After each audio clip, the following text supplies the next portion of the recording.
What's up, guys? How you doing? Fears, audience fears. I hope everyone's having a wonderful weekend, wonderful Saturday, and I hope you guys will also have a wonderful Sunday too. So, welcome to the Fears podcast. Lots to talk about. I hope everyone's doing well. I'm doing pretty good.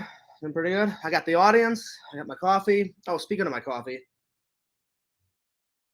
I would have been streaming ages ago, guys, but I had a little crisis on my hand. You would think making coffee would be easy, right? It usually is. It usually is. And then I guess because I was trying to get the stream going, I I was just rushing around trying to I was like, all right, I need to set up the stream. I'm gonna brew some coffee because even after the stream, I needed some coffee anyway because I love editing late at night and sometimes I get tired and I want to have a sip of coffee while I'm editing my videos because I'm gonna try to edit at least one video tonight, if not two, and I'll probably maybe upload them tomorrow, maybe after church. So I accidentally forgot to put a filter in the coffee machine. So it starts brewing. I use the restroom. I'm 2 minutes away, from streaming with you guys. All of a sudden, I look over and there is coffee, all pouring out of the coffee maker and running down the cabinets and then on the kitchen floor. And I'm like, oh, fears, son of a bitch. I forgot to put a filter in, to catch the water. Hilarious. So I was like, all right, well, this is going to take about 10 minutes to clean all this up because I didn't want dried coffee everywhere. So, and it even got on my daily planner. So now tonight, there was like, there's going to be coffee stains all over my daily planner. So now I'm going to have to dry that out. I wiped down all the cabinets, wipe off the floor, saved what coffee I could. I mean, the coffee in the pot was fine, but there was coffee all over the floor. So the coffee I'm drinking, oh man, it took a while. Yo, Chicken Wizard, what's up? He says, oh yeah, baby. Well, there it is. What's up, dude? It's been a while. I don't think were you in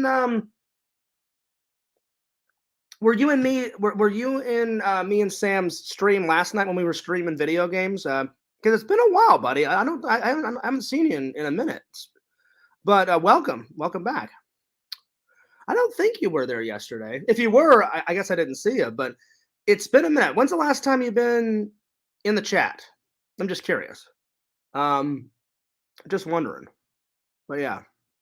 But good to see you. Anyway, guys, we have got lots to talk about. Speaking of streams, last night, my friend Sam said he's going to be streaming sometime tonight. I don't know if he's streaming right now, but I guess here, you know what? Let's find out. Let's see if Sam is streaming right now. And he hardly ever streams on YouTube. The only time he streams on YouTube is when he's unlocking memories of my childhood right now. Black Ops is so good. The only time he streams on YouTube is with me. But he does stream on his Egotistical Commando on Twitch. And I just went to Twitch and he's not online yet. But it should be coming soon. When? I don't know. I don't know when, but at some point. But yeah, I just wanted to say, so if you want to catch his, oh, hang on. If you want to catch his show, it is later on tonight. I don't know when. Maybe at 12, maybe at 1. He said he was going to be streaming tonight though. So check him out. Chicken Wizard says, "Oh, it's been a minute." That's what I thought. Because I'm like, I haven't seen you in a minute, buddy. But did you stop by yesterday whenever me and Sam were playing video games? I'm just curious. I thought I'd go with the glasses tonight, give my eyeballs a rest. I wear my contacts way too much, so I'll be honest. I think my glasses are cool. I like my glasses, but contacts are so much easier. Yeah. Chicken Wizard says, I don't think so. Okay, that's what I thought. Well, hey, man, dude, what have you been up to? Where have you been? Like, I'm sure you've got your own life. You got your own life, buddy. I'm sure you're busy. But why haven't we been seeing you in the chat? Have you been working a lot or spending time with family or what's been going on, Chicken Wizard? Anyway, while Chicken Wizard responds to that, guys, it has just been crazy for Fears. Lots to talk about, lots to update. So I guess Chicken Wizard, this was the best time to come in because I'm going to update everybody on pretty much everything that's been going on. There's some good things, there's some bad things, but I try to keep you guys updated as much as I can, good or bad, because my loyal fans, they care. They want Fears to succeed. They care about my life. They care about everything. Um, so I'm gonna cover everything. So I guess I'll start with the new stuff. Our video game stream went amazing last night. Amazing. It couldn't have went better.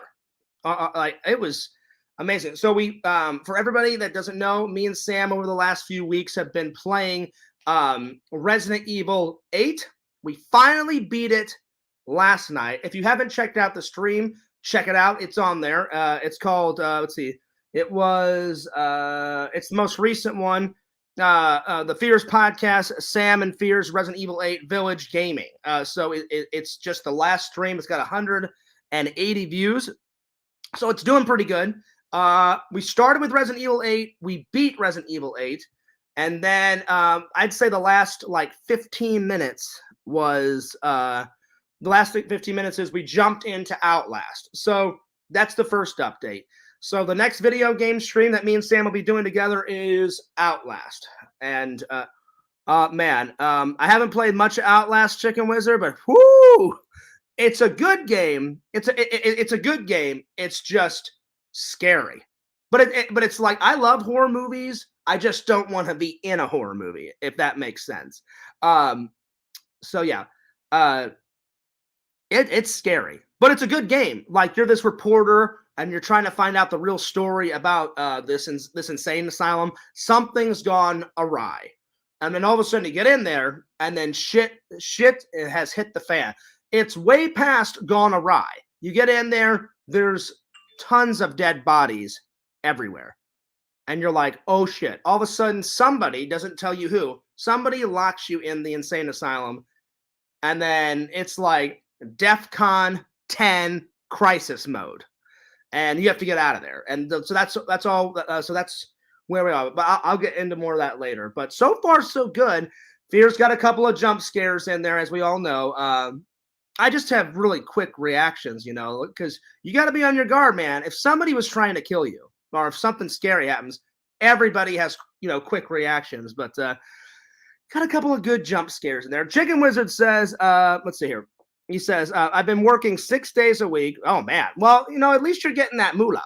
Don't have much time. I used to, unfortunately. I try to tune in every once in a while if I can, though. Oh, dude. Listen, I understand, Chicken Wizard. The rent's got to be paid. The bills have got to be paid. Your life comes first before the Fears, man, obviously. So, yeah, tune in when you can, man. Tune in when you can. I'm just glad to see you. Just glad to see you, buddy. Hop in whenever you can. Maybe one day I'll get you even on the show. Let me know if you have a Instagram or a Twitter. I'll send you the link and you can come on in, Chicken Wizard. So yeah. Well, I'm glad work's going good for you, buddy. I'm glad your life's going good. Hey, don't be knocking 6 days a week. That's good, man. That's good. The only thing that sucks about that is I guarantee you, Chicken Wizard, you probably do the same shift. You probably do like Monday through Saturday and then have Sunday off. So yeah, I almost do that, guys. I work Monday through Friday and have Saturday and Sunday off. But I just finished up a security gig. So right now I'm in between security jobs. So I was supposed to get reassigned. This is another update. I was supposed to get reassigned yesterday. I called my manager and he said, well, Fears, something went awry. He goes, I thought it was going to be the new security gig. I thought it was going to be 5 days. Something changed, and now I can only offer you 2 or 3 days. And I was like, well, I need 5 days a week, buddy, at least. I said, if not more. I said, either 5 days a week or 6 days a week. And I said, I would love Sunday off because I want to go to church. And he's like, no. He's like, I can't give you Sunday, man. He goes, you may have to go call the corporate office. And I said, what? I said, this security gig? He goes, yeah. He goes, you have to work on the weekends. I said, oh, okay, I understand. No worries. I said, I'll just call them on Monday. So hopefully Monday I get reassigned somewhere. Well, here's the thing.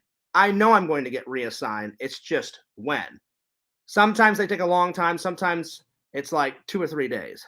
So I'm gonna have to call and be nice about it, but I'm gonna have to put my foot down and say, "Hey, I've got to work. I got to make money." So um, yeah. So what else has been going on, Chicken Wizard? Have you been playing any video games? Have you been spending time with your family?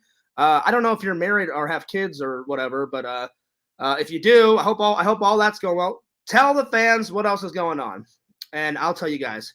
Fears, it's just I have to clean my glasses. It's just busy, busy, busy, busy. If I'm not at work, I'm applying for new jobs because I don't know if you heard about this, Chicken Wizard. I like security. I just don't want to do it the rest of my life. And I'm sick of living, paycheck to paycheck. So I've been aggressively applying for jobs. And my plan is either to get a second job, so I have 2 jobs, or just one big epic job that just pays more and I only have to work 1 job, So that's what I've been doing. So that's a lot of my time. I'm either applying for jobs, editing videos, or doing live streams, creating content for you guys, or working. And if I'm not doing anything of that, then me and Sam are hanging out or doing something. So it's just been busy. And then 2 weeks ago, or now, hang on, I've been back almost 3 now. About 3 weeks ago, I had to go visit my family, Chicken Wizard, because unfortunately my dad's gotten a little worse. He has good days, he's got his bad days, but my mom's like, you definitely need to come home and visit your dad, John. And I was like, oh, absolutely, absolutely. So I spent about a week and 4 days. So it was a good trip. I love to see my family, but I hated seeing my dad like that, and I've just been going through a lot. It's been crazy. I thought about moving back to Missouri, so I haven't decided. I just a lot's been on my mind. So like I said, Chicken Wizard, this is a good time to catch up because so much stuff has been happening. I had to deal with a couple of people like spreading vicious rumors.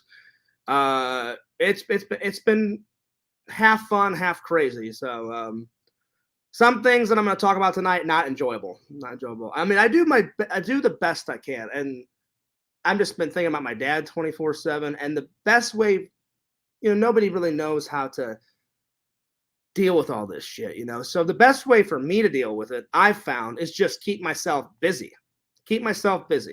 Work on me, work on work on going to church, working on losing weight, going to my job, edit videos, stuff like that. So it's been crazy. But I'm hoping good things to come. And the best news, Chicken Wizard, is I can't say when, because not that I don't trust all my loyal fans, but I don't trust the trolls, not even that much. And I don't want anything to ruin my chances. I've got an interview for a really good job, $19 an hour. And it's in a couple of days. So it's going to be sometime in September. That's all I'm going to say. Sometime in September. When, I'll never tell you guys, because I just don't trust any of those trolls. They'll find out and then they'll do something horrible, Unfortunately, I hate that drama follows me. It's been crazy. So wish me luck, Chicken Wizard, on the new job prospect. I hope I get this job. It sounds exciting. It sounds like an interesting job. Way more pay, really good benefits. So I'm hoping. I'm hoping for the big win, big thumbs up. So yeah, but I should get reassigned on Monday for the next security gig, because I got a text message today from my boss saying, hey, I'm sorry that they wouldn't give you the Sunday off. And I messaged my boss yesterday and said, well, it wasn't just that they wouldn't give me Sunday off for church. I said, the guy that offered me the gig, I was like, I can't live on 3 days a week. And he goes, well, I'm sorry, Fears. I thought it was going to be 5 days a week, but it's 3. And I was like, it's fine. I'm like, I just won't work at this. And he's like, yeah, just call your boss. So my boss texted me, Chicken Wizard, and said, hey, Fears, like, call me Monday. We'll find you something. Sorry that gig that I thought was going to work out yesterday to do the next gig didn't work out. And I said, it's fine, because a lot of people don't know. In security, you either get permanent spots, or you get temporary spots. And the last gig was a temporary spot. It was only supposed to last like 5-6 months. I thought it was a full gig. I mean, I thought it was a permanent gig. And my boss forgot to tell me that it was a temporary one. So it lasted about 6 months. And my boss felt really bad, and he apologized. I said, look, man, don't worry about it. And he's like, we'll find you something else. It takes a couple of days, but we'll get you a new gig. And I said, great, because that's just how security gigs are. Either they need you for a little while or they need you for a lifetime, you know? So I've done both. I've done permanent spots. I've done temporary spots. So should be a gig on Monday. So I'm going to call him. Pixel says, yo. Yo. Well, what up, Pixel? Good to see you, my friend. I'm just kind of updating Chicken Wizard on everything because he said it's been a minute, and I was like, it has been a minute. I'm like, we haven't seen him in quite a while. So good to see you. Pixel, I hope you enjoyed the stream yesterday. I had tons of fun. Well, I always have tons of fun with Sam. He's always a good friend. We always have a blast on the streams. Outlast, I gotta say, man, probably one of the scariest games I've played. But it's a fun game. It's interesting. And I'm gonna get into it. That's one of our topics today. I thought I would review so far what I think of Outlast, because we only played about 15-20 minutes of it, and it was on the very last part of the stream, because most of the stream was me and Sam showing Sam's dad's nerd collection off.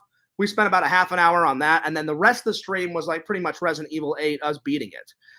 And Pixel, what did you think of Sam's dad's nerd collection? It blows mine 100 million times out of the water. Like, I thought I had a lot of shit. Like, I've accumulated a lot of nerd stuff in my apartment here, and then I've got a lot of nerd stuff back in Missouri. But his is just massive. You know what I'm saying? So let me know what you think, Pixel. And like I said, Chicken Wizard, since you haven't been here in a long time, when you get time, go back to yesterday's stream. We played Outlast. We played Resident Evil 8. Good stream. So I want to thank everybody for coming out. It was a fantastic stream. Pixel, I got the old glasses on today. I had to give my eyeballs a rest. I love wearing contacts, but sometimes if you have them in too long, they irritate your eyes. So I said, all right, today, Saturday, no contacts whatsoever. I said I'll give my eyeballs a rest the entire day.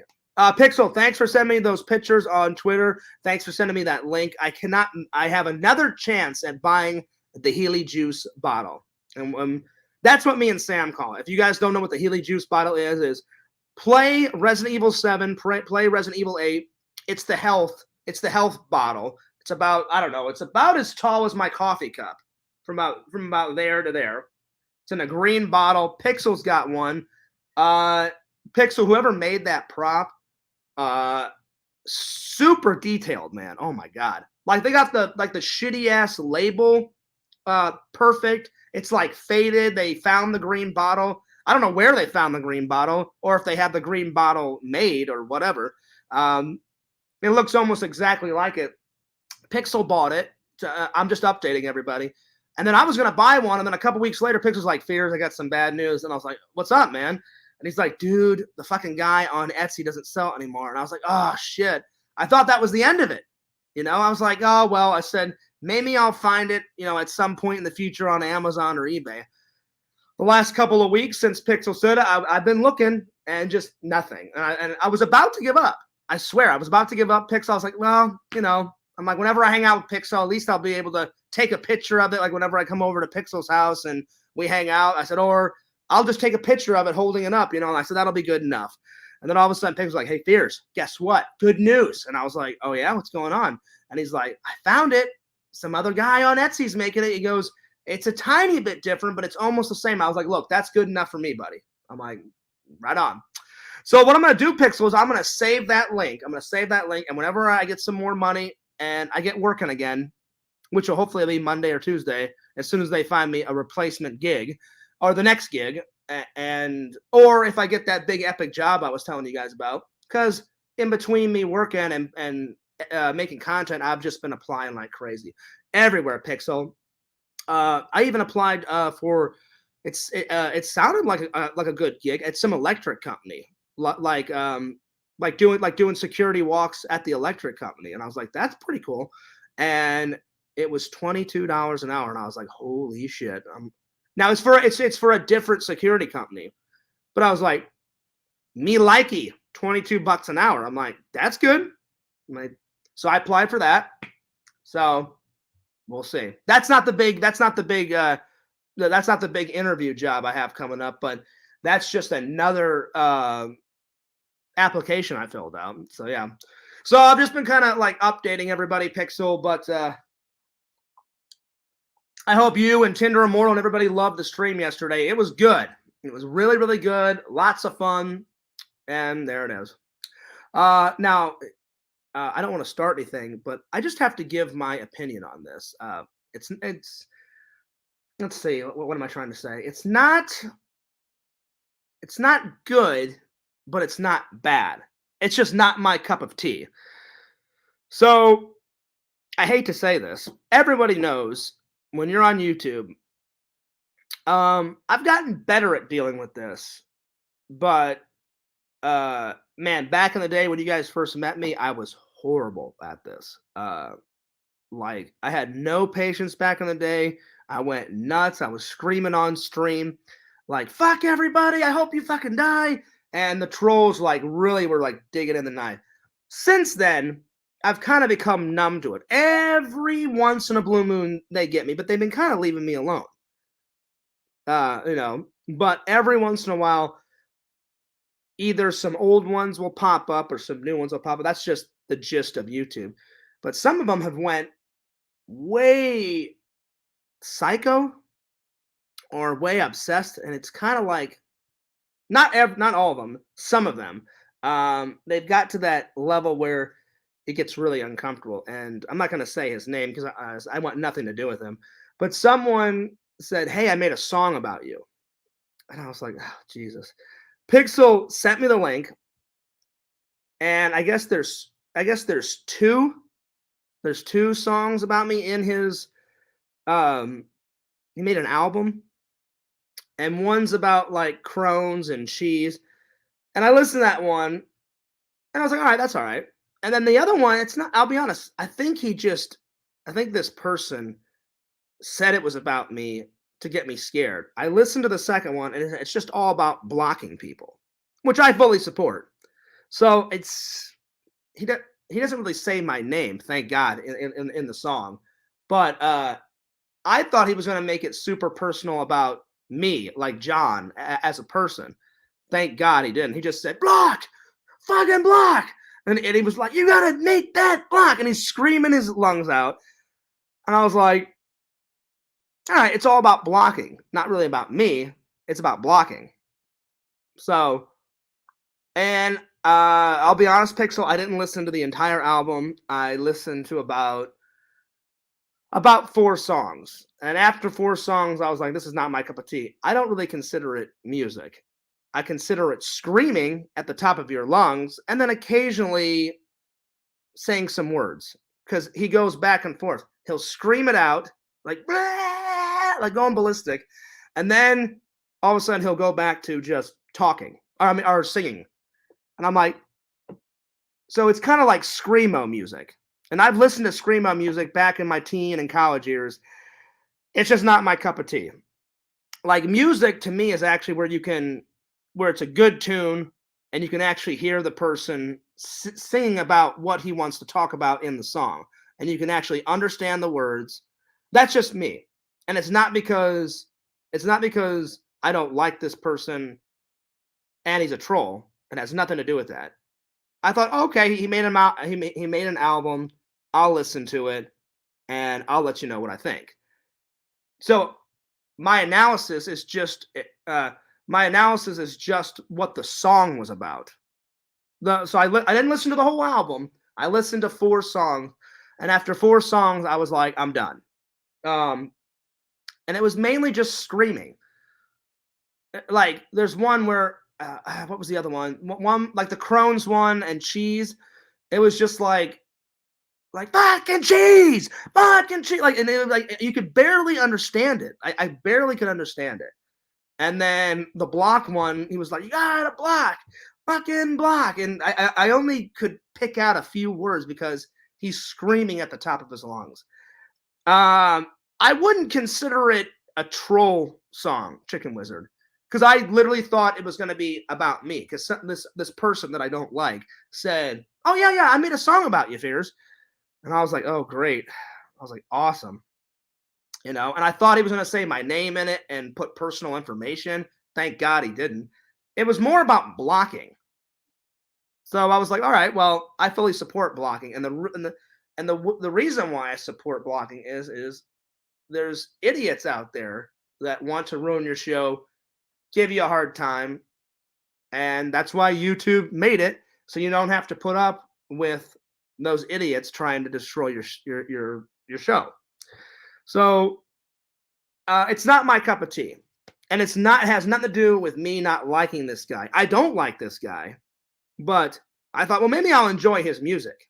I said, at least I can appreciate his music. So I said, I'll listen to it. Pixel sent me the link, and it's just screaming.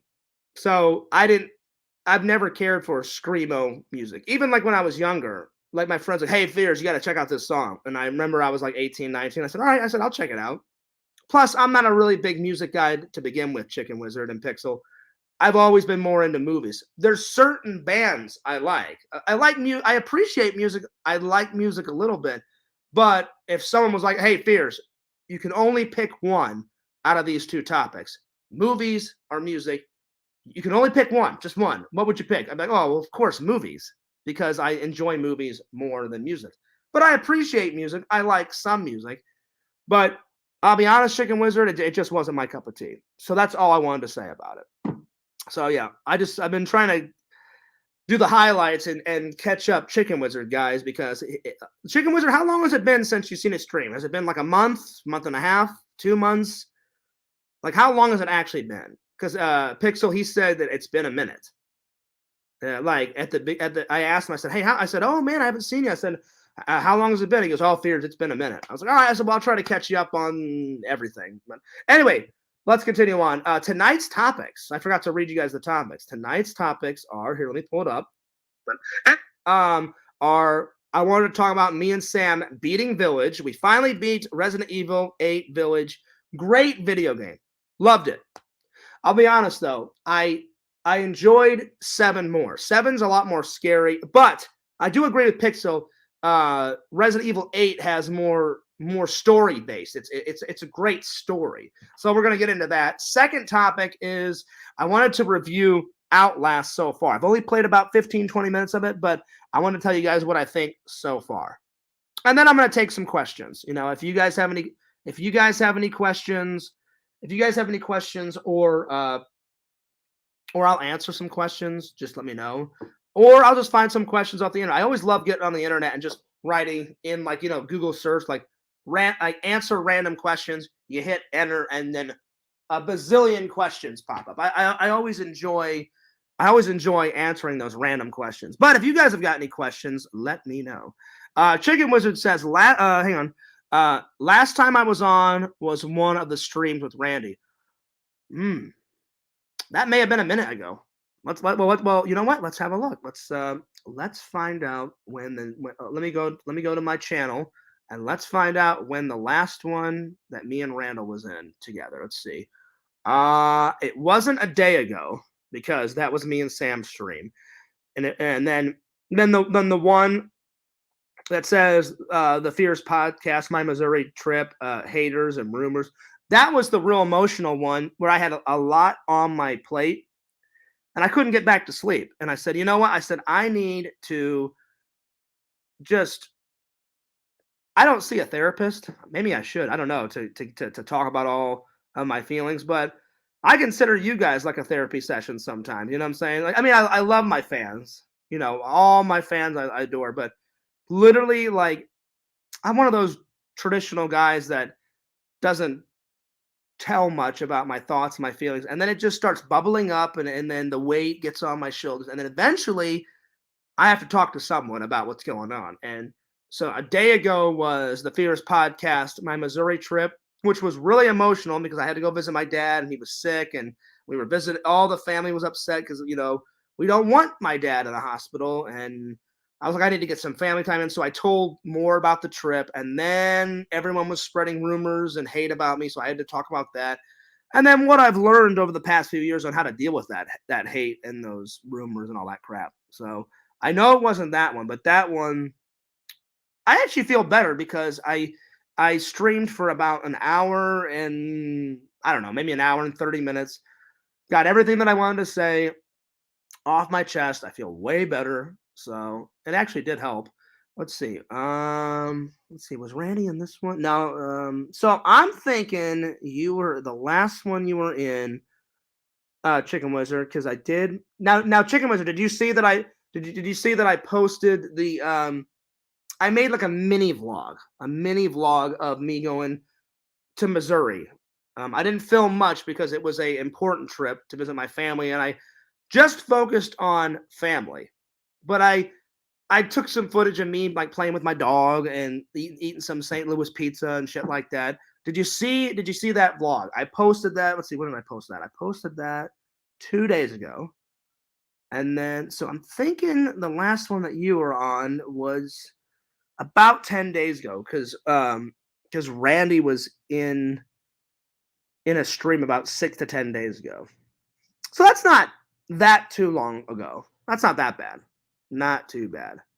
I thought you meant like you were like not here for like, a month or two. Because I think the last Randy stream that you're talking about, I think that one, like I said, about 6 to 10 days ago.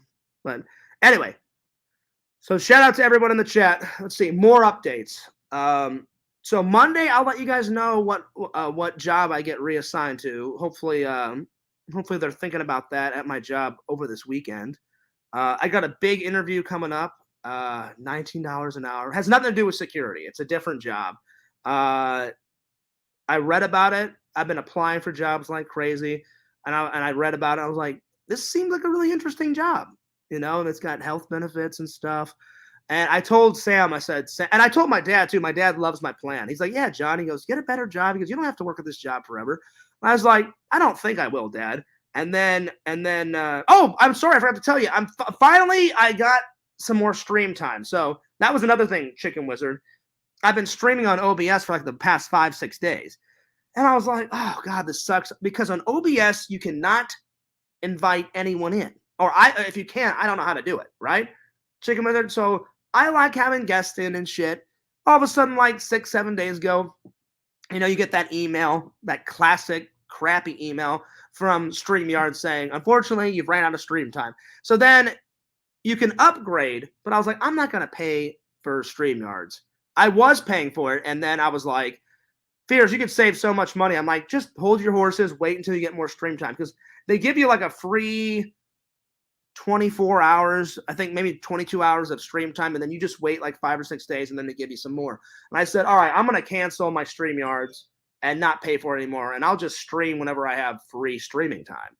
So yeah, yo, Chicken Wizard. I don't know if you've met my new buddy. I think maybe you have, but shout out to Heroes and Villains Collectibles, dude. Now I can invite you in. As soon as I get done talking with everything, I will invite you. I'll invite you in, Heroes and Villains. Shout out to Heroes and Villains Collectibles. He's got a great channel. Check him out at Heroes and Villains Collectibles on Twitter, Instagram, YouTube, TikTok. He's just like Beers. He talks about toys, toy hunts. He does live reactions. He's watching She-Hulk right now, so that's pretty cool. So check his channel out if you have not subscribed to it. Good stuff. Good stuff. So shout out to Chicken Wizard, Pixel Protocol, Heroes and Villains, and who's the other person in here? Okay, it's just that. So yeah, Heroes and Villains. I hope you enjoyed the big video game stream yesterday. It was quite a lot of fun. It's always fun hanging out with Sam. Heroes and Villains, we got to get you over to Sam's house one day, and all three of us have like a big gaming stream. That'd be cool. Either on some VR gaming or just on whatever game that me and Sam are playing at that waking moment. So yeah. So we're gonna see Heroes and Villains in here in just a little while. So, but I just wanted to talk about a few things. We'll get them in because I wanted to see how your She-Hulk stuff was doing, and I wanted to see how your other. I think you were on stream with like your sister a few days ago, so I know that was going good. So yeah, and I've just been talking with everybody, just having a chill, cool, late stream. So yeah. But hey, Chicken Wizard, it's great to see you. Anyway, what I was saying is this new job coming up. Sam liked my new idea, and my dad liked my idea. My dad was like, "Yeah, if you get that big job, John, because you don't have to work there forever." Because I really want to try that airline flight attendant thing again.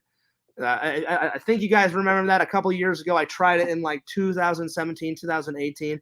I would love that job because I love interacting with people. I've got the gift of gab, so I could make people feel comfortable on an airline. Plus, you get free, you get amazing benefits, and then I love traveling. It's one of my favorite things, and you get to have as many free flights as you want, right? So I told my dad, I said, if I get this new epic job that's like $19 an hour, I said I'm going to work there for like 9-10 months, save up some money, and then I'm going to go. Because you have to pass a couple of tests, and I was one test away. It was so hard, though, because every test you had to pass a 90 or higher. And all the other tests I passed, and it was just that one. I had 1 week of flight attendant training left. 1 week. And they had already ordered all my uniforms, and they said, hey, where would you like to be based at? And I said, Orlando. I said, Orlando would be a great base. And they said, oh, yeah. They said, we could do that. And they said, we've got airlines all over the United States. So it just depends on where you want to, your base, where you want to work out of. I said, I love Florida. I've got great memories of like Florida trips with my family, and my dog would run around in the ocean and stuff. I said, I've already got friends and family in Florida. So I said, it'd be a great place to work and live. And they said, we could do that, John. And there was one test left, and I got like an 88 or an 89, and they called me in the room and said, John, we love you. You're very professional. You're funny. You get along with others. Unfortunately, you got an 89 on the test. So that means I missed one question. I can't remember. It was either an 88 or an 89. So if it was 88, I missed two questions. Because you can have a 90 or higher. So my dad's like, oh, you should definitely try that job again. So at some point, I'm going to try that job again, hopefully in about a year. So, yo, Richie says, hello, Fears. Richie, I'll throw you the link later, because I'm going to throw Heroes and Villains the link, and I'll throw Richie the link too. We'll catch up with Richie too. So anyway, before I send those guys in, I wanted to talk about a few things. So if you guys did not know, and if you haven't checked it out, there's two things that I want to check you out. So all the new people that are watching, all the old people, all my old fans that are watching, if you have not checked out me and Sam's epic live stream, it was yesterday, and we gamed 2 games. Most of the stream is Resident Evil 8, and we did beat it. We did beat it. And then the rest of it, like the last 15, 20 minutes, is us playing Outlast. Very cool game, just very scary. I'm going to say it right now. Probably the scariest video game so far that Fears has played in his life. It's very good, but don't play it by yourself. Definitely don't play it in the dark. Lots of jump scares in there. Whew, man, oh man, oh man, oh man. And essentially, I'll give you a 10-second version of what it's about. You're this reporter, and you want answers, and you want it now. And you're like, you know what? Fuck this. No one's giving me answers. I'll just go to the insane asylum, and I'll find out for myself. He goes. He thinks he's going to interview someone. He gets inside. All hell breaks loose. There's millions of dead bodies. And he's like, okay, I got to leave. As he tries to leave, somebody locks him in the insane asylum. And then panic ensues. Craziness ensues. And that's where we are. So I love the game so far. It's definitely my cup of tea. It's just very, very scary. Pixel wants me to play this other game. I don't know if Fears has got it in me. around October, he's like, Fears, you have got to play this game called The Mortuary Assistant. I'm like, I don't know, man. And he goes, dude, why not? It's perfect. He goes, Halloween's coming up. I said, listen, Pixel. I said, I love Halloween. I've already got my Halloween costume like picked out. I haven't bought it yet, but I've got it picked out. And Sam's like, well, Fears, if we do a Halloween special, like video game, he goes, we got to be in costume. And I was like, oh, I even told Sam that. I think I told Sam. I don't know if Sam told me. I told Sam. And I said, Sam. I said, absolutely. I said, that's what we're doing. I said, so Sam, think about what costume you want. Pick it. I said, I've already got mine picked out. I said, I just need to save up some money and buy it. And he's like, I got you, Fears. Anyway, so yeah, we'll see, Pixel. I don't know. I've just always thought like that job, it's just so creepy. Thank God that people do that job, because I wouldn't want to do that job. And whenever you work at a funeral home, my friend did it in college. He goes, Fears, it's not as bad as you think. I'm like, your job wasn't bad, because he was the guy that he was like the staff member that greets people at the door. And I was like, do you even make like good? He goes, Fears. He goes, working at a funeral. He goes, you make hella money. I said, well, what's hella money? Like 16? He goes, Fears. He goes, I made $21.50. I was like, really? He goes, yeah. He goes, and all I did was, he goes, I vacuumed all the parlors. He goes, when people were coming in to visit, their dead family member, he goes, I handed out, the brochures, because they were going to do the funeral. They were going to do the funeral ceremony, and I passed out the pamphlets, and I greeted people. He goes, if they needed a cup of coffee, I went and got it for them. If they needed some tissue because they were upset, I got them. He goes, Fears, it was very easy. And I was like, I said, that job I could probably do. He goes, but Fears, he goes, I would never do the stuff that they do, downstairs. And I was like, is downstairs like in the, he goes, it's not a basement, Fears. He goes, it's more like an office downstairs. He goes on the first floor is all the rooms where they have all the, they have a sales floor where you can buy like an urn and the coffins and all that. He goes, and then they have, like a chapel where they do the funeral service. And then if it isn't that family member's time to go into the funeral service, he goes, off to the right, they've got rooms where they have the body presented in the coffin, and they're just waiting for their turn to do the funeral service. And he said, you wouldn't want to go downstairs. The thing that Pixel wants me to play is downstairs. Downstairs is where they do all the embalming, and you're the mortuary and all that stuff. I could never do that job. No matter how much amount of money they would pay me, I just couldn't do it, because you're dealing with dead bodies and it's creepy. I couldn't do it. But Pixel wants me to play this game. Sam, if you're watching, you're going to have to try to convince me, because it may just be too creepy. I don't know if Fears has got it in me to play that game. Anyway, Richie says, not anymore tonight. If you started earlier, I'd be joining, but it's getting a little late. It's 10 p.m. Okay, I understand, Richie. If you don't want to come in, you don't want to come in. I understand. Well, actually, it's 10 where you live. Here, it's 11 o'clock. So I get it. I understand. So maybe next time. But LC is definitely coming in. Anyway, let me check my phone, because I think somebody just texted me. Give me 1 second. Give me 1 second, guys.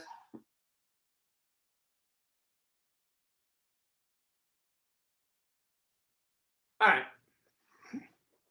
All righty. So anyway, so good news. The first topic I want to talk about is we beat Village finally. So did Fears enjoy it? Oh yes, absolutely. I enjoyed the game immensely. The game was great. It, to me, no offense to Pixel. Pixel says like he loves Resident Evil 8 more, which is great. That's his thing. I enjoyed 7 more. I thought it was more creepier. I thought it was more Resident Evil-ish. The weapons in there were better, I think, and I just enjoyed the story more. 7 was like a classic horror movie. Because Fears loves horror movies. 8, I did like the story, but like I said, just not as much as 7. So, but I did enjoy gaming it with Sam, and I think yesterday someone was like, "Hey, Fears, would you play it again?" I was like, "Absolutely." I said, "I would play 8 again. Absolutely." I even told Sam, I said, "Sam, we should totally play 7 again at some point." And he goes, "Oh yeah, Fears." He goes, "Let's stream some other games first." And I said, "Oh," I said, "Yeah." So the next few games that me and Sam are going to stream, we're going to finish Outlast. After Outlast, Sam really wants me to play Dead Space with him. That's one of Sam's favorite games. And I said, "Oh, well," I said, "that's only fair, Sam." I said, "We've been playing a lot of Resident Evil, like my favorite games." And I said, and Sam showed me, he kind of gave me a gist of what Dead Space was about. And then I YouTubed the trailer and I watched it. Looks amazing. And I was like, "Oh, this is definitely my cup of tea." And I was like, "Oh, yeah." And so I was like, "Sam, we definitely got to play that again." And he's like, "Oh, yeah, we will, Fears." And I said, "Well, that'll be fair." I said, "We'll play some of your favorite games. We'll play some of my favorite games." Tinder Immortal even made a request. She was like, "You should play some old games so then you could like tell us some old, stories of when you played those games." I said, "Oh, we're definitely gonna be playing some old Nintendo games and some old Super Nintendo and Sega Genesis games. I really want to game the Sega version of Jurassic Park. Pixel, Heroes, Chicken Wizard, Richie, have you guys ever played the Sega version of Jurassic Park? I love that game. I used to go over to my friend Brian's house. My friend Brian used to live at the end of our street in O'Fallon, Missouri. And Brian would always call me like, "Hey, Fears, I just got Jurassic Park. I've been going nuts on Mortal Kombat 2. I finally finished it. Hey, do you want to come over and play Jurassic Park on Sega Genesis?"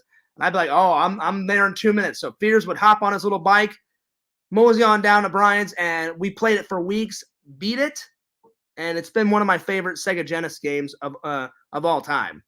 It's not my favorite one, but it's one of my favorite ones. So I told Tinder Immortal we are definitely gonna stream some old games.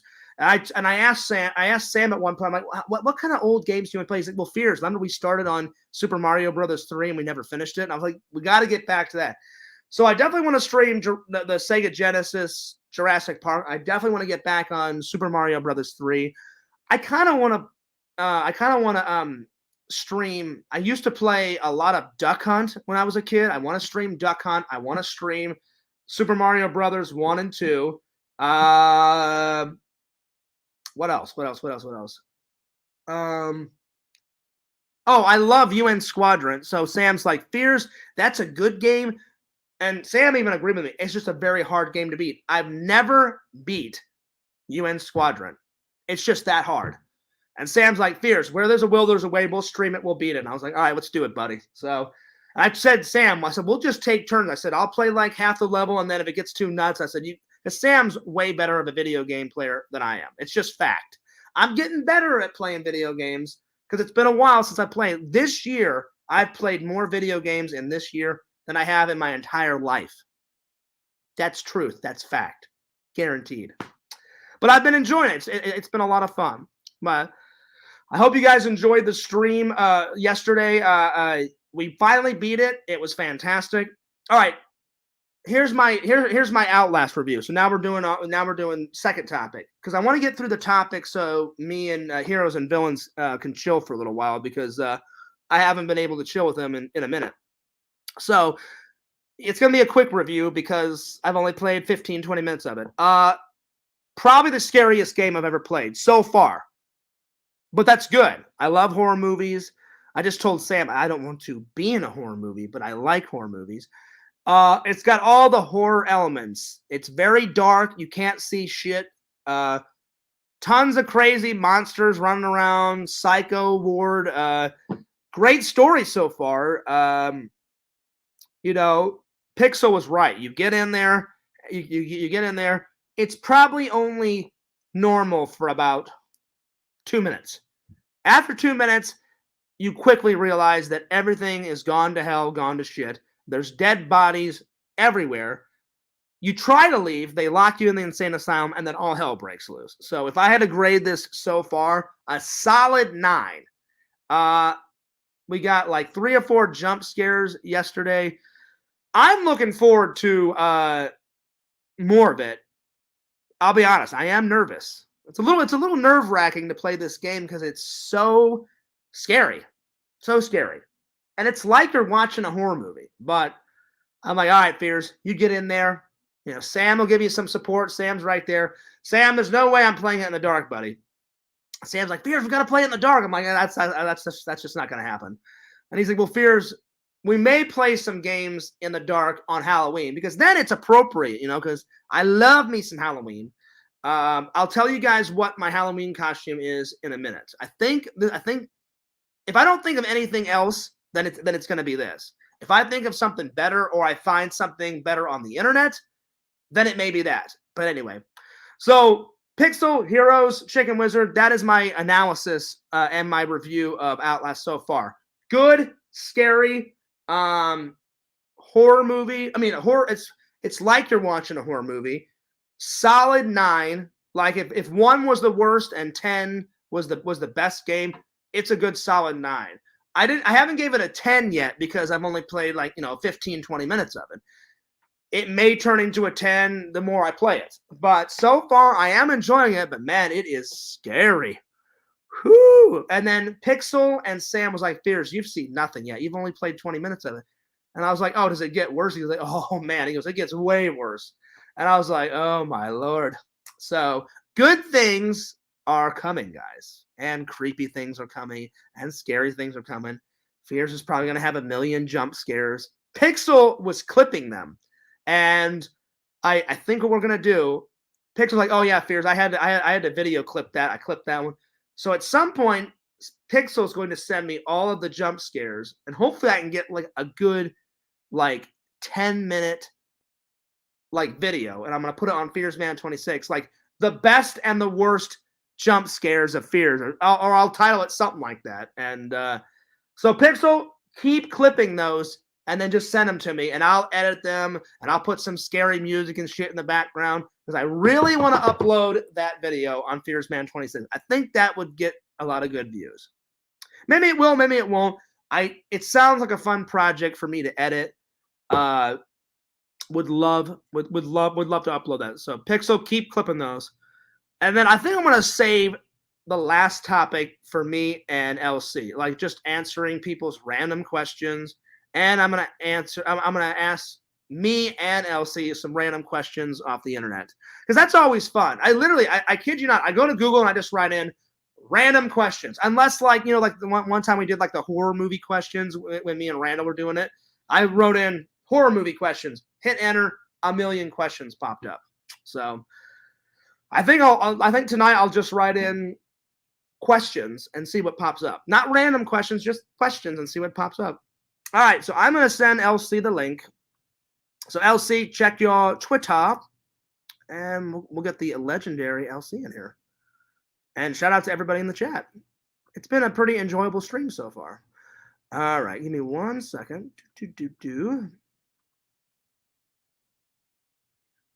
All right. Give me 1 second. I can't see your guys' comments real quick because I'm on Twitter. And Pixel, if you want to come in, let me know because I'd love to talk some more Outlast with you. So if you want to come in, let me know. I'll throw you the link. Oh, I don't even know if I told you, Pixel. I've never been in your girlfriend's stream. She was doing a stream. I don't know. She may be still streaming now, but I was making coffee and I was typing up my stream, preparing my stream. And she said, hey, Fears, are you going to go live? And I said, you must be psychic. I said, I'm setting up my stream right now. I said, I'm making some coffee. And that was before the whole coffee incident where I had to clean it up because it was pouring out of the fucking coffee maker. It's no one's fault. It's my fault because I forgot to put the fucking filter in it, the little coffee filter. And then when I lifted up the coffee, I was like, oh, I'm a fucking idiot. I forgot to put the coffee filter in because I was running around. I was like, I don't want to take a lot of time. I'm like, I don't want to be streaming at 3 o'clock in the morning. I said, I've had a great day. I want to hang out with the fans. I want to stream at a normal time. And because I was rushed around, typing up the thing, I just forgot to put the coffee filter in. But anyway, Pixel, after I cleaned all that shit up, I went in Evie's stream. So Fears has made history. I've never been on an Electric Evie, Tinder Immortal stream. I don't know which one of her channels I was on, but I was on one of them. And I just went in. I stayed for about 5-6 minutes, just said, hello, how you been? HB was there. I chatted with him a little bit. I chatted a little bit with Tinder Immortal. So that was kind of cool to be on one of her streams. So, yeah. But, Pixel, let me know if you want to come in. I got Twitter up right now, so so I can't see your guys' comments. But Pixel, if you want to come in, let me know. And I'll send you the link. You know what? I'll just send you the link now. You know, if you want to come in, that's great. So if you want to come in, buddy, let me know. You don't have to. So there's the link. Check it out on Twitter. And then Heroes and Villains. I'm going to send you the link on Twitter. So Heroes and Villains, I usually send you the link on Instagram, but I already had Twitter up. So I was like, you know what? I'll just put it on Twitter. And like I said, if you have not checked out my buddy, my pal, give some love to Pixel Protocol. He throws a lot of cool pictures and videos on his Instagram, Pixel Protocol on Instagram. Occasionally, he puts up footage on his Pixel Protocol YouTube channel, so check that out. He's very, but I will say this. He's just very selective of what he puts on his YouTube channel. But he puts a lot on his Instagram. Throw him some love, and definitely throw some love to my new pal, my new buddy, because Pixel is an old but good friend. But Heroes and Villains is a new pal, a new buddy. If you've not checked out his channel, check it out at Heroes and Villains Collectibles. Like I said, I'm always plugging my friends, whether I'm plugging their YouTube channels or their Instagram, or like my buddy Exhumed Visions. I'm always plugging because Exhumed Vision, he's also very selective of what he puts on his YouTube channel.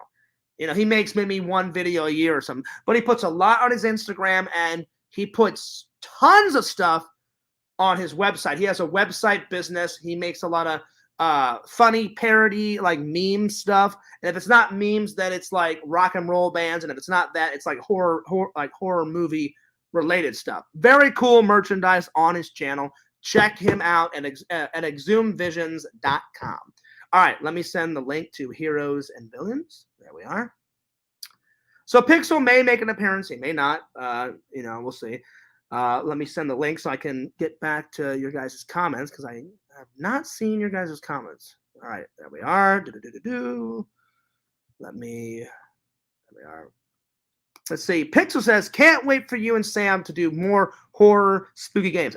Listen, I can't wait either. It's going to be fun, man. I cannot wait.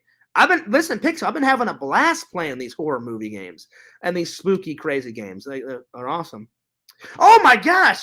Heroes finally hit 1,000 subs. Oh, nice. Check that out. Pixel says, Heroes hit 1,000 subs. Nice. Way to go. Well, dude, thanks for hooking up my friend with 1,000 subs. Nice.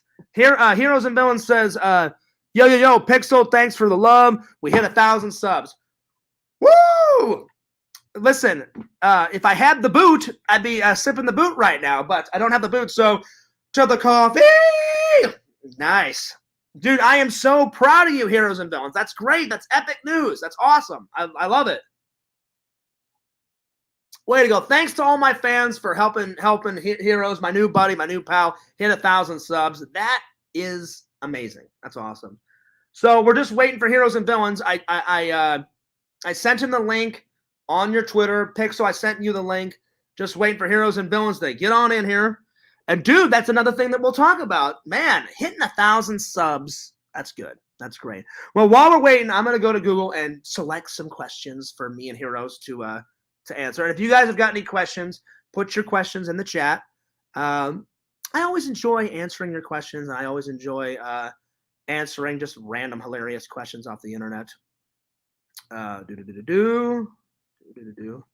All right, let's see here. Let me select some questions off of Google. I think I'm just gonna put in just normal questions. You know, normally I do like horror movie questions or random questions. Let's just see what pops up. Let's see here. I'm just gonna put questions and see what pops up. And they're always a million questions come up. Okay, here we go.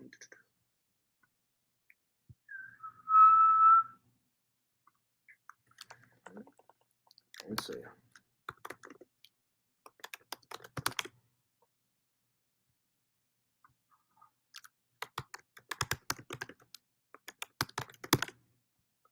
Try to find some. Here we go.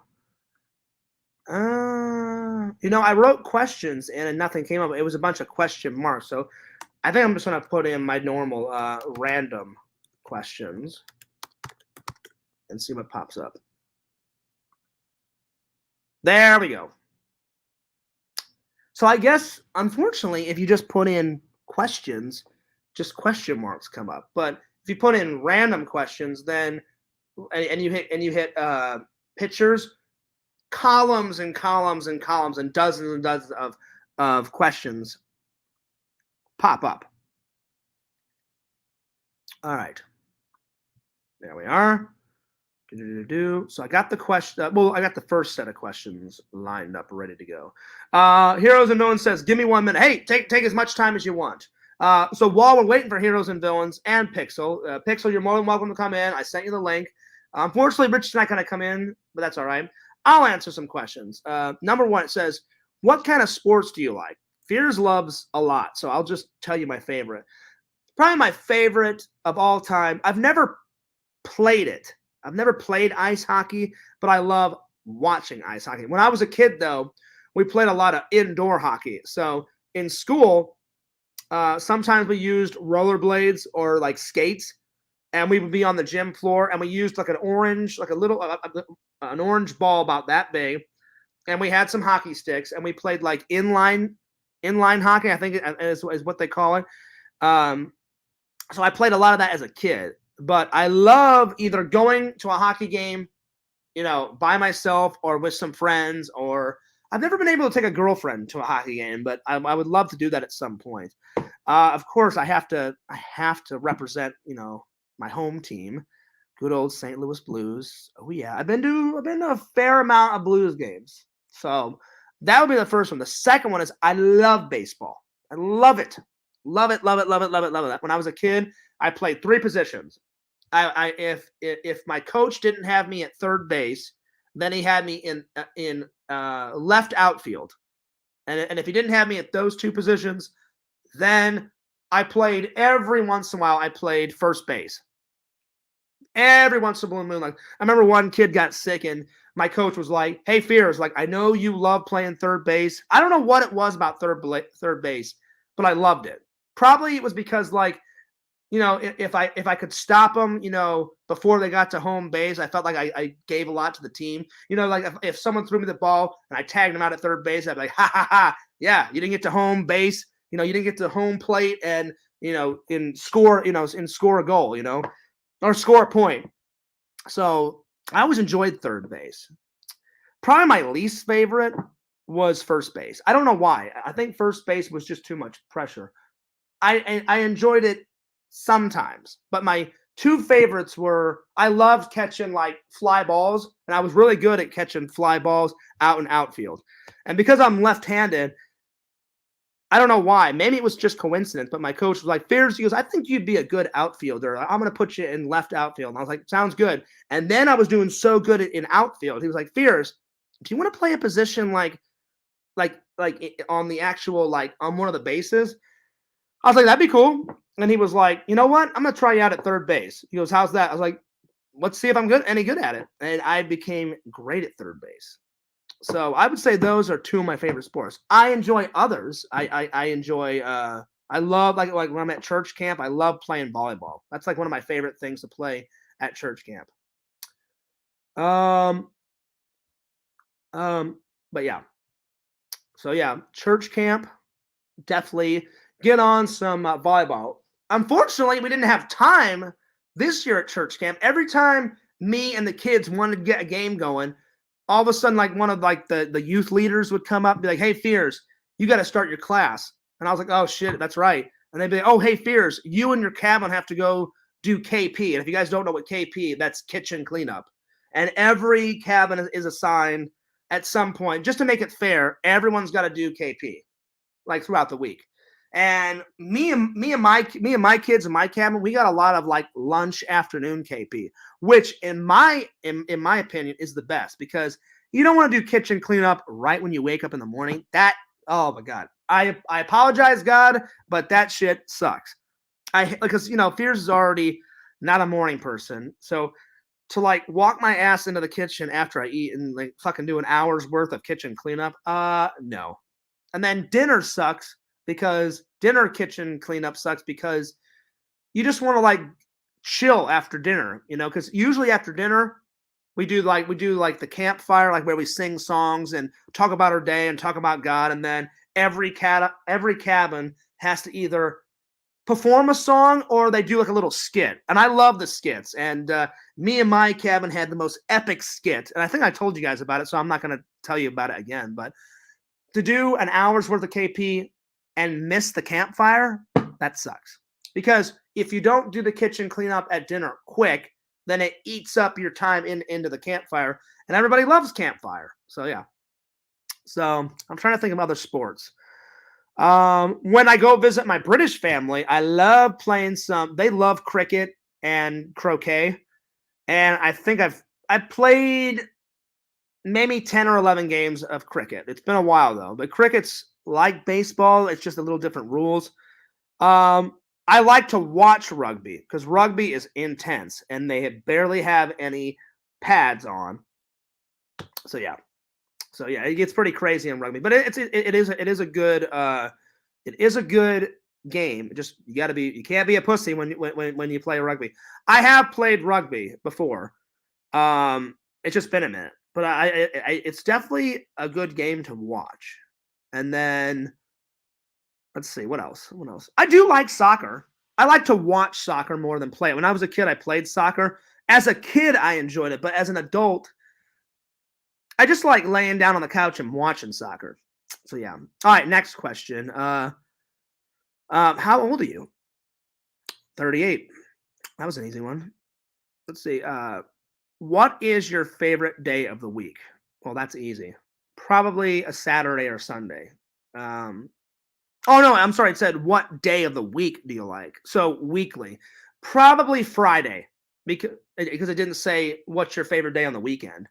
My favorite day of the week is probably Friday because then the week's over and it leads into the weekend. But if the question was asked, what's your favorite weekend day? Doesn't matter. I both enjoy Saturday and Sunday. Probably Sunday because then I can hang out with my church family, go to church. I usually get some lunch after church, edit some videos, either hang out with Sam and do something, or if Sam's too busy at work, then I'll do a stream like how I'm doing now. Or sometimes I'll just do an adventure day by myself, like where I go play miniature golf, or I'll hit the beach up with Randall, or something.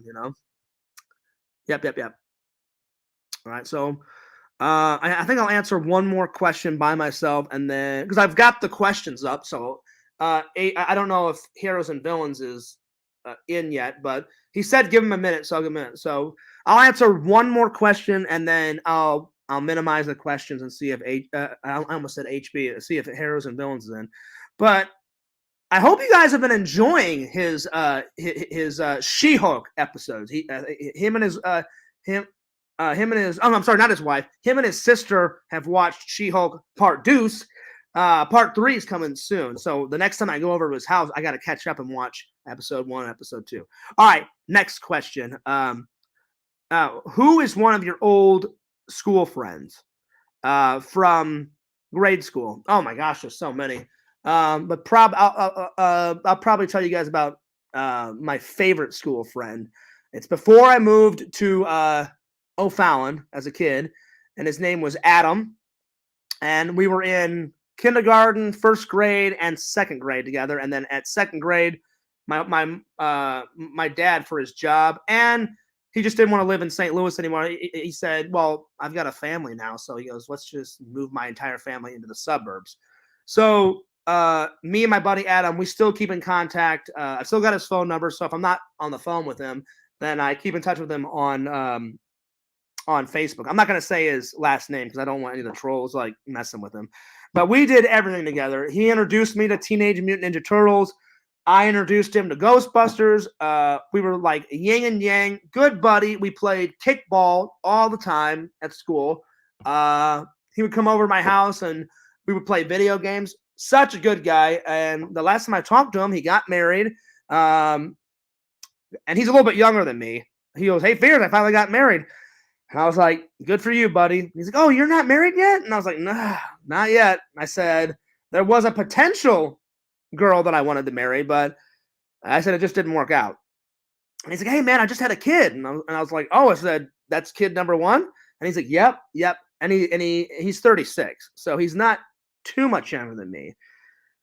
And I said, "Oh," I said, "What did you name your kid?" And then he told me, I said, "Hey man," I said, "Congrats to you and your wife." And he goes, "Dude," he goes, "One of these days," he goes, "Man, it's been a minute since we've hung out like face to face." I said, "Oh man," I said, "It has been a minute." I said, "We haven't hung out face to face since like 5th grade, because after I moved to O'Fallon, he was like, 'Hey, Fears, like we can still be friends, right?' I said, 'Oh, dude, absolutely.' He's like, 'Well, I'm gonna come visit you.' He goes, 'Because me and my family, and I still go to school like in St. Louis.' And I was like, 'Well, O'Fallon's not that far away.' So he came out a few times to hang out like in 4th and 5th grade, and then we just kept in touch after that. And then he added me on Facebook whenever Facebook came out in 2008, 2009. So the last time we physically hung out was in 5th grade. And he goes, 'Dude, I got to come out to Florida.'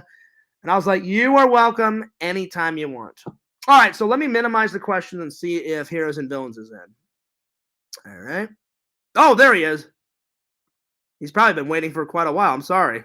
Hey, man, I'm sorry. I didn't know. I didn't know you were waiting in the shadow. Hey, you already know me, baby. I just you love to talk. You know what I'm saying? So I just let you. You know what I'm saying? Well, I was trying to kill some time because you said give me a minute, and so I was like, all right, he's probably doing something. So I said I'll answer some questions. So yeah. So what's up, man? So what's up, man? How you been? How was She-Hulk 1 and She-Hulk 2? Oh, the She-Hulk episodes were good. The watch parties went good. My sister's the best. You know what I mean? Being able to watch with somebody and your sister seems like she's at Fort Lauderdale and we're over here in Orlando, so at least we connect one way or the other. So that's pretty awesome. It's pretty cool. So right now we did the second episode. Next Thursday would be episode 3. So and the episodes are doing pretty good. Yeah. I'm enjoying them. Episode 2 was kind of short. I was upset about that. It's the only part I didn't like. Uh-huh. The episode was kind of short, but besides that, it was good. Nice. So you guys are about to do episode 3 next week, and I gotta say, your sister is the best. Like I've only met her in the chat, but one of these days, hopefully I can meet her in person. She seems very sweet, very nice, and as she wrote in the comments section the last time I was at your house, she was like, "Johnny, very nice to meet you." I said, "Very nice to meet you." She seems like hella cool, hella chill. Yeah, she's cool. Like today, I wound up doing I went online today on a live stream, and I'm like, hey, you know what? Let me maybe do like 30 minutes to an hour. Yo, the live stream went out to 5 hours today. Wow. I did a 5-hour live stream talking about all kinds of shit, talking about Discord. I started my Discord. Nice. So shouts out to Pixel and Mercenary Man and everybody that joined my Discord already. You know what I mean? So I got that up and running. I may join yours, and I may join my friend Randall's and Sam's. I had a bad experience with Discords a couple of years ago, and they're just not my cup of tea. But if it's certain Discords, I'm thinking about joining one. But I don't know. We'll see. Yeah, but I got twisted, yo. I got fucked up so fast. I hit up 3 boots. Yo, even Picture said it. I drank 3 boots, 2 blunts. Oh, yo, wow. I kept forgetting what time it was. I thought it was nighttime. And I kept checking. I'm like, yo, it's still daytime outside. I thought it was 10 o'clock when it was like freaking 6 o'clock and shit. Oh, Lord. Well, I'm sorry. I got fucked up on the stream, but I had a good time. You know what I mean? We was able to hit the 1,000 subs. So yeah, congratulations, man. Congratulations on 1,000 subs. Oh, yeah. Yeah. Really appreciate that. And shouts out to Pixel on that. Really, Pixel helped out. He was able to subscribe to my channel. That's awesome. Using all 3 of his other channels. So he showed love. That just shows you how much of a cool guy Pixel is. I've been friends with him for years. Pixel, how many years of friendship now? What's going on? About 5 or 6, something like that. But he's a cool fucking dude. We just never met in real life. He's been in. Oh yeah, Pixel right there. He reminded me. Yo, my mind is still trying to recuperate. Yo, I even got a live mail call as well. Was able to so you did an unboxing too. Nice. Well, like I said, it's been about 6 or 7 years of friendship with that. That's just how cool Pixel is. And one of these days we're gonna hang out. We're always hanging out like in after shows or on live streams, and he's always in my chat. But we just we were both busy. So at some point I said, Pixel, you got to come visit me or I'll come visit you. There, yeah, Pixel said about 6 years. So nah, he's real cool. Dude, Like he's one of the coolest fucking people I've met online besides ULC and, Sam I met in real life, but Sam's like another buddy too that I'm always online with and all that. So I'm sorry I missed your epic stream today because I was so tired from the stream that we did last night. Last night we did a 6 hours. Oh, so you were sleeping the whole time. I went home and I slept. I kid you not. Like I got home at like 10, 11-ish, something like that.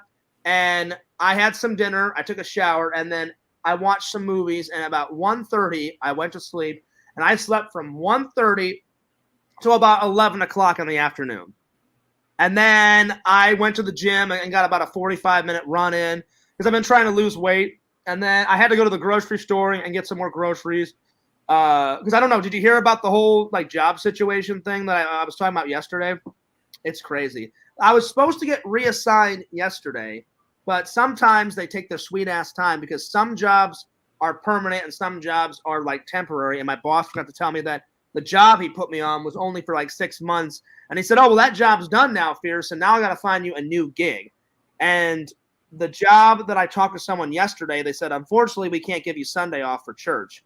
And they said it was supposed to be 5 days a week of work, but then I guess some girl beat me to it. So now they were only going to offer me 3 days a week.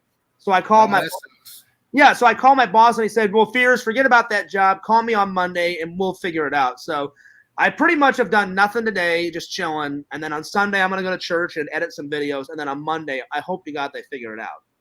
But I've got, but buddy, I've got the big $19 an hour like job interview coming up. I'm so stoked. I hope I get it. Nice. Yo, God bless you on that. I hope everything works out and you get it and God blesses you with that. You know what I'm saying? I appreciate it, buddy. Thank you so much.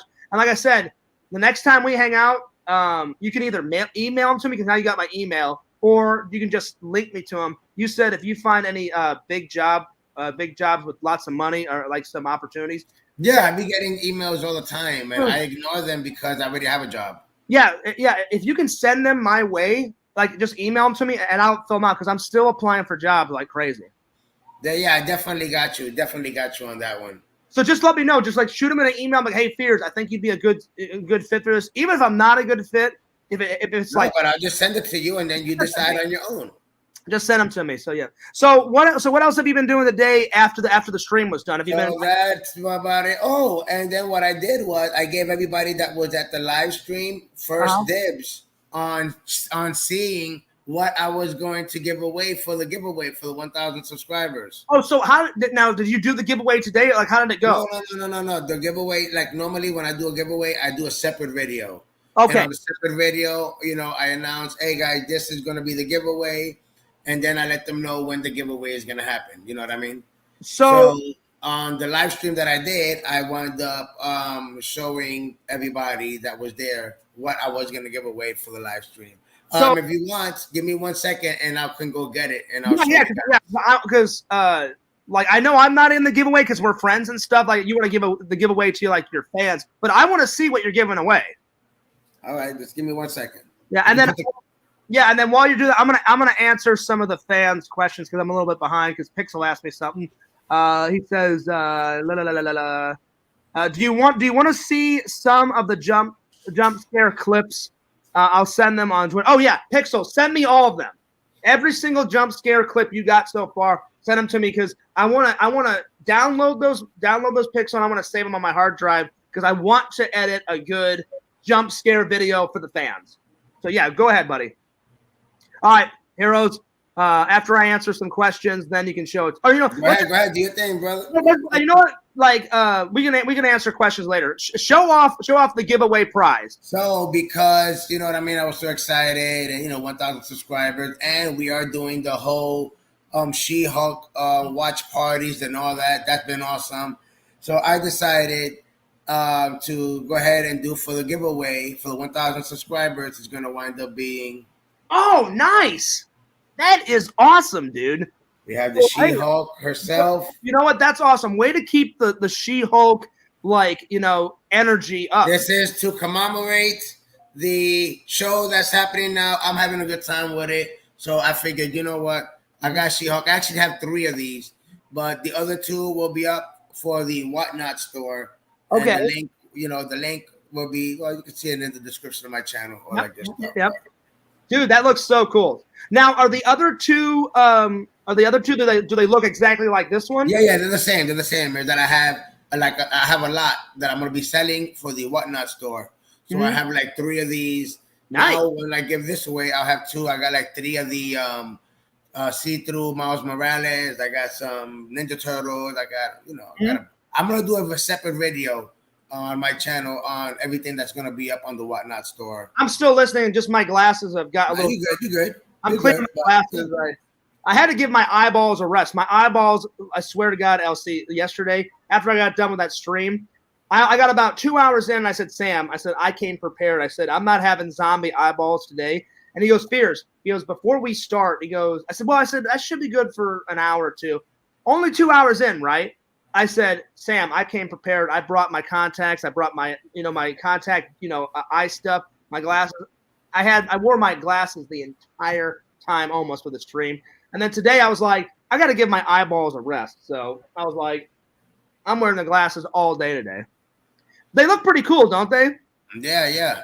Well, the reason why I got them like thick, like thick lenses like this is it's for 3 reasons. One, Fears, all us Fearses in my family were blind as a bat. I'm blind as a bat. Yeah, they remind me of a bottom of a Coke bottle. Yeah, I'm blind as a bat. My brother's blind as a bat. My mom's becoming blind as a bat. Like, she's probably the one that can see the best. And then my brother, his lenses are thicker than mine. Look how thick my lenses are. Look at this. Look at that. Damn. Yeah. That's this shit. Hey, who knows? You might even need a thicker set. Oh, by the time I'm like 50 or 60, they'll be like that thick. It's going to be ridiculous. So that's the first one. The second one is I love kind of like old school glasses, like how they look. Like my dad showed me a high school picture of him, and they kind of look like, in the 50s and 60s, they had those super thick, like black kind of lenses like this. And so like when I went to the eyeglass store, I said, I want something old to like kind of like pay tribute to my dad, but I want something new. And the lady's like, I've got the perfect lenses for you. She brought these out and she goes, it's a little old, but a little new. So she said, it's got that old look feel, but they're brand new glasses. And I said, oh, these look fantastic. And then the third reason is I just like how the look, I like the look of these. So that's why I went with those. So what else is being, before we answer any of the people's questions, what else is going? How's work? How's the kiddos? How's life? How's you and the missus? Like everything is good, my friend. I can't complain. I work Monday through Friday, so I get the weekend off every time. Nice. So you know what I mean. And the fact that I did a 5-hour live stream today, and oh man, I have so much of the boot. Like my mind is still a little twisted. That's why you don't even see me with the boot in my hand right now. I've had enough of the boot. I was so twisted after the live stream. 5 hours later. Well, here. I got hungry, man, and I just wound up getting a public sub. You cannot go wrong with a public sub. Oh yeah, I've had them before. Those are, and also when you go to Publix, they have that their chicken too. Their chicken. Yeah, oh hell yeah. Their chicken. The box of chicken. You go in there, you get a box of chicken. Hell yeah.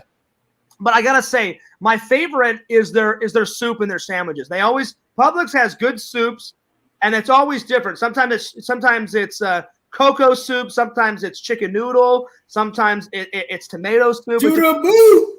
Hey, wish I had the boot here, guys. But those that join my live stream, you know. Really, this time the boot kicked my ass. I'm not lying.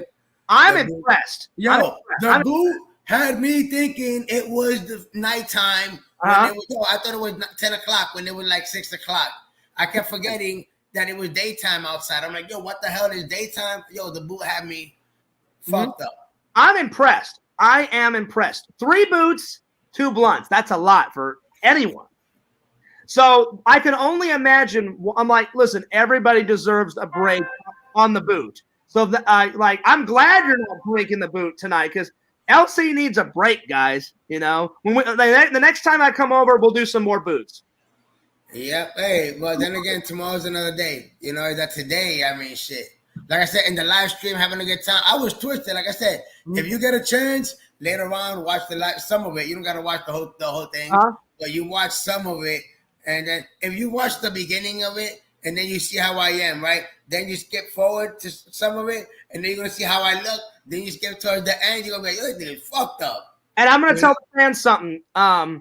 Because it was such great footage, me doing the taste test, on the thing, I'm gonna throw another challenge out. The next time I come over, 2-finger challenge.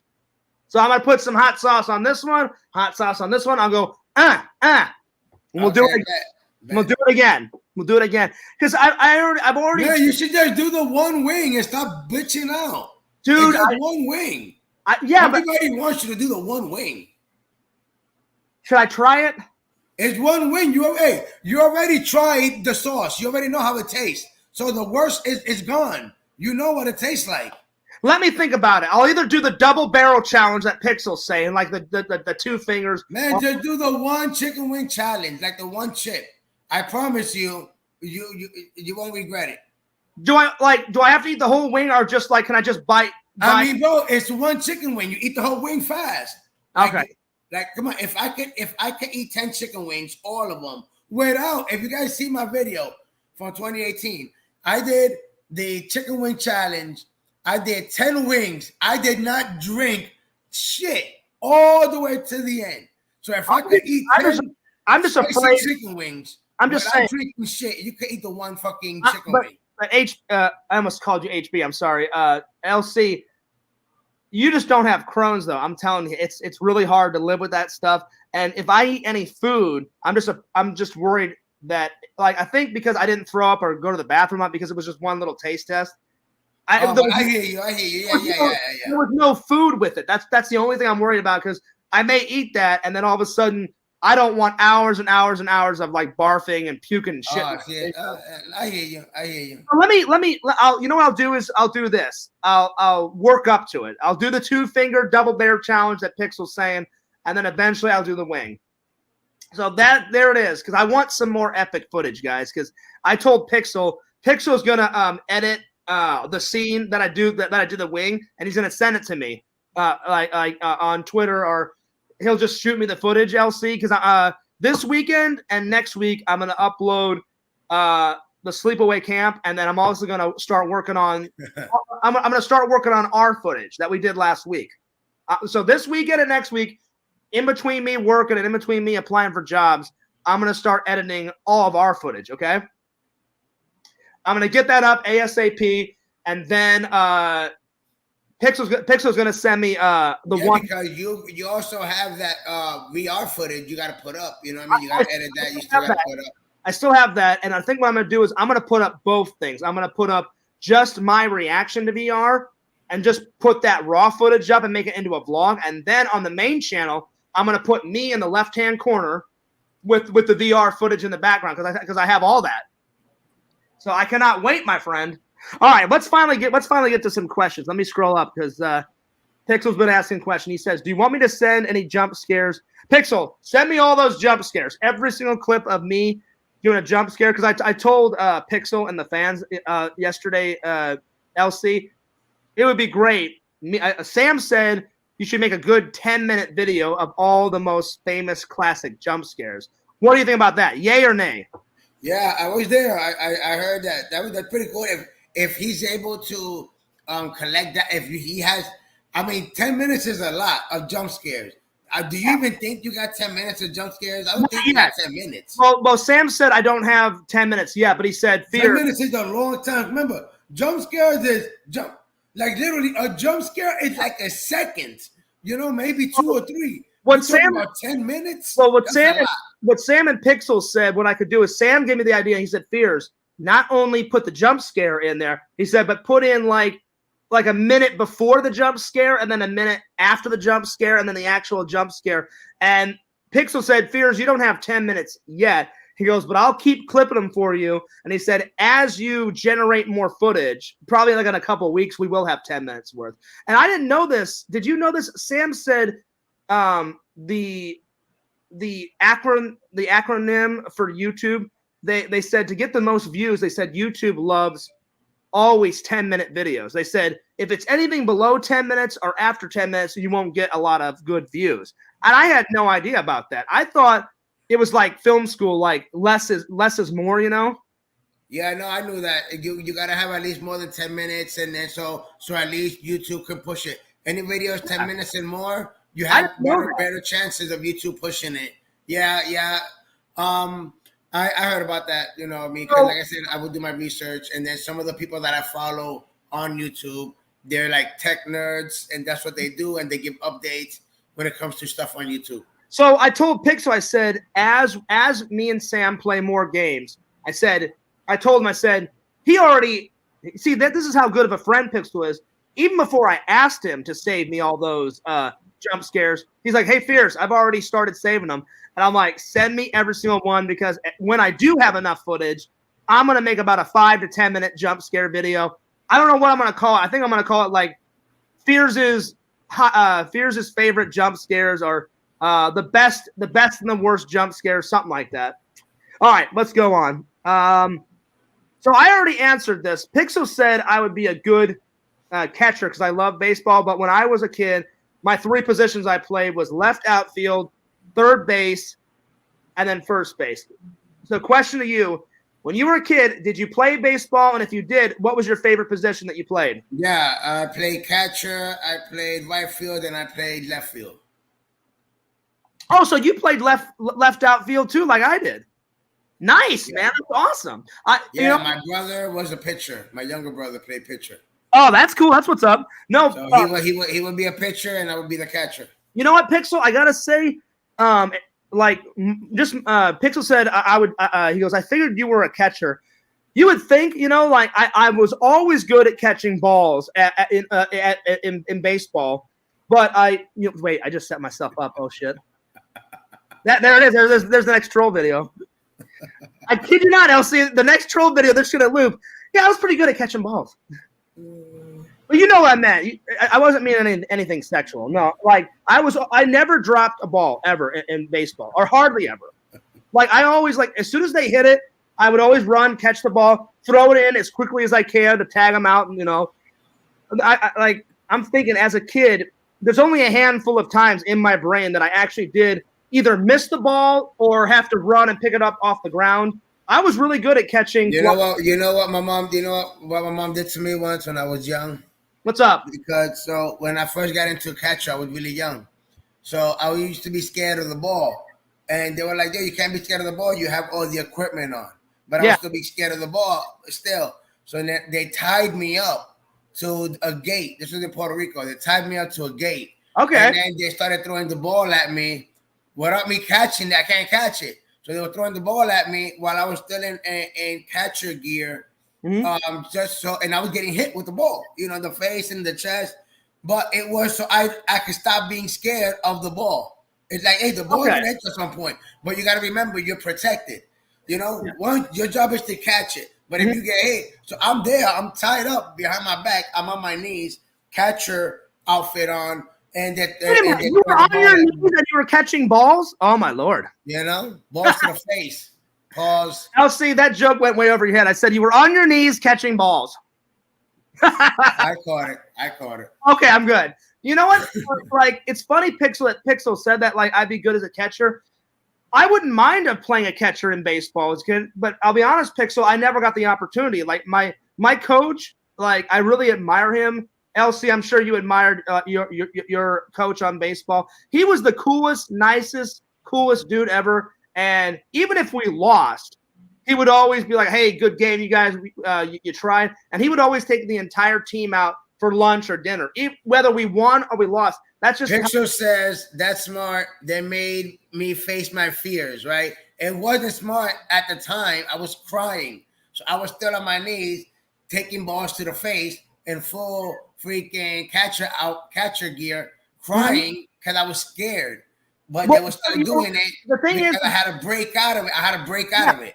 The thing is like, to be a good catcher, I would assume you can't be afraid of the ball. But I was telling Pixel, I just never got the opportunity to play a catcher. I think playing a catcher, in baseball would be kind of a cool gig. But my coach was so cool. Like, he always knew everybody's strengths and weaknesses, but he never, like, made fun of your weaknesses. He'd be like, "Fears," he goes, "I've seen you in action." He goes, "You're really good at catching fly balls." He goes, "You hardly ever drop the ball." So he's like, "You'd be a great outfielder. And I was like, Coach, anything I can do to help the team out. So I played outfield, and he's like, Fears. He's like, do you want to switch it up? Do you want to play like? Give me 1 second, Fears. Don't give me something to drink. My mouth is dry as fuck. No worries. So then guys, he would be like, hey, Fears, like, do you want to switch it up and play like infield? I was like, I've only played outfield, so I don't know what position. He goes, let's try you out at third base. And then I did amazing on third base. And he's like, Fears, he goes, I'm going to switch you in between third and left outfield. And then when that one person got sick, he's like, dude, I need someone for first base. And I was like, to be honest, Coach, I've never played first base in my life. I said, I don't know if I'd be any good. He goes, let's try it out. And I did okay, but my two favorites were third base and outfield. So I never got a chance, Pixel, to play catcher, but, like, it would have been cool. All right, let's continue on. Let's answer some more questions. Pixel said, you seem to be good for that role. Let heroes in with the boot. No boot today. I'm sorry to say. Pixel says double barrel challenge. I'm all about it. We'll do it. You can handle it, Fears. We all believe in you. Well, I appreciate that, buddy. That's nice of you to say. I don't know if I could handle it. If I did it, I'd definitely take your advice, Pickle, and get on some of that lactose milk, man. He's like, bring yourself some lactose milk or whatever to cool you off. Oh, nice. To the boot. The boot. Now, what's in the boot? Is it more alcohol or is it juice? No. I was like, dude, you need a break. I'm like, no more alcohol tonight. Like, just sip some juice. No, I need a break. I need to sober up. Yo, I'm so fucked up. This is juice. Just juice. Listen, and guys, here, I'm going to put this on me for a second. But I still owe it to you guys to bring out the boot. Oh, yeah, for sure. Now, I'm going to say this on me, and then I'll go back to LC. The boot is no joke. LC, I want a boot for Christmas or my birthday. I got to get one. So find a boot for me. I had 1.5 boots last time. I had a full boot, and then I had a half of one because that's all that LC had. And I wasn't drunk, but, man, Fears was like, man, I feel really good right now. Feeling good. The buzz is kicking in. Oh, yeah, this is great. Oh, yeah. But so 3 boots. I am impressed, my friend. I am impressed. Nice. All right, let me scroll down here and get some more questions. Pixels, I think the 10-minute thing is a little older, but they do prefer longer videos for more ads to be placed in them. So I heard about this last night, LC. So I think what Pixel and other people were telling me last night is 10 minutes at the least, and then anything after 10 minutes. Because Pixel and all my friends in me and Sam's epic live stream last night, they made good points. So like, Fears, if you make a video anywhere from 1 minute to 5 minutes, that's not much time for ad time. And YouTube wants to get as many ads in there because we've all seen it. You're ready to watch a video on YouTube or one of your favorite episodes of whatever you're watching on YouTube. And then you have to watch like 2 or 3 minutes of ads. I always skip through them. So that it makes perfect sense. All right. Let's see. Pixel says, remember, Fears, when I asked if you were on top or bottom? Oh, Lord, I remember. And I'll be honest. I don't remember what stream Pixel asked me this, but I'll be honest. LC, when I'm with a girl, I'm not much of a bottom guy. I'm all about the top. I'm all about taking charge, taking action. I hop on top like a little champ in the night, and I get in there. What about you? Top or bottom, buddy? It's late night. You're with the wife. Little candle, little wine. What do you? But the thing on me is that whole top and bottom stuff, it just goes out the window. We do like 69 in, bro. We're in the ceilings. You know what I'm saying? On the walls, so it just goes. It's all over the place. So. I can only imagine. Hey, there's no old fashioned over here. You know what I mean? That old fashioned. Oh no, I get it. No, off camera, LC was telling me some stories. He said Fears in the bedroom. All the old fashioned stuff is out the window. Chains, whips, candle wax. I'm like, oh shit. And then he's like, Fears. He's like, we get wild. And I was like, hey, good for you and Mrs. LC. Right on. Hold up. I didn't say nothing about no whips. Hey, you ain't gonna whip me. I'm gonna tell you that. You ain't whipping me. No, I'm saying you're whipping Mrs. LC. No. Talking about. What? It's all good. We like to have fun, though. I know. I'm just joking, buddy. But no, that's cool. That's good that you and your wife love to have good times.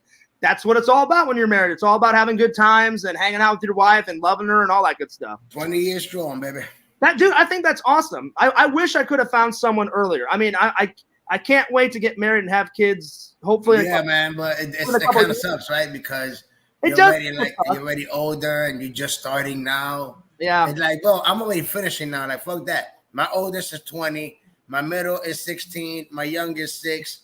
I'm done. I'm 40 years old. I've had bad timing with girls. Like a few girls I thought about marrying, and it was getting there, and then all of a sudden they either cheated on me, or when I was younger, me and my family had to move away about 2 or 3 times because of my dad's job. And then if it wasn't me and my family moving away, then the girls I dated, either one of them cheated on me, and then a few of the other girls they had to move away for their dad's job. So it was just bad timing.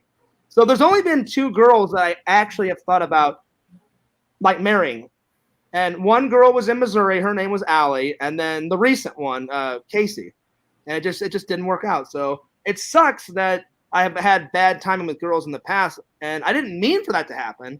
I wanted to do it like how you did it. Like find a woman at an early age, have kids, and trust me, you cannot do what I did, my dude. You cannot do what I did. Well, you know what I mean? Like most people find a woman at an early age and then have kids. I wanted to do it that way. It just, for some reason, it just wasn't in the cards. So yeah. Wild as hell when I was young, man. Having sex in school. Listen, I was pretty. Fears has calmed down a lot. I've told my fans some crazy stories. Like, I don't know if I've told you this story. So me and my friends really, I'll just tell you one crazy story, and we'll see if this is something that LC would have did as a young LC. So I'm sure I probably topped it. I could tell you some stories.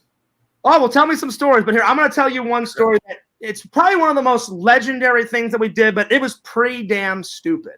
So me, my buddy Trent, Eric, Tommy, my buddy Jesse, and our buddy Nick, we used to get really into did you ever watch that Jackass movie? The Jackass TV shows?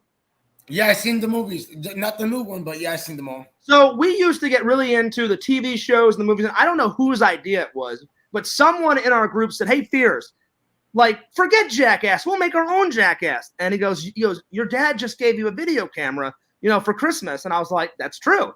So we just started filming us doing goofy stuff. Like, there's one of me like with a fake mullet on in my underwear, flying down a hill in a wagon, and we made a ramp, and I go flying like 10 feet in the air and crash into a lake and shit.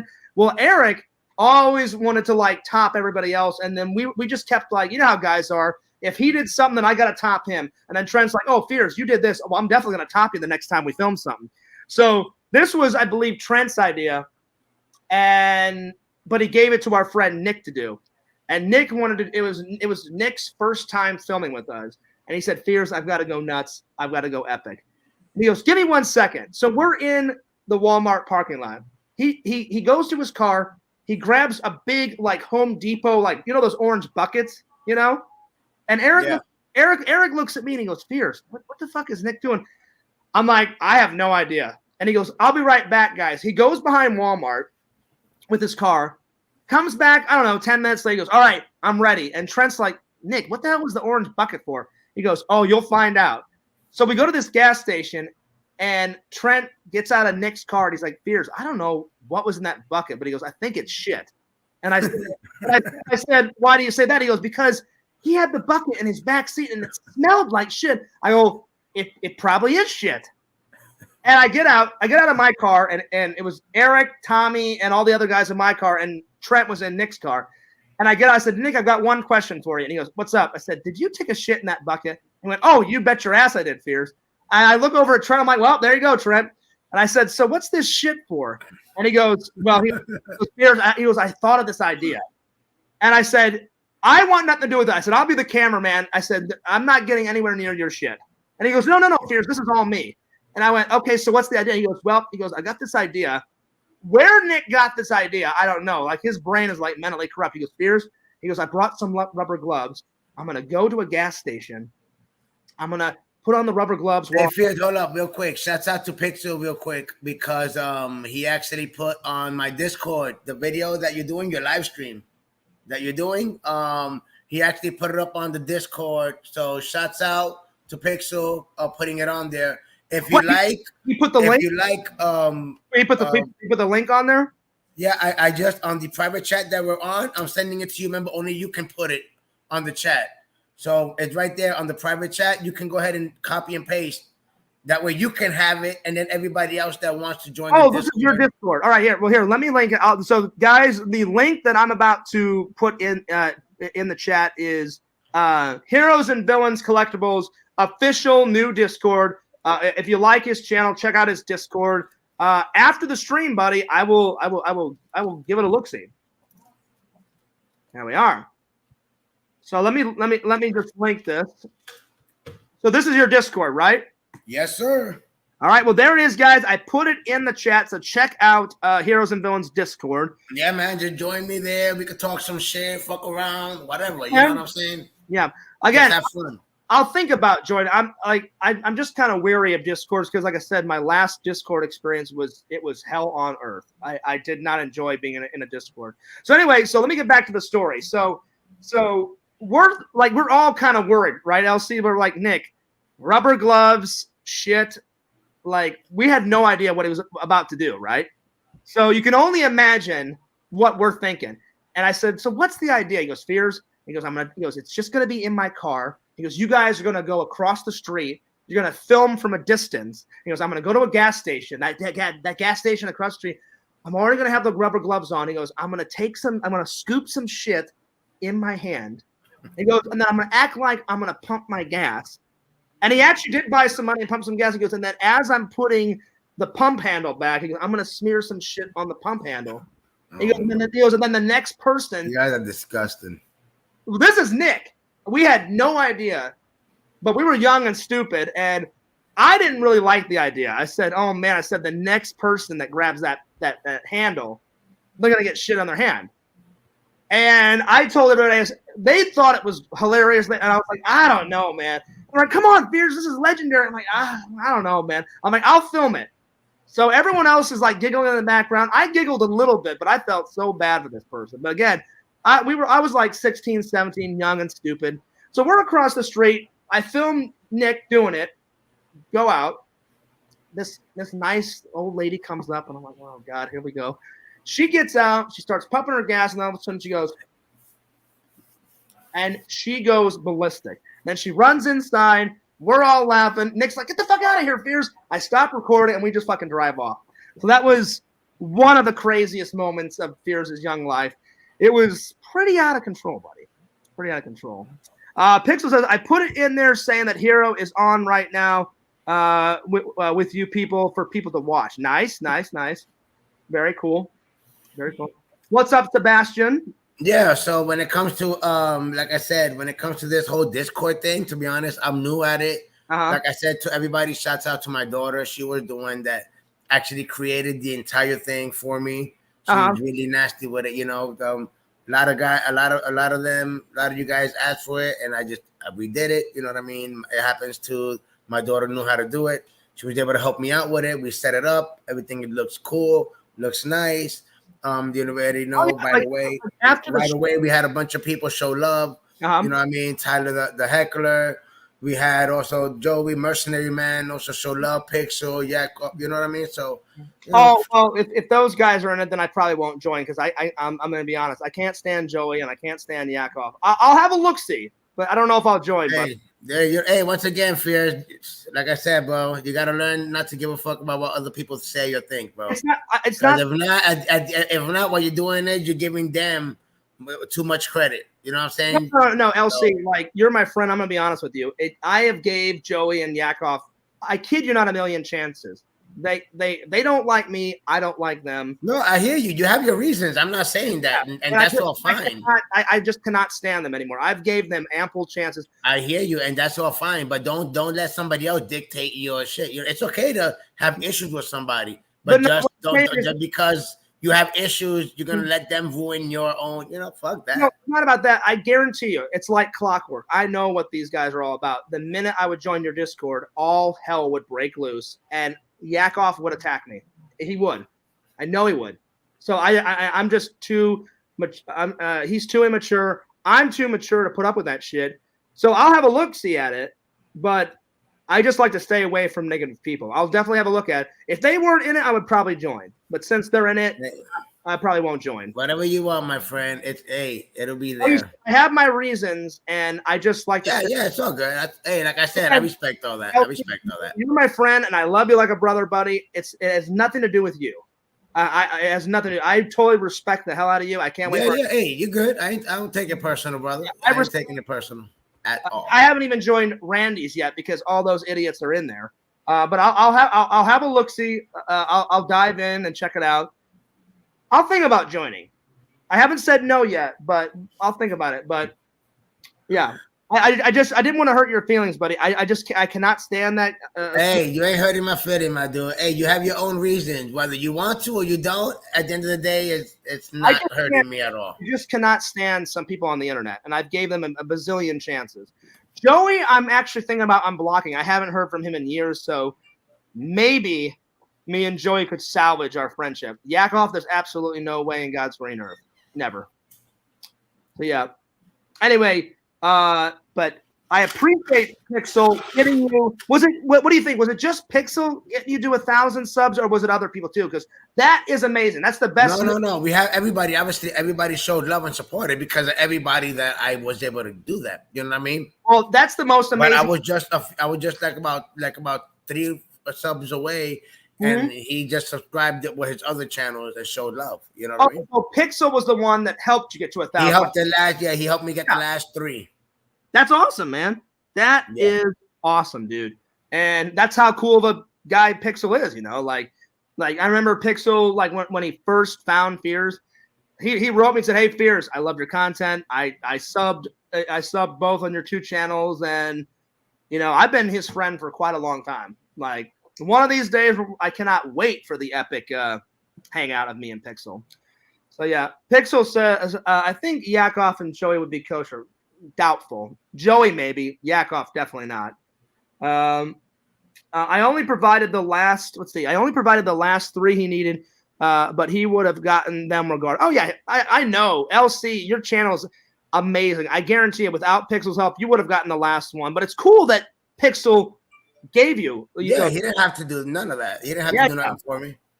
I appreciate it. He didn't have to do nothing for me, and he did it.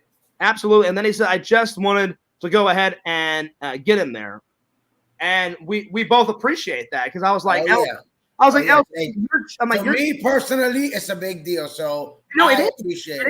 It is. When I hit 1,000 on both of my channels, I went nuts. Like a good nuts. It's a big deal to hit 1,000.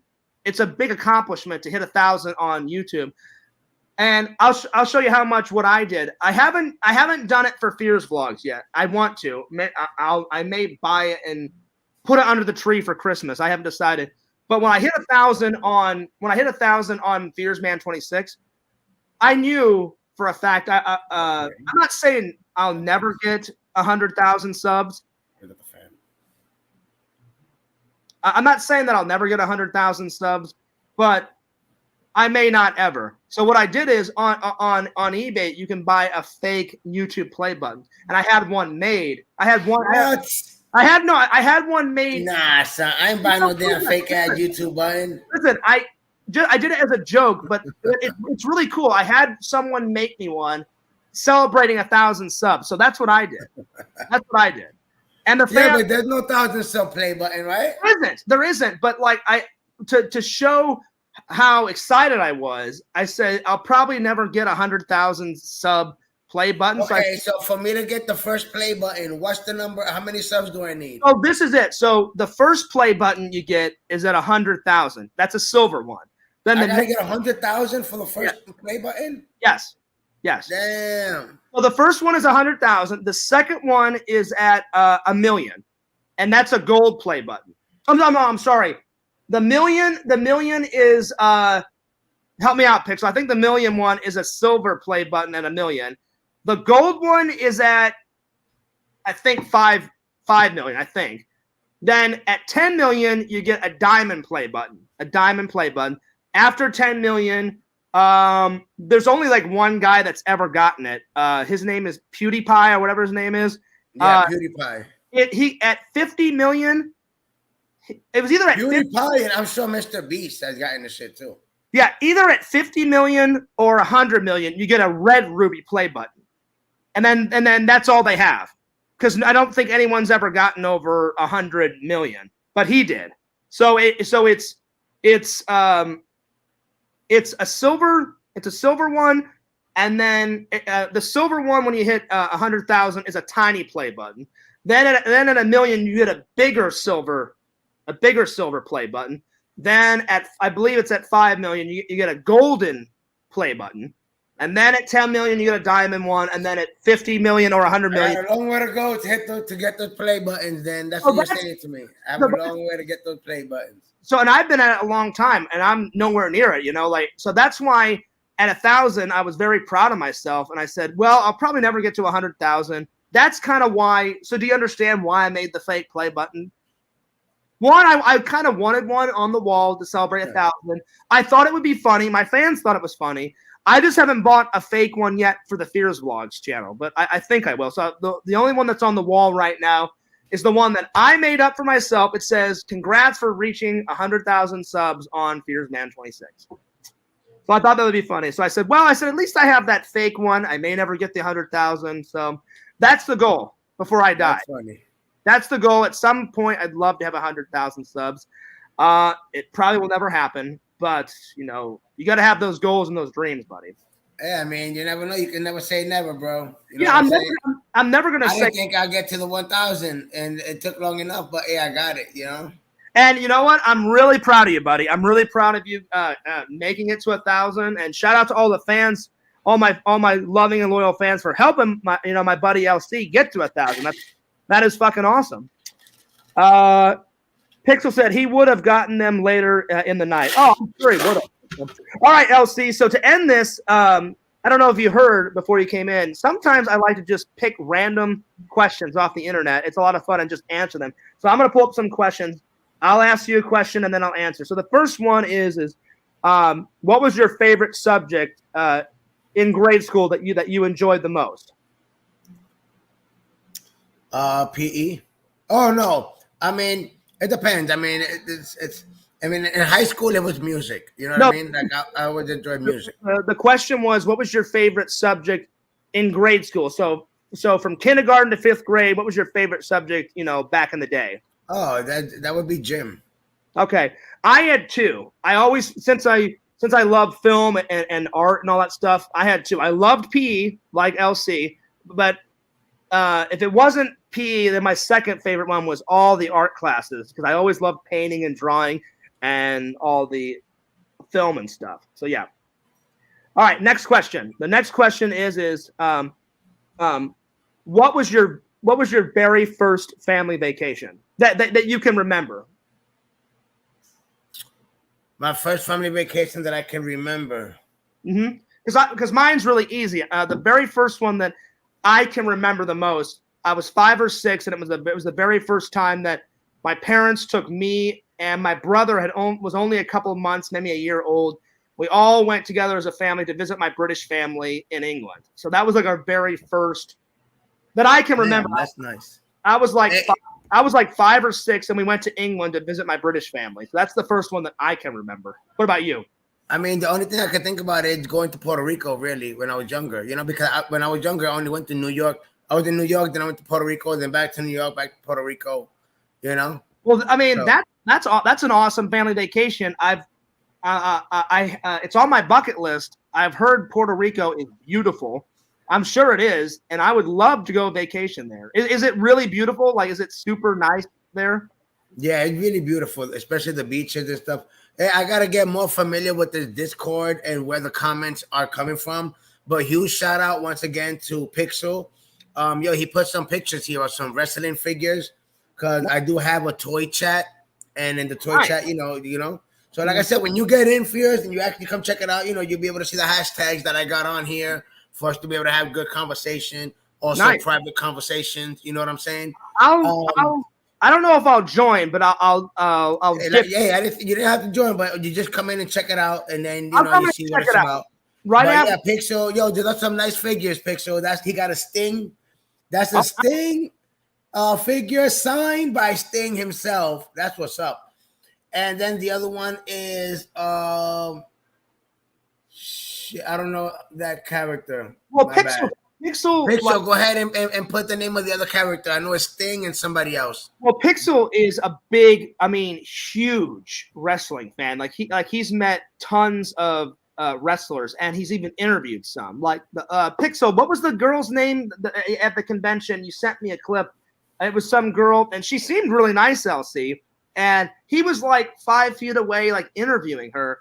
I told Pixel, dude, it's so cool. He's probably met more celebrities than me, and I've met my fair share of celebrities. I don't know why Pixel doesn't put that epic interview on his channel. I mean, that's him. That's his channel, though, and I respect him as a friend. But it was such a good interview. Pixel, what was that girl wrestler? The girl, I don't remember her name, but China. No. He went to the Galaxy Con a couple weeks or about a month or two ago, and he got some footage of this really cool. I mean, she was very good looking too, wrestler, and he was like 2 feet away from her, like interviewing her. So yeah, Britt Baker. Britt Baker, the girl is a dentist too. Yeah. Well, no, the newest one, Pixel, like that. Adam Page. Well, he's putting the names on there. He said Adam Page. Oh no, my bad. So Adam Page is the guy. The other guy is Adam Page. Nice. No, Pixel, like I know you've met Britt Baker, but that was a couple months ago. Like you just like the blonde-haired chick.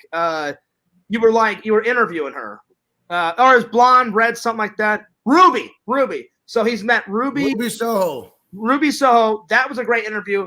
But I'll be honest, my favorite one that he interviewed, Britt Baker. She have you ever heard of her, LC? No, I seen what she looks like. Yeah. My God. So you know she's smoking hot. And she is dedicated. Not only is she a successful wrestler, but before she became a successful wrestler, she's a full-on dentist. And Pixel says, "Oh, Fierce, I really admire her for doing 2 jobs." I do. She's a workaholic. So as soon as after her wrestling thing is done, Elsie, she flies back to Orlando because her practice is in Orlando, right, Pixel? It's either Orlando or Fort Lauderdale. It's somewhere in Florida. She does all of her dentist stuff for about a week or two, gets caught up, and then the next time she's got a wrestling gig, she flies out, does her wrestling shit, comes back. But I think her house is in Florida. So nice. Yeah. So I'm like, hey, more power to her. She's making that moolah, making that money, making that change. And I admire that she didn't give up on her dentist stuff because that was probably her first love, dentistry. And then all of a sudden, she found an opportunity in wrestling. Hey, go for it. That's fucking awesome, And I told Pixel, I said, when we eventually hang out, I said, we got to catch up on old wrestling stories. I'm telling you, LC, I don't like wrestling as much as Pixel, but I did enjoy wrestling growing up as a kid. My favorite shit that I used to love to watch, me and Eric and Trent would sit down and just laugh hysterically over it.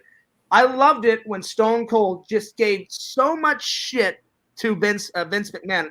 Have you seen those episodes where he's terrorizing Vince McMahon? He's like, hey, what the hell are you doing, man? He's like, you're putting cement in my car. And then Stone Cold's like, I don't give a shit. Fuck you. I'm destroying your car. And he just fills up his car to the brim with cement. Then it's like, Stone Cold beating the shit out of Vince McMahon, I think, like in a grocery store. Is that what it was, Pixel? He was beating the shit out of someone in a grocery store, pouring milk on him. He's like throwing oranges and they're bouncing off the guy's head and shit. I enjoyed all that shit. It was fucking great. Pixel says, Ruby was really sweet. I have it on my wrestling channel and a bunch of wrestling sites. Oh, no, Pixel, you're going to have to send me that. I didn't know you had another channel. I want to subscribe to your wrestling channel. I did not know that. That's what's up. So send me the wrestling channel on Twitter. I'll subscribe to it. I thought the only one that you had. So maybe this whole time, maybe he only puts like certain videos on Pixel Protocol, and then he puts all the wrestling stuff on like the interviews and shit like on his wrestling. Hey, if you want, just put it on if you want Pixel, throw it on the Discord. And I'll pass it on through the private chat here on Fierce, and he can just either do it on Discord or Pixel. You got my Twitter. Throw me your other channel because I want to subscribe to it after the stream. And LC, please send me your link to your other channel on Twitter. Can you do it right now? Because I keep forgetting to subscribe to your music channel, and I've forgotten like 3 times. Can you send me that link on my Twitter right now? Because I keep forgetting, and I was like. The minute me and LC hang out next, I keep being a shitty friend, and I keep forgetting to do it. I'll throw in the Discord. All right. Well, now I have to go in and check it out. I'm a little nervous. I'm a little nervous to go in there and check it out, but I will. I promise. I'll promise. But yeah, Pixel, if you could throw me your YouTube channel, your second one on Twitter, I would love to subscribe. I'm always all about supporting my friends' shit, whether it's a website, a business like how Visions has got his website. LC, I've checked out your toy website, like where you sell stuff, LC. That's pretty fucking cool. And dude, I just cannot wait to hang out with you and your family next when we go to whatever the next toy hunt is or the next convention. And my friend Jeff that puts on all those toy shows. I texted him and said, Jeff, I'm so sorry that I've missed like the last 3 or 4, the 3 or 4 conventions. And he went, oh, Fears. He goes, I've been watching your videos and stuff. He goes, I know you've had a lot on your plate with work and your dad being sick. I said, man, it's been a crazy hell of a year. And he's like, Fears, I get it. He goes, when you can come to the next show, he's like, let me fucking know. So that's how cool of a friend Jeff is. And LC, I don't know if you know who Jeff is. I don't know. Did you ever meet him? He's the guy that's in charge of like the Toy Lando and the other 10 shows. It's not just one show. He puts on like 10 to 20 shows a year. Have you ever met Jeff? He's kind of the tall guy, got long, white, flowing hippie hair, got glasses. He's a really cool, chill fucking dude. Have you ever met him? No, I can't say I have. Well, because he's always running around. He never stays in one spot because he's the main guy running all those toy conventions. So it's kind of hard to bump into him. But the next time you go to one of those, like he was the guy that put on Toy Lando, the one that we became friends at. And so if you ever see him, sometimes he's in one of those motorized carts and he drives around in it, or sometimes he walks around. But he's always wearing like Hawaiian shirts like Fears, and he's always got like kind of like Beatles glasses on, and he's got white, gray, flowing hippie hair. So look out for that guy. He's a great host, great guy. I'm one of his personal friends. At the did you get to go to the RetroCon a couple of months ago, the Super RetroCon? I went to the RetroCon. Well, you know what? That's funny. I was there, and that's before we became friends. Yeah. And you went to the Super RetroCon. I don't know if you saw me on stage, but Jeff was giving a giveaway, and he went, Fears, you're always so full of life and passion, super nerd. You're such a cool fucking guy. He's like, you want to come on the stage with me and like hand out some of the prizes? And I was like, I would be honored. I just haven't uploaded the footage yet so the fans can see, but I'm going to.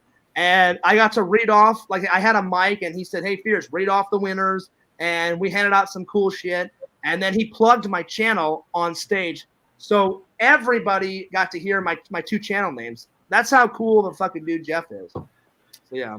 Pixel says, I will throw it on the Discord to you and then Fears. Okay, that's cool. That's what's up. Nice. That's what's up. So your channel will be in there, LC, and Pixel's other channel. Yeah. And then, like I said, you guys could check it out. And then whenever you get a chance, like I said, you could check out a little bit of the stream. I got twisted, but nice. I had a good time. Good conversation with everybody that joined the live stream earlier. You know what I mean? As soon as my stream is done, I'm gonna probably. And I already sent you the link to the other one on your Twitter. Your music YouTube channel. Okay, cool. So the only one I need to get is Pixels off the Discord. So I will as soon as this stream's over. I haven't had any dinner yet, so I'm gonna probably make myself a sandwich, and then after I eat it, then I'll jump in, or maybe I'll just jump into the Discord real quick and check it out and get all that stuff, and then I'll have some dinner. But yeah, I pretty much just slept all day, and then I applied for a couple of jobs today, and then I talked to my mom, and that's pretty much all I did. All right, next question. All right, here we go. Let me pull up the questions. LC, sometimes I like to do this. Like sometimes I'll answer the fans' questions. So if any fans have got any questions for me and LC, put them in the chat. And other times I just look on the internet and just look up questions. Look up questions. So this next question is really easy for me. In school, did you like math? Yay or nay? Me, nay. I fucking hate math. LC, what do you think? Yeah, same here. All right, that was an easy one. Next question. If you could take your family or yourself on the most epic vacation and money was no object, where would you go and why? I'll let you answer first because you actually have a family. I would probably take a friend or just by myself because I don't have a family yet. Where to go where? So the question is if you could take your family or yourself on an epic vacation and money was no object, like you had all the money in the world to do it, and it was no object and you could go as epic as you could, where would you go and why? And then I said, I don't have a family of my own yet, so I would either take my mom and my dad, my brother, or I would go by myself. Because I don't have any kids or a wife yet. So I said, I don't know, man. That's hard because I'll let you answer first because you have a family and a wife. Yeah, I don't know. I mean, I don't know because I mean, if you can go anywhere you want, you know what I mean. There's so many places you could go. You don't have to worry about it. I'll make it easier for you. What's one of the places that you would take your family? Like, what would be a cool, fun vacation to take your family and you guys have never went there yet? Someplace I've never gone. Oh, I know exactly where. My daughter actually wants to go to Japan. Oh, that'd be fun. That'd be cool. I never went to Japan. My dad, before he got sick, he worked at a big. He worked at Pfizer and he worked at Monsanto, and he had to go for a business meeting in China. And after his business meeting was done, I was like maybe 14, 15 when he did this trip. He brought his running shoes because he had a day off after the meeting was done. And so they finished up all their interviews and all their stuff that they had to do. And then I remember he called me and my mom and brother and said, hey, guys, guess where I am right now? My mom was like, I don't know. And he goes, I was at the hotel. I put my running shoes on, and I guess he had to take a cab or something. And he went for a run on the Great Wall of China. How fucking cool is that, man? Because my dad, back in the day before he got sick, he loved to exercise and loved to run. And I like dope. And I like to run and exercise. And my dad's like, well, I can check that off my bucket list. And I remember I grabbed the phone from my mom and I was like, Dad, that's actually pretty fucking cool. And he's like, if you and your mom and your brother was here, he goes, we'd all go for a run. I said, I would love to go for a run with you on the Great Wall of China. And my dad's like, well, it's such a big wall. He goes, I'm just going to run a portion of it. And I was like, oh, yeah. I said, you can't run the whole thing. So my dad said he went for my dad said he went for about a 2-hour run on the wall. And I was like, that's fucking amazing, dude. He did it for his gum style. They put on the shoes and just kept running. Yeah. Yeah. He said he went for about an hour to 2 hours on the Great Wall. And then he had some water with him. And he said, the thing's so long. He said after about a 2-hour run, he said he was done. But he said the experience alone was fucking amazing. And I was like, I can only imagine. I said, that sounds dope. If I did have a family or if money was no option, whenever I do have a family, whenever I do get some kids and a wife, I would love to show them my British culture, and I would love to like go to England and have them introduce all my British family. And if I didn't do that, then I've always wanted to go to the Bahamas. Like I've had some friends go to the Bahamas and said, "Here, we loved it. You got to go there and experience it one day." And I said, "It's on my bucket list. At one point, I would love to go to the Bahamas and check it out." Yeah, you know, I would like to go and keeping it local in the U.S. I would like to. I haven't gone to. I would like to go to Vegas. Vegas, Las Vegas. Oh, I thought you said R like Vegas. I was like, where the hell is that? Vegas. I went to Vegas twice. Vegas is awesome. I've never been to Vegas. I know if I go to Vegas, I'm gonna have a blast. Vegas is awesome, dude. Like the first time I went, it was fun. I just couldn't gamble that first time because I was underage. So the first time I went, it was me, my mom, my dad, and my brother. And I watched my mom and dad gamble, and we went to some shows and stuff, and it was awesome. The second time was in college. Me and my buddy Eric. Eric was I don't know if he's obsessed now, but back in the day, Eric was obsessed with that awesome he's an awesome he plays a guitar, so he's in a band. He's like half rock star, half illusionist, half magician. Have you ever heard of Chris Angel? Hell yeah. So Eric was like, fierce. This guy does it all. He goes, he's a bodybuilder. He's a rock star. He films his own magician. He's a magician. He films his own TV show and does shit about. His show is Mind Freak. Yeah. So that was the first time I'd heard of him, and I said, I used to watch that shit. Well, I started watching with Eric back then, and I looked at Eric. I had never heard of him, and I said, dude, what makes him so epic? He goes, Fierce, there's nothing this guy doesn't do. And I said, well, give me some examples. He goes, dude, he's a magician. He does an illusion. He's an illusionist. He's a bodybuilder. He's a fucking rock star. He's got his own fucking band. He's a movie star. He's in movies. He's a television star. And I was like, Eric, we have got to go at some point. And he goes, Fierce, you already live near Vegas, because this was in my college days. I did college in Arizona. He goes, I'll just come and visit you. We'll hang out a couple of days, in Arizona, and then the last part of the trip, let's just go to fucking Vegas. And I said, dude, I'm down. So Eric came for about a week, and I think he came for a week and 3 days, something like that.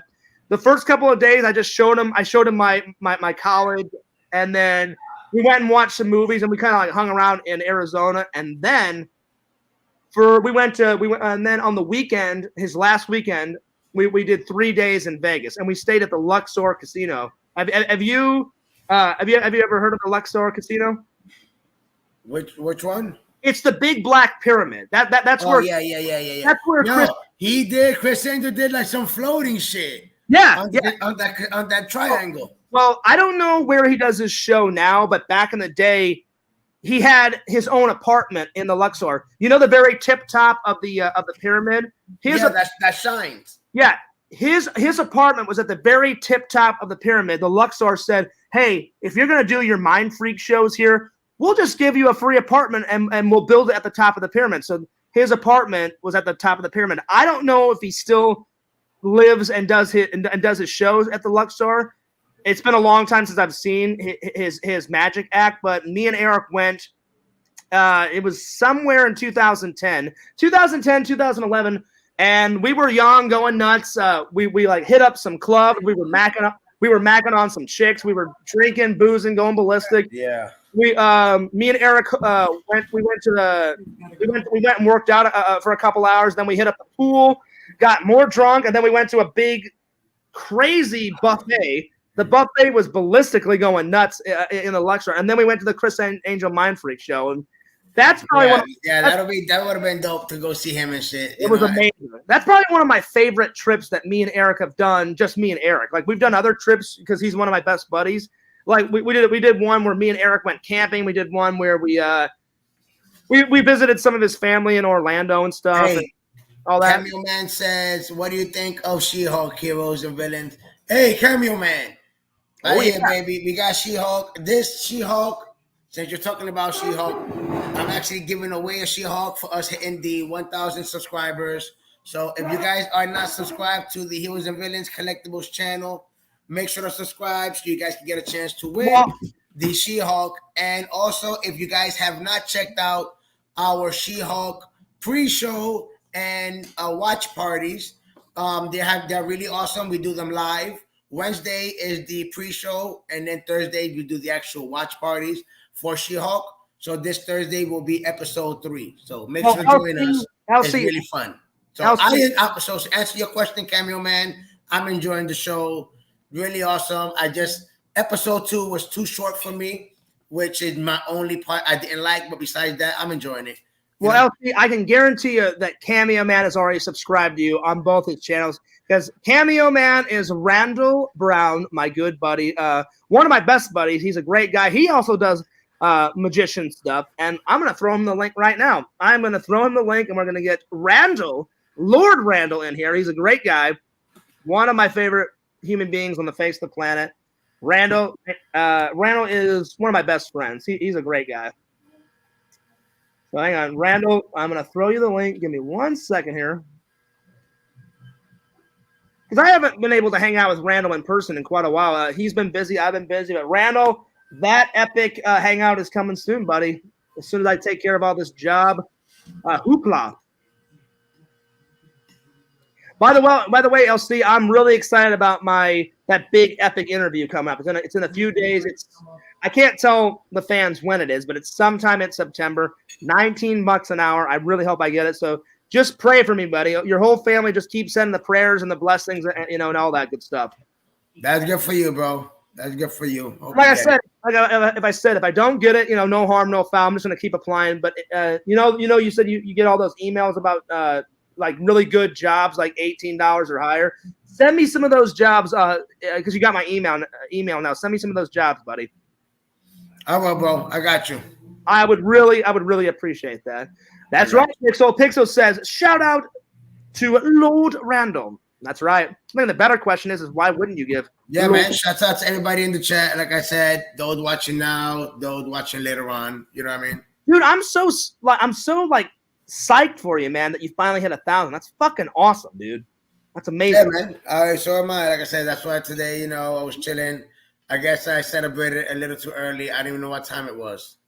Dude, and I'm also impressed. Not one, not two, but three. The boot. That's awesome, buddy. Dude, you gotta find me a boot, man, either for my birthday or Christmas. Or let's just make a mold of the fucking boot, and then we'll make it in plastic. I got you. Hey, I gotta have my own boot.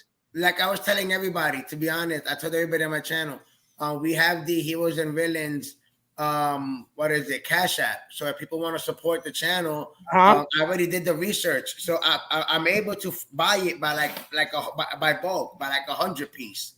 And then I would get it like 100 piece, and then I would get it. One side will have my logo, and then the other side will have the Heroes and Villains Collectibles logo. Okay, so you guys got the official merch. Okay, so LC, either for my birthday's in October 20th. Cameo man, what's up, brother man? Randall, how's it going? Or Christmas, buddy. I don't care which one. Either my birthday, October 28th, or Christmas. I would love an official Heroes and Collectibles, the boot. And I'll fill it up with beer and I'll go nuts with you on it. It'll be great. Cameo man, welcome. Lord Randall, my good buddy, how are you doing today, my fine sir? How have things been going? How have the commissions been going? The commissions going good? Oh, the commissions have been going great. Can y'all hear me? I can hear you.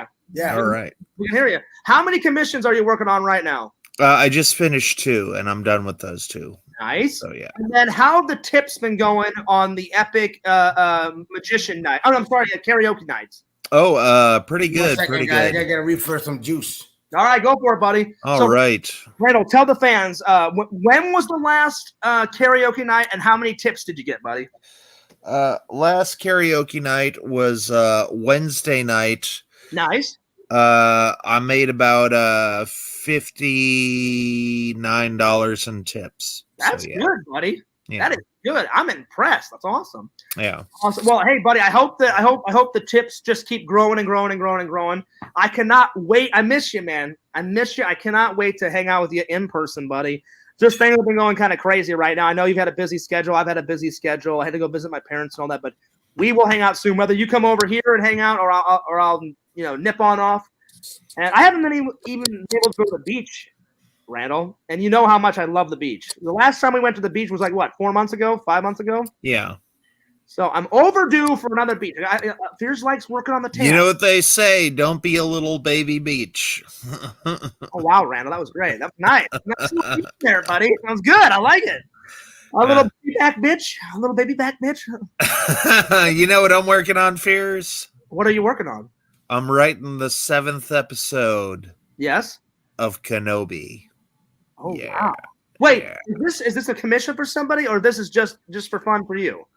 This is just for fun for me. So this will be something that I read on the air on my stream, probably sometime on Tuesday. So you're going to do a live reading of your own interpretation of Kenobi. Yes. That's awesome, Randall. Well, hey, guys, Randall's next epic live stream on which channel is it going to be on? Cameo Man 2021. It's going to be on Tuesday. I have to sneeze, Randall. So, Randall, I'm 35 pages in. It's going to be 52 pages long. So, yeah. Randall, let me make the announcement here. Let me put it on me real quick because I'm always plugging my best friend stuff. So, guys, next Tuesday, big live stream on Cameo Man 2021. Randall's going to be doing a read-through of his own interpretation of Kenobi episode 7. So check it out. I want everyone to go give Randall a sub, a like, a view, all of that shot. Hell yeah. So Randall, my next question is what inspired you to do your own episode? Because you love so much of the show, or you just wanted to do something for fun? Well, I was reading this book, The Gift by Shad Helmstetter. Uh-huh. And one thing it said is, believe in yourself and don't let other people tell you what you can and you can't do. Mm-hmm. And I just decided, after reading this book, that I am just going to go ahead and I'm going to kick ass and I'm going to write the 7th episode of Kenobi. So I don't care what anybody says. I don't know if you heard off camera, but Randall said, just for fun, on next Tuesday, he's going to do a live reading of his own interpretation of. He loves the Kenobi series so much. He said, you know what? I'm going to write my own script, my own version of the 7th episode of Kenobi, and then he's going to read it for all the fans. What do you think about that, buddy? Yeah, I still haven't seen none of the episodes of Obi-Wan yet. I still haven't seen. Don't worry, I haven't either. I need to catch up. Fears is so behind on his television. Like I said, man, when it comes to Star Wars, like I said, Marvel shows I'm on. When it comes to Star Wars, don't get me wrong. I love the Mandalorian. That was really awesome. Mm-hmm. You know what I'm saying? I thought that Boba Fett was okay, for what it was. Like I said, since I'm not a diehard Star Wars fan, I'm not really picky with them. But Mandalorian may be a big. I became a big after I saw Mandalorian. I'm like, you know what? Let me go ahead and give Star Wars another shot. So I seen it all over again from the first one all the way to the 9th. And once I seen it, I'm like, it's not for me. I prefer the show. I prefer the Mandalorian. Or all 3 seasons was awesome. The Boba Fett was good. And, I prefer the shows. Randall, a thought is wiggling in Fears' brain right now. LC is not a big Star Wars fan. It may have to be an instant block. It may have to be. I'm just joking, LC. I would never do that to you, buddy. I would never do that to you. You were getting nervous, though, right? You were getting a little nervous. Well, I mean, hey, I said I like the Mandalorian and Boba Fett. I know. I was just joking. So, Randall, have you been watching the whole stream so far, or did you just get back from karaoke, or what's been going on? I just finished doing a writing bout. Mm-hmm. I wrote 35 pages of the new nice. New Kenobi episode, so I was taking a break. LC, I was just joking. I would never block you, buddy. I was just playing. I know, bro. LC, we need to find Ferris and we need to gank him. We need to just smack him in the face. Oh my Lord. At some point, LC knows what I'm saying, right, LC? Yeah. I get you, Randall. Look out, Ferris. We're coming for you. I'll just move back to Missouri, Randall. No, Randall. Yeah, we'll never find Ferris in his house that has like 40 different rooms in it. My parents sold the mansion. They sold. Oh, yeah. They sold. So now there's only 20 rooms. You said they sold the mansion? Yeah, LC, I forgot to tell you, my mom and dad, they just saved their money really good. They're rich beyond belief. I'm not rich. My family is rich. And I guess their dream home was to live in a mansion. And there was so many rooms in this house. Some rooms I never made it in. I swear to God. There was like 30 or 40 rooms in this house. That's because those are all the sex rooms, all those doors that were locked. It's I don't know. Not allowed in this room. Yeah. No, and you're like, hey, that room has a swing. That wasn't a swing. I don't even want to think about that, man. LC knows what's up. Listen, I love my parents, but I don't like to think of that stuff, all right? I love my parents. But no, there was some rooms. My fans thought it was funny. They're like, Fears. How do you think you were made, Fears? I appreciate my life. I love my life. I don't care how I was conceived, all right? No, but LC, my fans thought it was funny. They were like, Fears, you lived in this mansion and you didn't even get curious to go into that room. I said, I had no reason to go in that room, so I never went in, But there was something in there. There was probably nothing in there.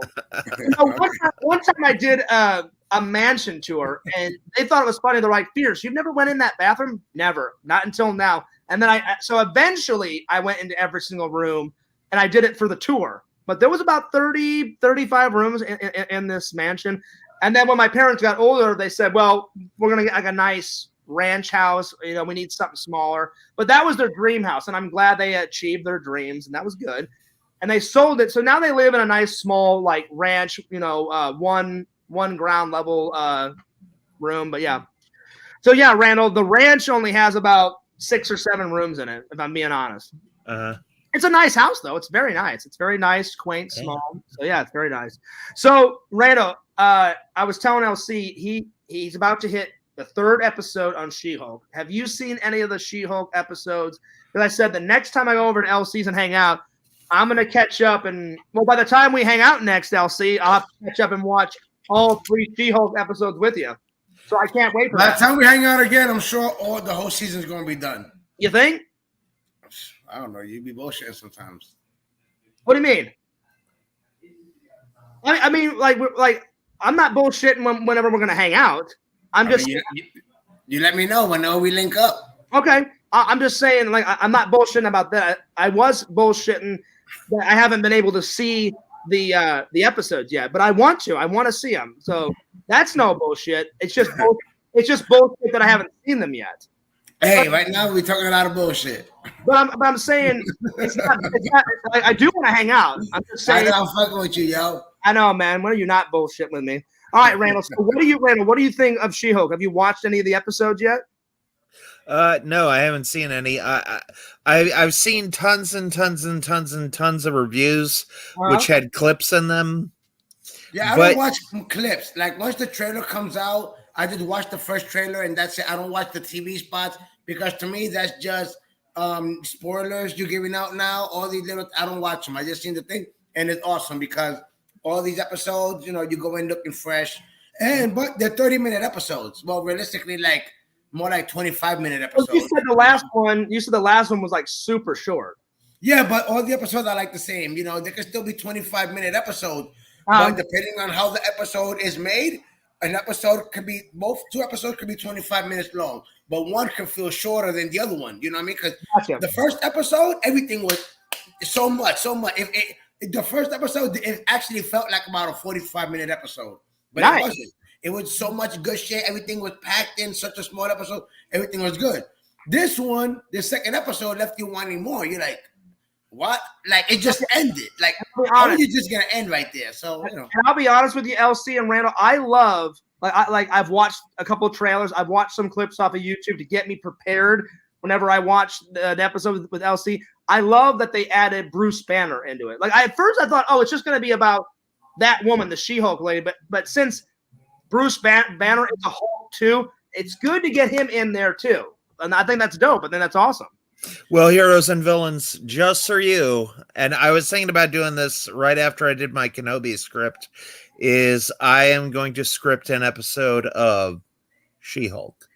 Oh, nice. This is big news. So Randall's going to write his own script episode of She-Hulk, and then Randall's going to do a live reading of it. Well, I'm sure LC and the fans are going to love that, Randall. That's awesome. Yeah. So what do? You got to watch the episode first, right? You got to watch it so you know. Okay. So Randall will watch the whole series, and then he'll write his own episode. Well, they're only up to 3 episodes so far, so I'll watch the 3 episodes. Oh, and then write it. Okay, got it.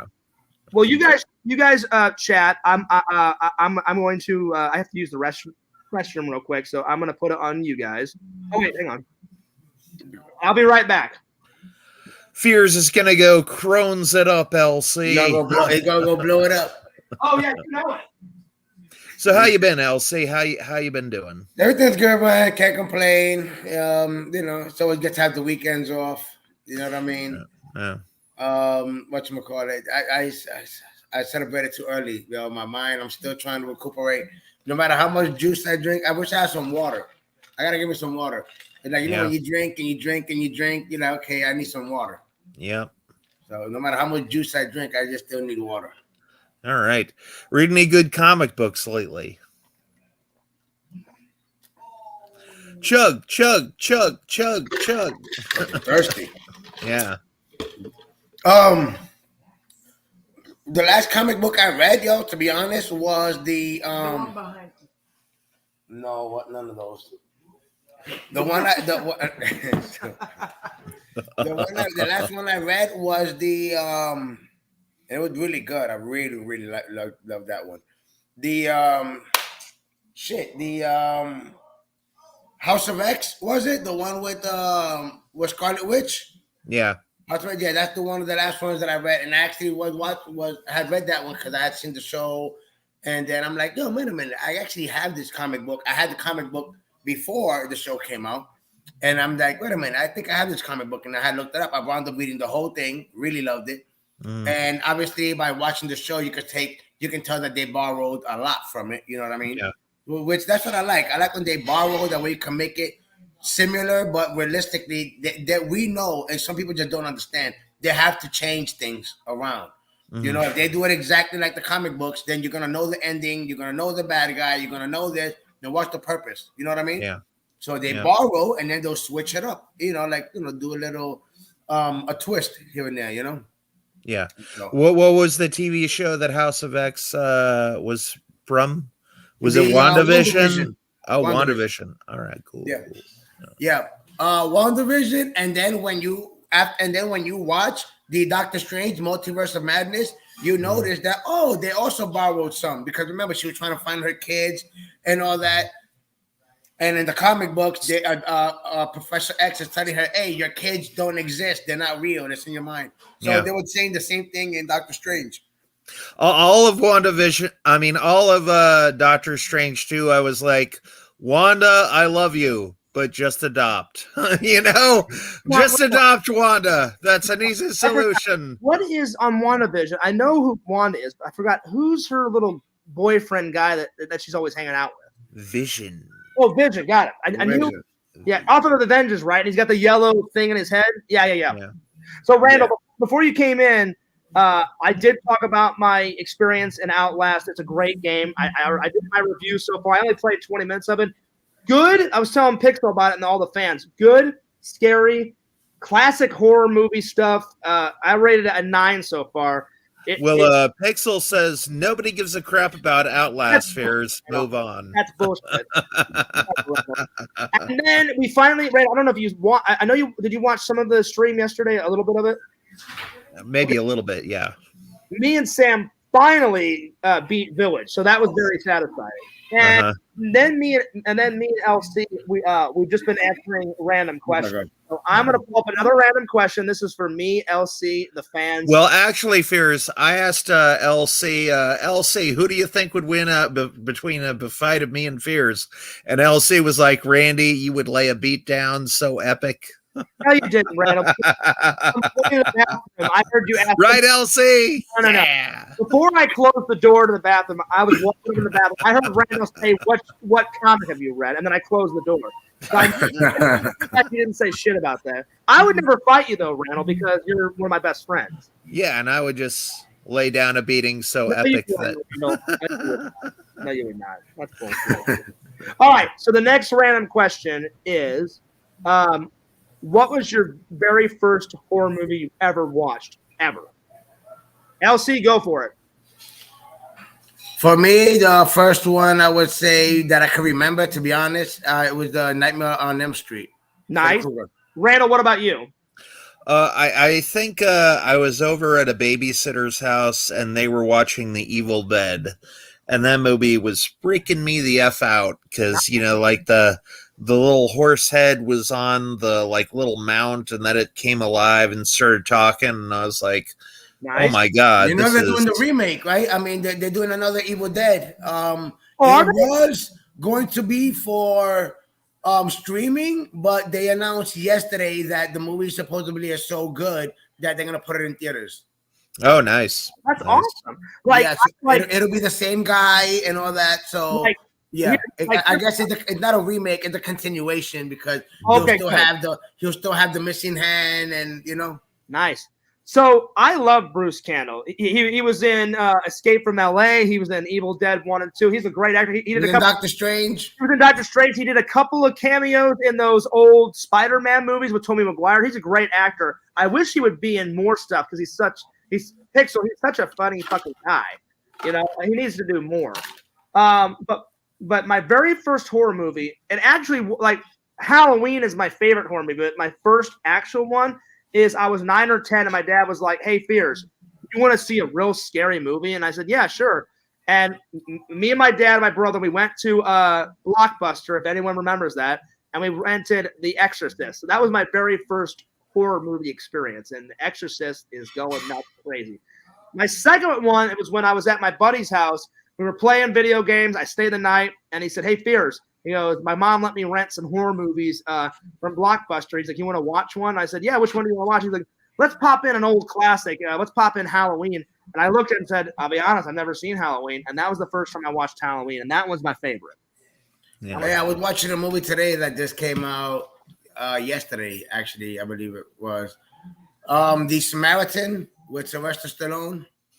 Was that a superhero movie? Yeah, that he's a superhero. What are his powers? Yeah, no, well, I don't want to give any spoilers away because there's a twist at the same time to the movie, but he's basically like, I mean, just like strong. He's strong, and then he can get shot, and nothing will happen to him.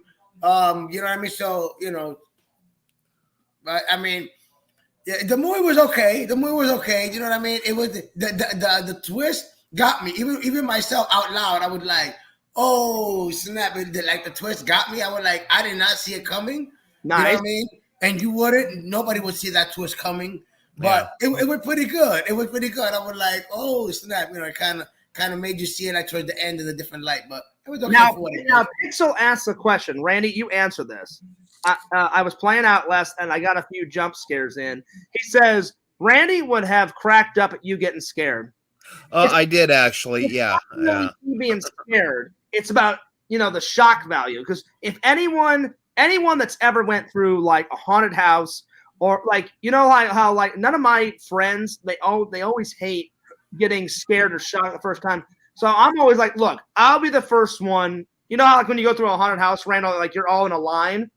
So Eric is always chilling in the background, with his wife Erin. So it's usually me and then Tom and then Aaron and then Eric and then the rest of our buddies.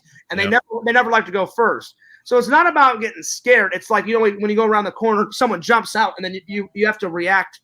You react like quick. Oh, it is all about getting scared, Fears. Bro, it's a little bit for me, it's a little bit of scariness, and then about me reacting fast. Yeah, it's a mixture of that.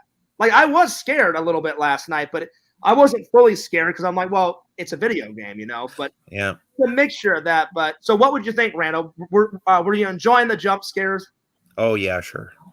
Nice. Well, we had a couple of mini ones in the village that weren't that scary, but the minute we started playing Outlast, I'll admit.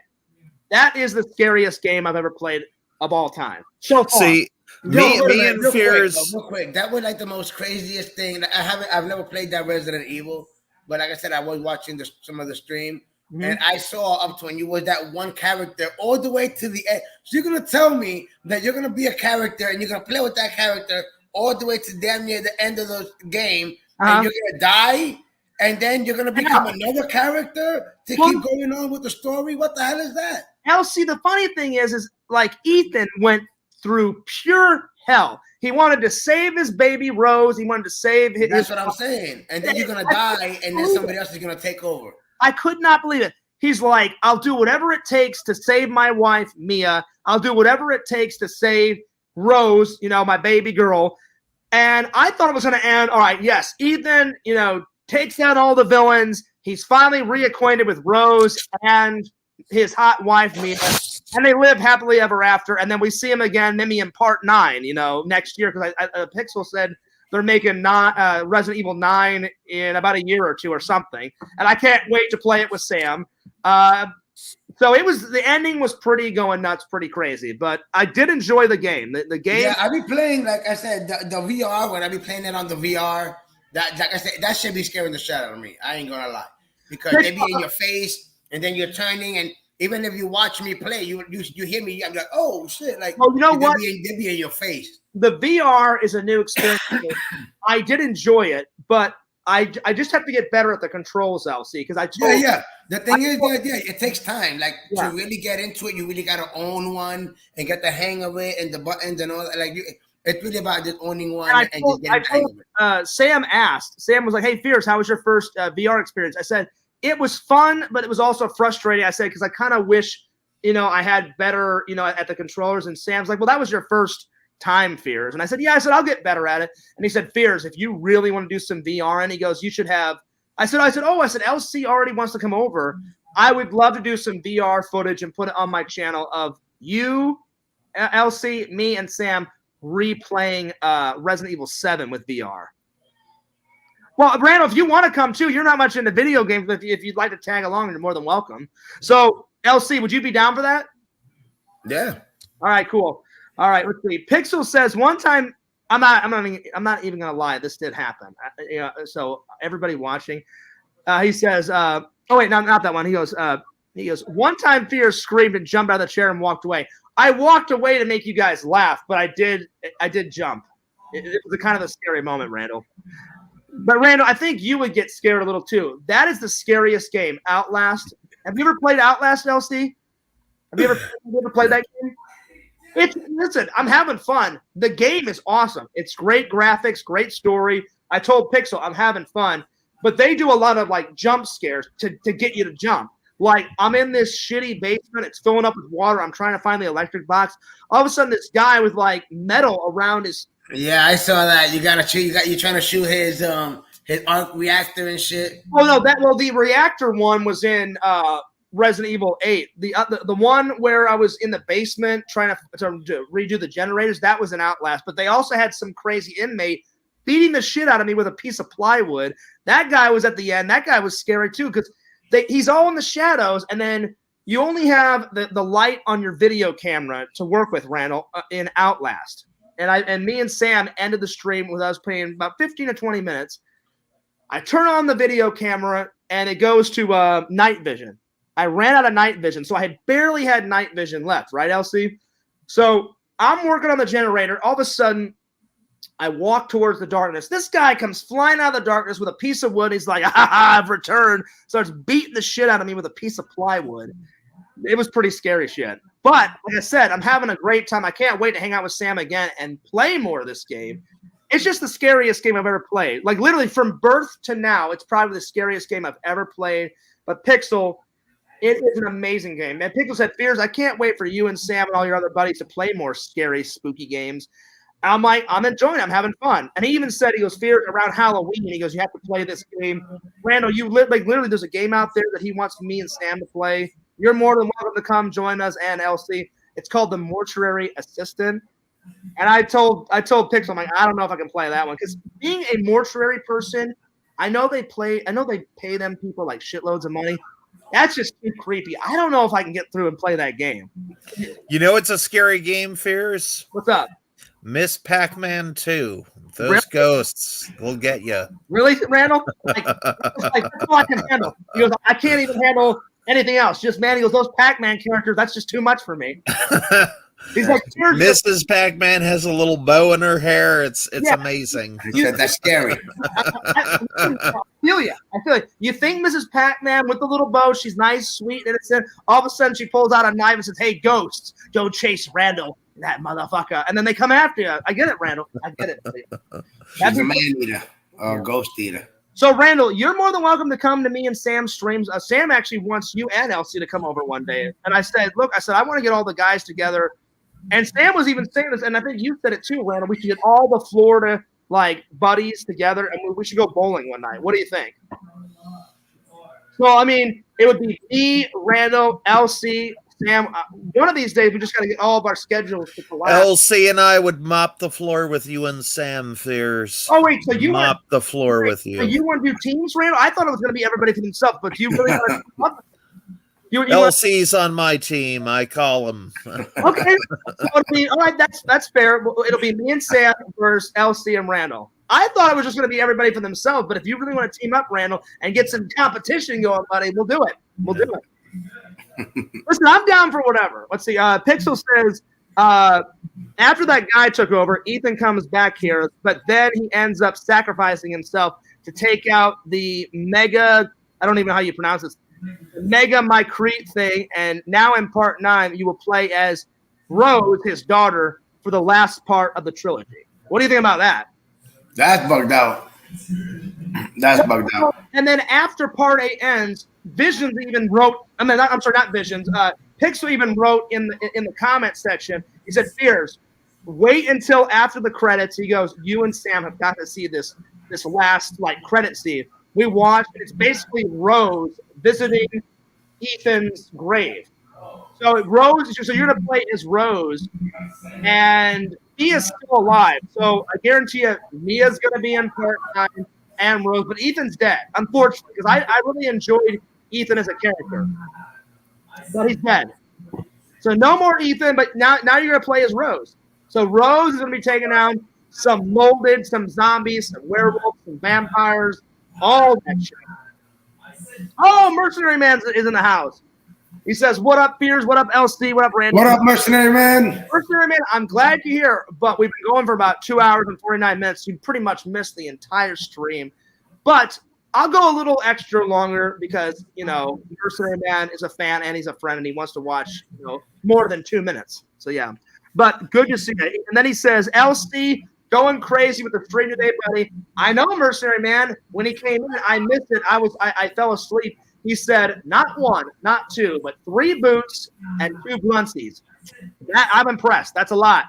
And Mercenary Man, he's still drunk off his mind. Yeah, that boot had me. That boot had me forgetting what time it was. Like, for real, I swear, I didn't even know what time it was. You're not drunk, but you said you're still a little tipsy, and you said you're trying to sober up. Mercenary Man, he's had not 1 but 2 boots full of juice. That's how messed up he still is. Yeah, I'm on juice right now. I got the boot full of juice. Now, is it helping, LC? Like, is the buzz starting to come off, or is it still pretty? All right, so he said thumbs up. There we go. There we go. Yeah, man. After the stream, I had to go get me a public sub. Those public subs will get you right. Now, Randall, I've had a public sub. LC's had a public sub. Have you ever went to Publix and had one of their great Subway like sub sandwiches? Have you ever had one of those? Oh yeah, I had some Subway in public before. Yeah, it's good. Funny, Randall, you're hilarious. No, have you ever had a public? No, I have not. Oh, Randall, you're missing out, dude. Those are good.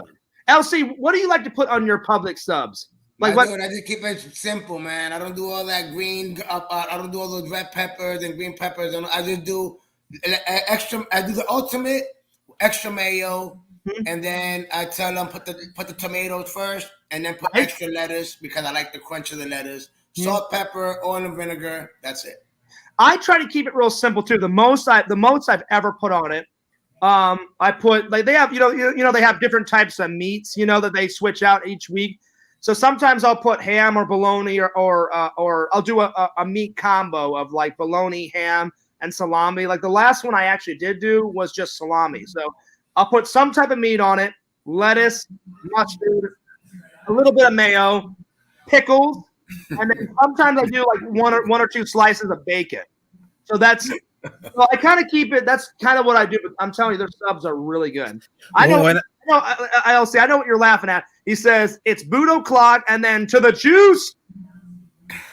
Yeah, to the juice boot. That's a new one. We've never seen that. When I get a Subway, what I get is I get a tuna sub with pickles, jalapenos, pepperoncinis, sriracha, mayo, and oil. That's what I get. You know that I heard that on Subway. Well, when I go to Subway, I get that chicken. What is it? That original chicken sandwich? Oh yeah. The chicken's good. Yeah, the chicken one. But they said that there was this thing a few months back, bro, that the tuna fish from Subway, that's not tuna fish. That their tuna fish is not really tuna fish. Oh, what is it? It's ground up cat guts. It's some kind of other. It's some kind of bullshit, but it's not tuna fish. So people.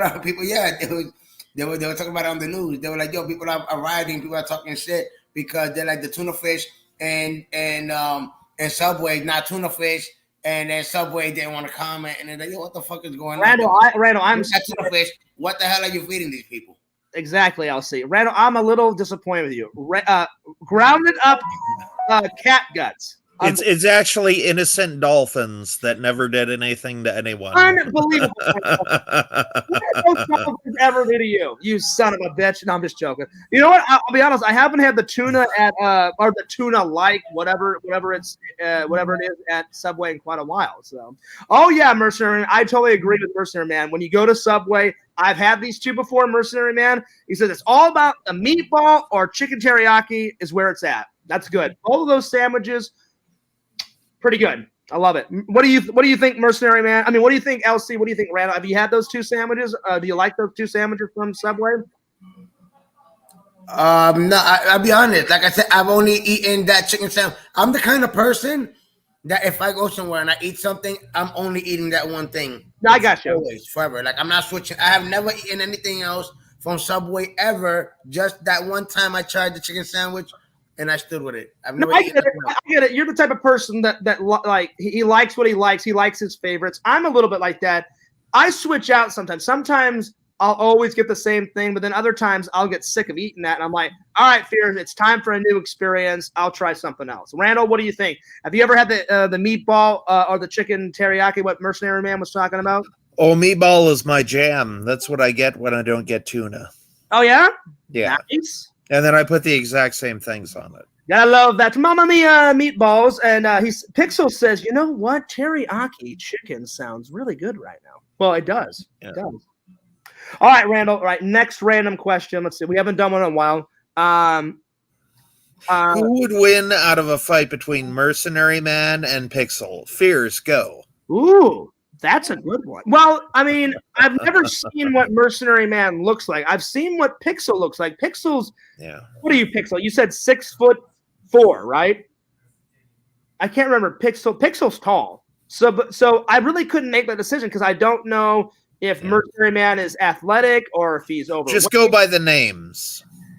You're 6'6", Pixel? Damn. Randall. That's with the fedora. That's Tommy NC 2010. Yeah. Pixel doesn't wear fedoras. It's all Tommy. That's all Tommy NC. Everybody loves fedoras, Fierce. I'm not saying that he doesn't like fedoras. I'm just saying Tommy's the one. He's fedoras. What's a fedora? And I'm getting tired. You know what I mean. Tommy's got what 10, 20 fedoras. Like he's got a lot of them. Anyway, I don't know what Mercenary Man looked like. That's pretty funny, Pixel. Pixel says, you know what? Mercenary Man would be on my shoulder. We will make a giant. There you are. Mm-hmm. Mercenary Man says, oh, Pixel would lay me out for sure. Randall, how do you say that word? I'm what? Oh, agile. I'm agile, but he said I'm agile, but one shot and I'm done. Well, there you go. But I'll be honest. If I was picking, I've never met Mercenary Man. I don't know what he looks like. So I can't really make a decision, but Pixel, I never knew you were that high. I thought you were like 6'4" or something. So Randall, even though I'm a short guy, I'm only like 5'6". I kid you not. This is what it's going to be whenever I hang out with Pixel. I'm going to be like this. Hey, Pixel. What's up, buddy? How you been? I'm John Fears. I'm right down here, man. Mercenary Man's or Pixel Protocol says, I would rather just smoke with Mercenary Man. There you go. That'd be cool. I'm telling you, Pixel, it's going to be an epic hangout, but listen, LC, I'm a short motherfucker. Randall knows it. I'm only 5'6". I never thought Pixel was that tall. I thought you told me 6'4", but Pixel's a tall dude. So whenever we do hang out, it's going to be kind of a funny hangout, Pixel, because you're going to be looking down the whole time, and I'm going to be looking up the whole time. Unless if we're like sitting down like in a chair, like playing video games and stuff. You know what I mean? Yeah. Yeah. Next random question. Well, I was trying to get to it. All right, here we go. Let me pick one out. All right. So can you cook? And if you do cook, what's the last thing you cook? Go for it.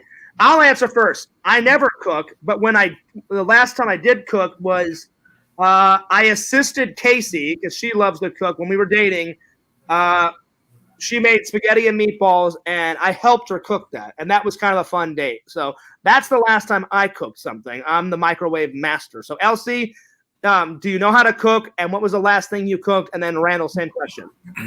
Yeah, I've been cooking since I was a little boy. My mom taught me how to cook. Okay, cool. And what was the last thing you cooked? What was the last thing I cooked the other day? Was it some rice and corned beef, or was it some chicken Alfredo I made the other day also? Right. That sounds good. Yeah, I made some chicken Alfredo the other day, and then before that I made some rice and corned beef with some corn inside the corned beef.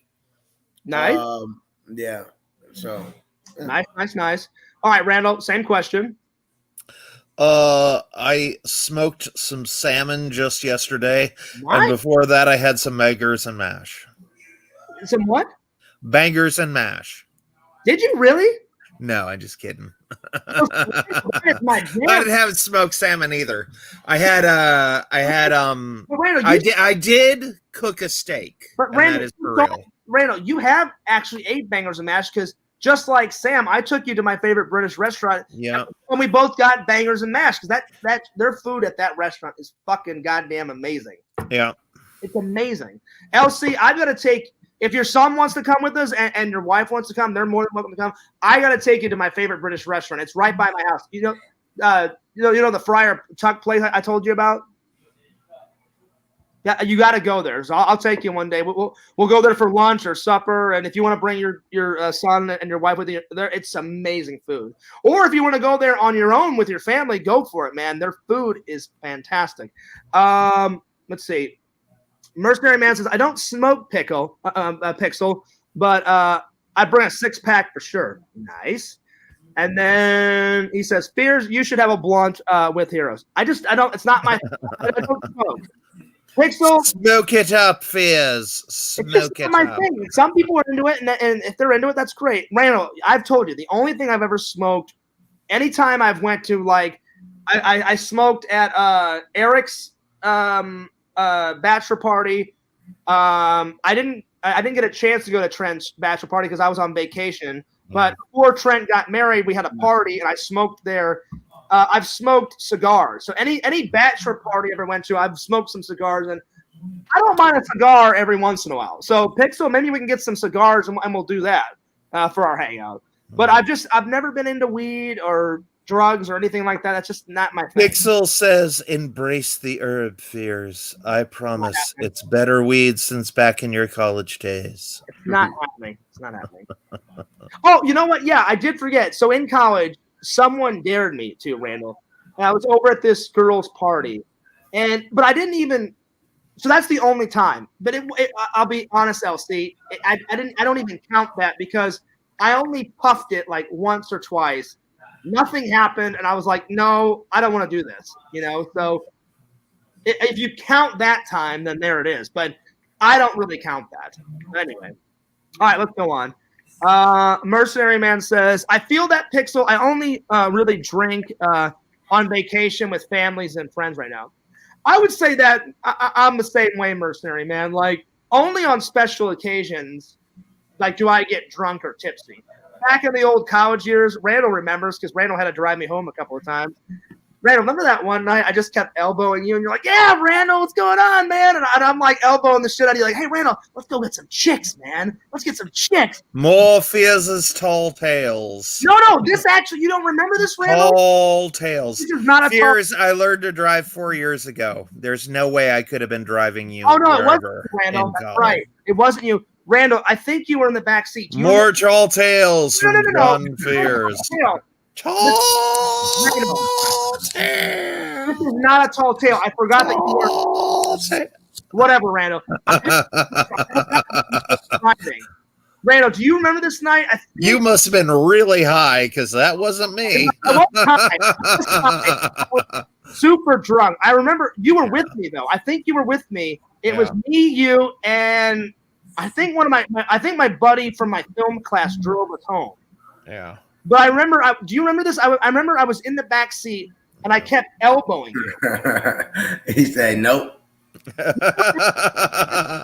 to God you were there. Or maybe in my mind you were there. Yeah. I was elbowing. Maybe in your mind. Yeah. Man, you was wishing he was there. Picture this. So I was with my film school buddy. He was in the back seat by himself. Somebody else was driving him, and then next to him, your imaginary person. I don't know. Was right next to him. Randall, I guess Fears was parked. He never even left his parking lot. He was like, "Hey, I'm elbowing this guy."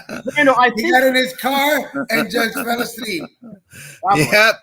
He had a dream. No. He had a dream. Randall, so the reason why I thought it was you is because I was out with one of my film school buddies, and you're with my film school buddies, but I guess I was with my other buddy. So it was me, my film school buddy, and then I think one of his buddies. Yeah. So maybe I was like elbowing my film school buddy, and I was super drunk.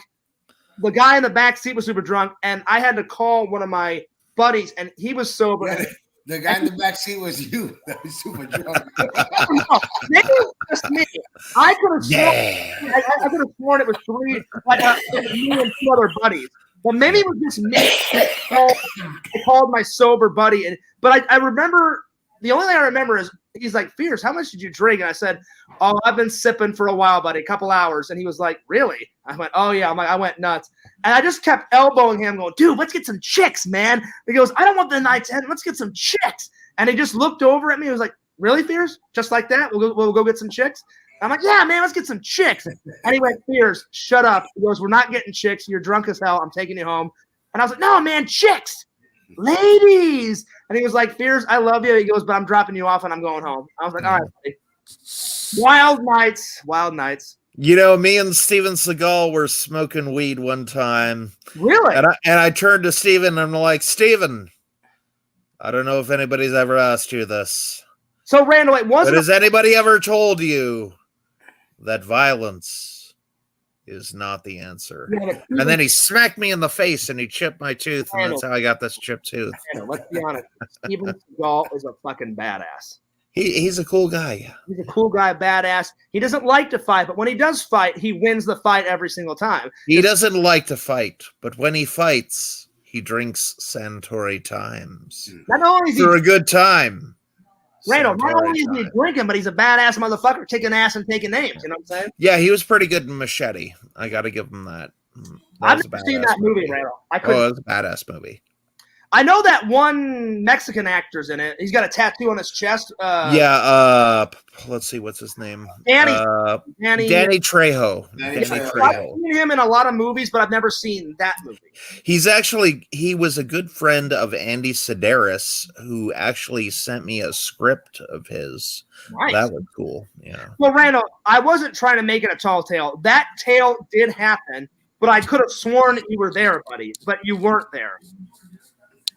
I just forgot. It wasn't a tall tale, Randall. This action. You was there in spirit. Remember, he was there in the back seat with the other drunk guy that was sitting in the back seat. Yeah. Elsie, that's a perfect. I was getting drunk, Fears. Elsie, that's a perfect way to Randall was there in spirit, but he wasn't fucking there. Yeah. I'll be honest. I don't remember the guy. I have lots of false memories of Amy Jo Johnson being with me. That's true, Randall. Now before we became buddies, that will always be Randall's first crush. He loves Amy Jo Johnson, the Pink Ranger. He wants to marry her. It'll never happen though, but that's his favorite crush. Oh, it'll happen. My first celebrity crush, everybody knows. I cannot get enough of Nev Campbell, Sidney Prescott. She is hot as fuck. I don't care that she's 48 right now. I think she's 48, 49. She is still smoking hot. If I ever got to marry her or even have sex with her or even have a nice seafood dinner with her, I would die a fucking happy man. Elsie, what was your first celebrity crush? That's actually the next one on the list. Oh, he can't say that. No, it's always the same. It's always been the same person since I was a kid.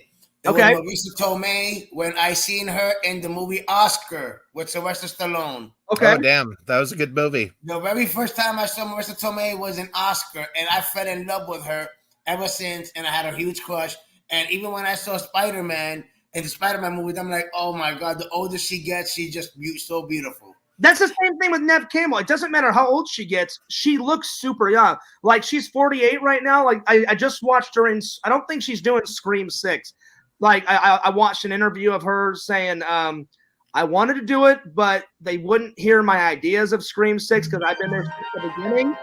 She said they wouldn't listen to her ideas, and I think Pixel told me, correct me if I'm wrong, Pixel, they wouldn't pay her the money that she wanted. And she said, you guys should listen to me because I've been there since Scream 1. So, but I saw her in Scream 5, and she's aged so well. I think you're talking about Nev Campbell. Yeah, I'm talking about her. Oh yeah. I watched an interview of her saying they wouldn't listen to my ideas, and they wouldn't pay me what I wanted, so I'm not doing Scream 6. But she was in Scream 5, and what I'm trying to say is, she'll always be my celebrity crush because she ages really well. She's still beautiful. She's drop dead freaking gorgeous. Mm-hmm. And like I said, I would die a happy man even if I got to go on a date with her. I would love to just be her friend, like have her number in my phone and be like, hey, Nev, we're friends. You want to go for a lunch date? Let me know, And she's a great actress too. So that'll always be my first celebrity crush. Let me get to the comments. It says no, but they can't see us. See here. Mercenary Man says, yeah, you gotta at least appreciate some fragrant Mary Jane. You guys are all over that. I'm just not into it. It's not me. Mary Jane Watson. Mary Jane Watson. And then maybe we can get a cigar with a small amount of weed. No, it has to be just a normal cigar. So yeah. And Pixel says, if we both hang out with Heroes, we got to at least stay in the room while we smoke. I've seen you run off when Heroes wants to light it. No, I stayed in the same room. Like I even said, no, you didn't. I did. I was over at his house. I didn't care that he was smoking. We were on. He had the cigarette in his hand, and we were still streaming. I don't care if LC smokes. I'm like, it's your fucking house. You can do whatever you want. You were like the frickin' Flash out of there. You were like, all you see is a blur. Boop. The only time I ran off in LC, you guys are fucking with me tonight. I love it. The only time I ran off was when I ate that hot sauce and I had to run to the bathroom and use the bathroom, and I had to get some more water. And then I came back, and then you hooked me up with some juice and water, and then I was good. All the other time, though, we were VRing it. We were answering questions. We were having a good time on the live stream. That's the only time I ran off, but I didn't run off when he was smoking. Yeah. So, Randall, are you going to sign up for LC's giveaway? He's having a big LC. Confirm it. When are you doing the big giveaway? I gotta do. That's gonna be a separate video. Just on the live stream today. Like I said, I just showed these guys have first dibs because it was the whatchamacallit 1,000 subscribers, but I am gonna do a separate video to announce and show what the giveaway is, and then on that video I'll let you know when the date of the giveaway is. And then normally the way I do the giveaways is I normally do them like on the wheel of names, but I don't know if I might do it this time or just switch it up and maybe do it through the comment picker. And since people be leaving a bunch of comments, maybe that way, or I don't know yet how I'm gonna do it. So you're definitely filming that video today. What time is it going out today? What video? What am I filming? I was asking, are you going to film the giveaway video today, sometime today? No, not today. It's 1:30 in the morning. But yeah, at some point, like in the next couple of days, you know what I mean? Then I'm going to film it. Well, I didn't mean at 1:30. I meant like when the day starts, like normal time. I was like, are you going to? Yeah, no. Like in a few days. I'll go ahead and make that video. And then that way everybody could know and know what the hell you got to do. And it's basically just. You just gotta be a subscriber to win. That's all. You just subscribe, and then you get a chance to win. That's it. So Randall, I know you're subscribed to LC. He's giving away a She-Hulk. Are you gonna enter the contest, buddy? We'll see. LC. And I appreciate you saying this. He says, "I would never drug anyone that did not want to try it because that's me. I wouldn't want to try that. But I'll definitely smoke a cigar with you, buddy. When we're hanging out, we'll get some pizza. We'll play some video games." I'm ready to booze it up with you, Pixel. I'll drink some liquor, whatever you want to drink, because you said you like to drink liquor sometime and booze. We'll booze it up. We'll liquor it up. I just don't want to do any drugs. Pixel said he would put some LCD in your drink. Yeah, right, Randall. A little liquid crystal display. He said you would love weed, especially how much you love cheesy horror movies. I can enjoy cheesy horror film. No offense to Pixel. I can enjoy cheesy horror films just being drunk. It's happened many times in my life. I've drank a bunch of booze and then laughed my ass off watching cheesy horror movies. Mm-hmm. Randall, Randall, you've said you've watched this, right? LC, have you ever seen this cheesy horror film? Yeah, it's a great movie. It's great. I love it. The thing is when I was at my parents' house, one day I said, Mom, I'm going to be at the hospital every single day, chilling with Dad. I said, on the way home from the hospital, I said, it's one of my favorite stores in Missouri. I said, before I head home to you and Dad's house, I said, can I just stop off? She goes, yeah, John. She goes, just make sure you don't stay out too late. I said, I won't. I said, I'll be at the hospital, tomorrow, blah, blah, blah, blah, blah. Because I pretty much sat at my dad's bedside and we just chilled for, every day. So, Randall, I tried to get, have you guys ever heard of Chopping Mall? LC, have you ever heard of that? Have you ever heard of that? LC, Not that great though. Have you ever heard of that cheesy horror movie? What's going on here? Hang on, he's chilling with his family. Hang on. Okay, don't worry about it. What's it? Y'all, they getting fucked up? No. I just got here like an hour ago. I just came from Jacksonville. Oh, yeah, they're drinking and shit though. Coronas. Is that your wife? Man, take a shot for a nigga, bro. I haven't seen you like in a year. You got the liquor? They got Coronas. Oh, well, go ahead, bring me a shot. I'll take a shot with you. A Corona. Oh, then why are you talking about shot and liquor? I said you. LC, is that your wife? I don't know. Yeah, a bunch of other females there. There's a party going on outside. If I go outside, nice. then I'm gonna get fucked up. Party with the ladies. Get fucked up. Oh yeah, party with the ladies, man. There you are. So LC, have you ever heard of that cheesy horror movie Chopping Mall? Have you seen it? No. So Visions told me about it. Randall, you've heard about it. I went on this mission trying to find it. Couldn't find it. They didn't have it. That's why I got Jack Frost, but that is some funny shit. All right, LC, if any of those chicks are single, tell them about Fears, because I'm sick of being lonely, buddy. I got to find some ladies. You can't handle them, brother. They'll break your ass. I can handle any woman. Listen, I've dated Casey. That was nuts. That was crazy. It was. Oh, yeah, how was he? It was fun and crazy. It wasn't a dude. No, it wasn't. Oh, my ex, she's nice, but she's crazy. So if I can handle Casey, I can handle any girl. Oh shit! I'm just saying, hook a brother up, man. I'm sick of being. I got you, B. I got you. You know what I mean? I kind of already have picks. Well, no, an Italian is different than a Latin. I've never dated any Latin girls, but it would be a nice new experience. So there it is. Pixel says, gonna put 2 daps of acid on Fierce's Whopper. Oh shit. Well, we will be seeing Sidney Prescott naked doing cartwheels before we know it. Oh my God. That was funny. That was great. Listen, I would give anything in the world to see Sidney Prescott naked. Just no acid tablets. Just Google it, man. No, she's never posted news. She is totally there. Has she, Randall? Yep. For what? For Playboy or what? I don't know. Something. Really? Just Google it. Type Nev Campbell naked. I will. Because I want to see her naked. I never knew that she had nudes out there. Yeah, she's there like drinking a glass of wine. Just I don't know what she's doing. Hey, no, don't be playing with my emotions. Is there really nudes out there of Nev Campbell, or are you just fucking with me? I'm not fucking with you. Okay, good. Anyway, I'm going to say goodnight to LC because LC, Fears has some important research to do.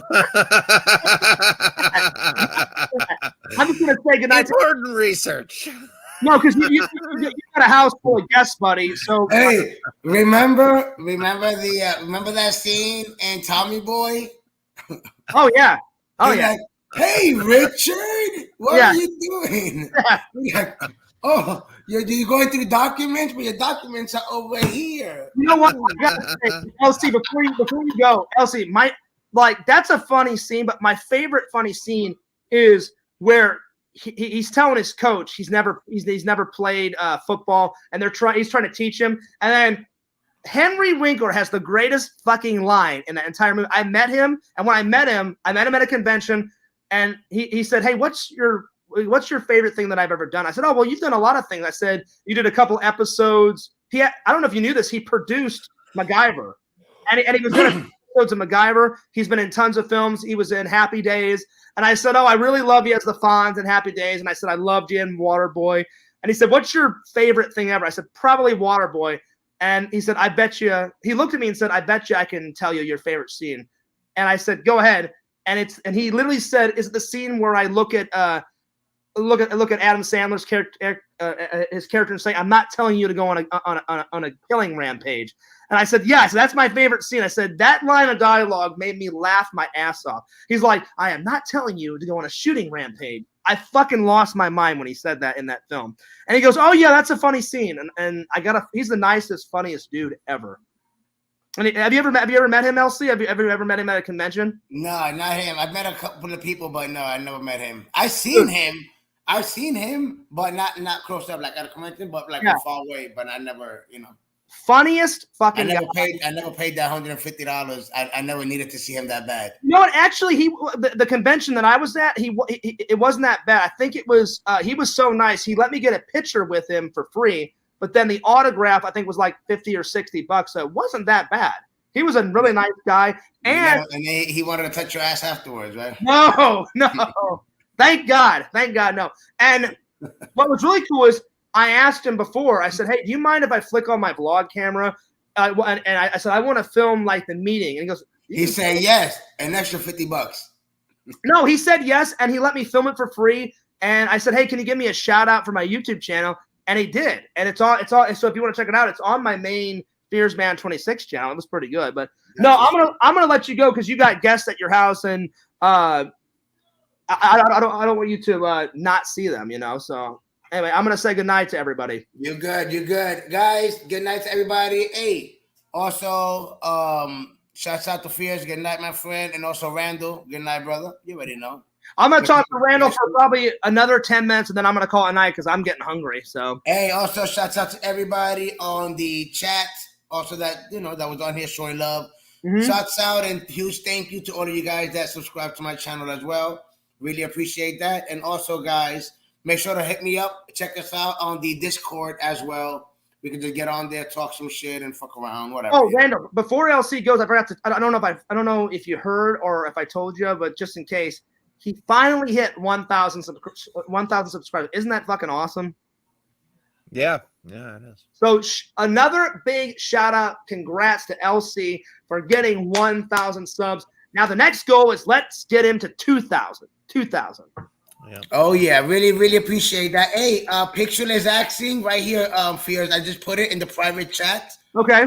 Pixel was asking if you can go ahead and put that link on the chat here so people could now want to go ahead and follow and show some love. I really appreciate it, guys. Now, what's this link to? What's this? That's the link. Pixel says to throw the link to my channel. So that's the link to my YouTube channel. Okay, there it is. Boom, right there. So thank you guys once again, Pixel. Once again, appreciate the love and support, brother. Mm-hmm. Really do. And Heroes, I cannot wait to hang out with you. We'll figure it out. Hopefully, in about a week or two, we'll definitely do another hangout. I want to do the double barrel hot sauce challenge. I think that'll be coming next. So I'm literally gonna put a dab here and a dab there and go whoop whoop, and then we'll see Fears freak out again, and it'll be great. You get one dab, and then you can just. I'll do another dab, and then I'll do another dab for you, buddy. There it is. There it is. But hey, man, subscribe to Heroes and Villains. He's a good buddy of mine. I remember now. Did you send me that text message or did you write me a message? You said something about a toy hunt. We got to get on a toy hunt. Yeah, we got to get on a toy hunt. Like I said, I went. Oh, guys, be on the lookout tomorrow. I am gonna post. I did go on a toy hunt this morning, so I did get lucky. I found something. I'm not gonna say what it is because I don't want to spoil it. Now, was the toy hunt posted tomorrow? And that was a pretty cool toy hunt this morning. Now, was the toy hunt just you, or did you and your son go? No, it was just me. Okay, cool, man. It was me. I went to Coliseum of Comics and got lucky. So tomorrow, you guys will see that footage, and you will see what I picked up. Oh, Fears desperately wants to find a Tinky Winky Teletubby. That's tops on his list. Man, I gotta say,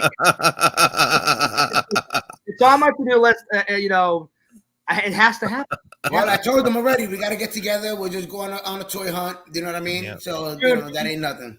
I almost called you Pix. I'm sorry, LC. I'm down. Whenever I get this job thing situated, hopefully it gets situated by Monday. And whenever I get some extra money, I'll bring $50-$60. We'll hit up Legoland, or we'll hit up a toy convention. We got it, and I'll film the whole thing. I'll film the entire toy hunt, and I won't even put it on Fears vlogs. I'll do like a 10-15 minute like epic toy hunt video. Put it on the main channel, buddy. All right, brother. That's cool. We'll definitely plan it out.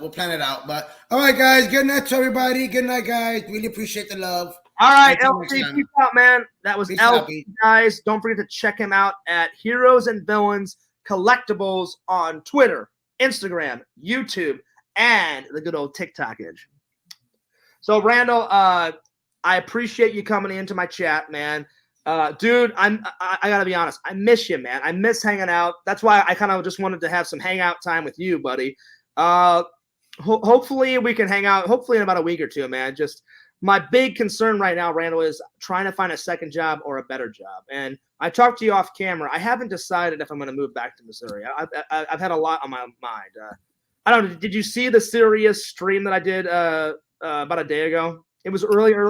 It was really early in the morning, and I had to get a lot off my chest because it was a lot on my shoulders, man. Did you take it down?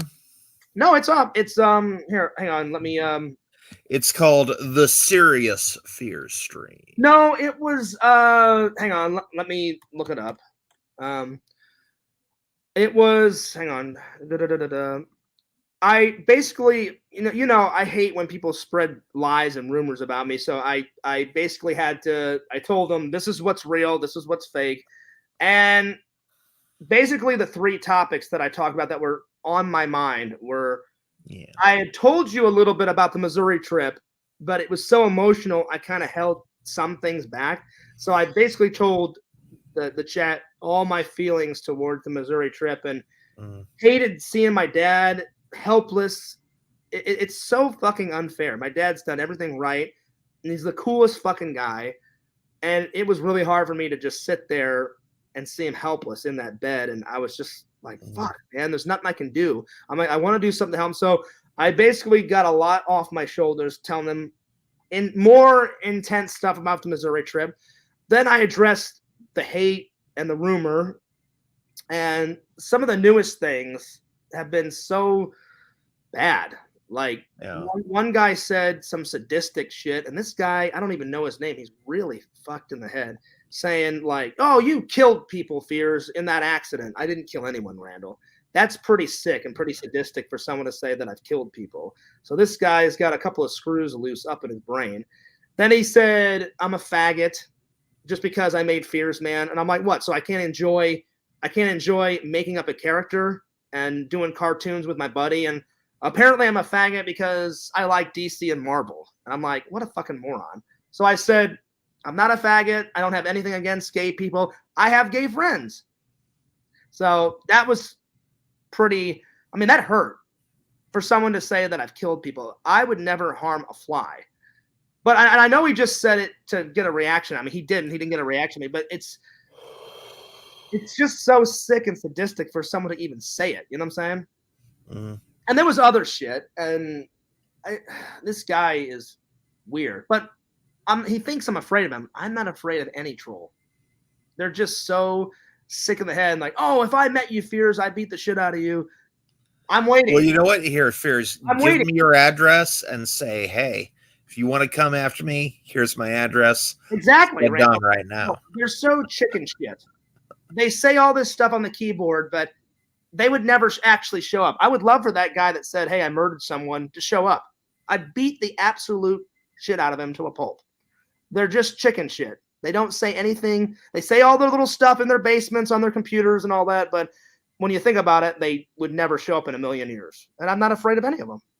It's just, it really hurt when someone said I would kill someone, but I would never kill anyone. I hate that drama follows me. You know what I'm saying? And I'm being honest with you, Randall. That's why I wanted to talk to you, and I always appreciate your advice. I've been doing what you said. I've just been blocking people and just ignoring it. And I try not to bring up people's names. And did I say block people? Well, no, you said ignore it as much as you can. But yeah. But blocking the negative people actually helps. I don't think you said that. Are your eyes watering, Randall? Yeah, that's fucking eye. It's been like for the last fucking 2 days. Yeah, right? I don't know. Well, that happens to me too. Sometimes if I have my contacts in, like they were starting to water a little bit when me and Sam were gaming yesterday. So I said, it's like this is constantly moist all the time, and I constantly have to wipe it. Did you drive me nuts? Did you wear your contacts too long? Because sometimes that happens to me, like when I wear my contacts. I don't have contacts. Oh, I thought you did. I thought you wore them at some time. I've never worn contacts ever. Oh, never mind, buddy. My bad. I thought you did have them. For some reason, I thought you had them, but no. I had to take my contacts out yesterday because I only had them in maybe like 2-3 hours, and then I just have been rocking my glasses all yesterday, and I said today I'm just gonna let my eyeballs have a rest. But Yeah, Randall, I always appreciate your advice, buddy. And, I love you, dude. I love all my fans and stuff. I just wish the drama would not follow me. I wish they would just quit. If you don't like me, if you don't like my channel, then just walk away. And I don't know. It's just one of those things you have to deal with, Yeah, I remember what you said 1 or 2 days ago. You said you get depressed mostly when you're alone and not doing anything. And yeah, one of the things that you got to watch out for is circular questions that lead you around in circles, like, why is God doing this? Why is my life like this? Blah, blah, blah, blah, blah. The questions you want to focus on, Fears, are, what do I want? How do I get it? What do I have? What do I need? Well, that's what I'm trying to do, Randall. Like, seeing my dad like that really kicked me in the ass. Like, wow, I could have had a better job by now. I could have had a better job, or I could have had a second job by now. And just seeing him really, I'll be honest, what really came into my mind is, I don't want to let my dad down. I don't want to let myself down. I don't want to let any of my fans down. I don't want to let my best buddy Eric and Randall and Sam and all my other friends down. But the ending thing, Randall, was, I don't want to let myself down. And I don't remember what day it was, but me and my dad had we had pretty much a serious conversation every day. But we also had days where I just sat and me and my dad were just bullshitting around, just talking about good memories, And one of the serious ones, he said, please, please, please. He goes, whether I'm still alive or after I pass away, he's like, please make more of an effort to be the best John Fears you can and get a better job. And he goes, I want you to be happy. And I thought it was so cool. He said, all of your friends, and he goes, and I'm sure all your famous, well, my dad doesn't know much about YouTube, but he said, I'm sure all your famous fans want to see you succeed. And I looked at my dad. I said, they're not really famous, Dad, but I said, I do have some fans that love and care about me. And I said, they've turned into friends too. And he said, he's like, just try to make more of an effort to find a better job. So the minute I got home, Randall, I'm just pumping out the applications. Like, I think I'm up to like 30, 40 applications so far, but it was weird. I hopefully it was like a sign from God. After like maybe the 5th or 6th application, that's when that person wrote me back and said, hey, we're interested. You have a great resume. Do you want to have an interview sometime in September? Because I'm not going to tell the fans when it is. And I said, I would absolutely love an interview. But yeah, you are right, Randall. So I found the name of the stream. The name of the stream is the Fears Podcast. Oh, hang on, wait. That's today's. The other one was the Fears Podcast, my Missouri trip, hate and rumors, things I've learned over the past few years. So when I got to the end of it, I said, this is what I've learned.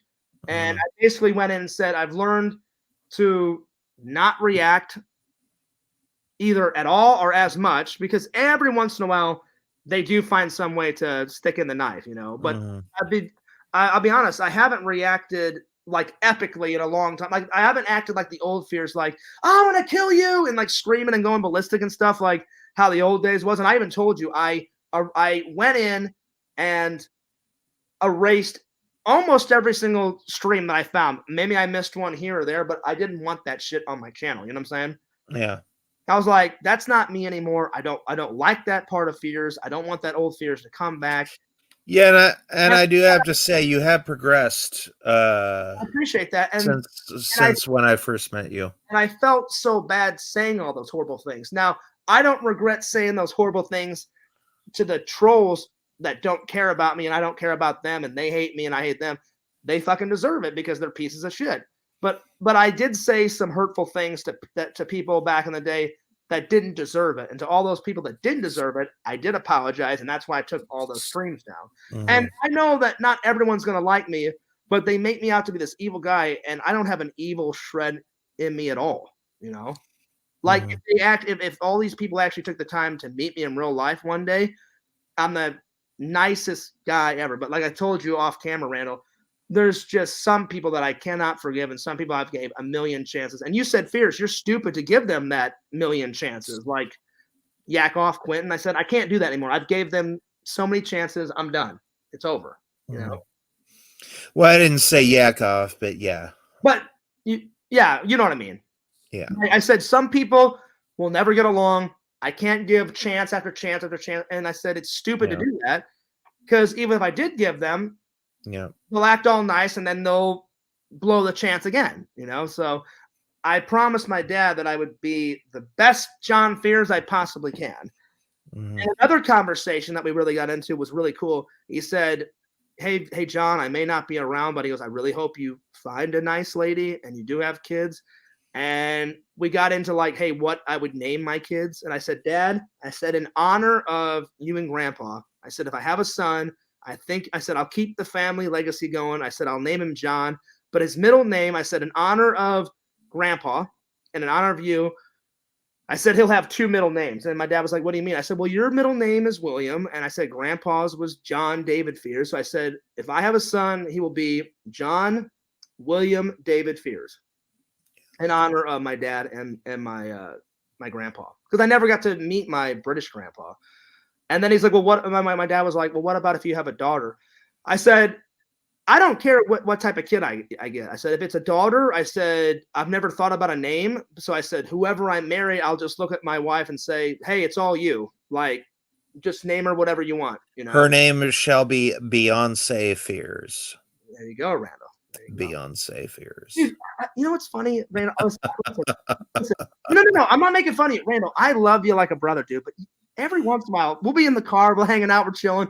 You have got this epic obsession with Beyonce. I remember you're like, Fears, like, man. I've never mentioned Beyonce once before. Yes, you have. Randall, you have. Listen, if it's Randall, you have. Randall, if it's not. I have not. Randall, if it's not about Amy Jo Johnson, you're getting on some Beyonce, buddy. I don't even. Fears, honestly, I don't even know a song that Beyonce has sung. I know, Randall. I'm just joking. I'm just playing around. But Randall, picture if you got to date Beyonce. What do you think about that? I would not date. Well, I don't know. I mean, Beyonce would be cool, Whoever played Bubbles in Valerian and the City of the Thousand Planets, that I would date her. I'll be honest, Randall. Who was that? Randall, I'll be honest. I don't even know what you're on about. I have no clue what that is. You've never watched Valerian and the City of a Thousand Planets? Oh, it's a great movie.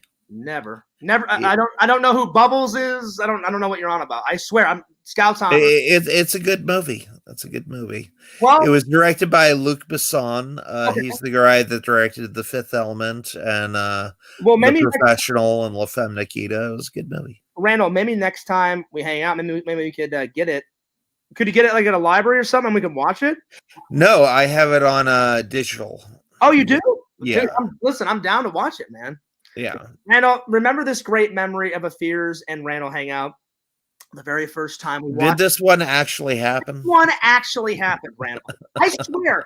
Randall, I was not trying to make a tall tale. I thought that night in college, Randall, I swear to God, I thought that one night in college, I thought you were actually there. I really did.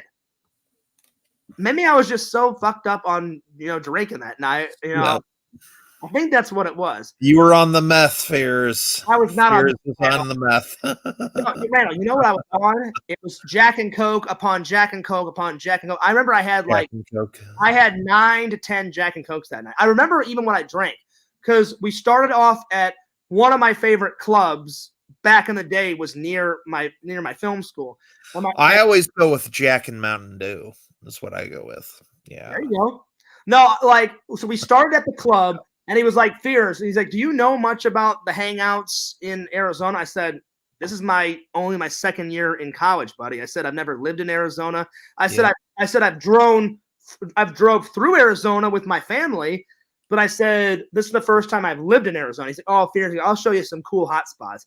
And we started at this club, which became my favorite club down there. I don't remember the name of it. I don't even know if it exists anymore down there. Oh, it's called the Blue Oyster Bar, right? Yeah, right, Randall. It's funny that you bring that up. Me and Randall have already decided. Randall, that need in Fears, man, that needs to be the secret layer of the Mockingbird, the Blue Oyster Bar. It has to fucking happen.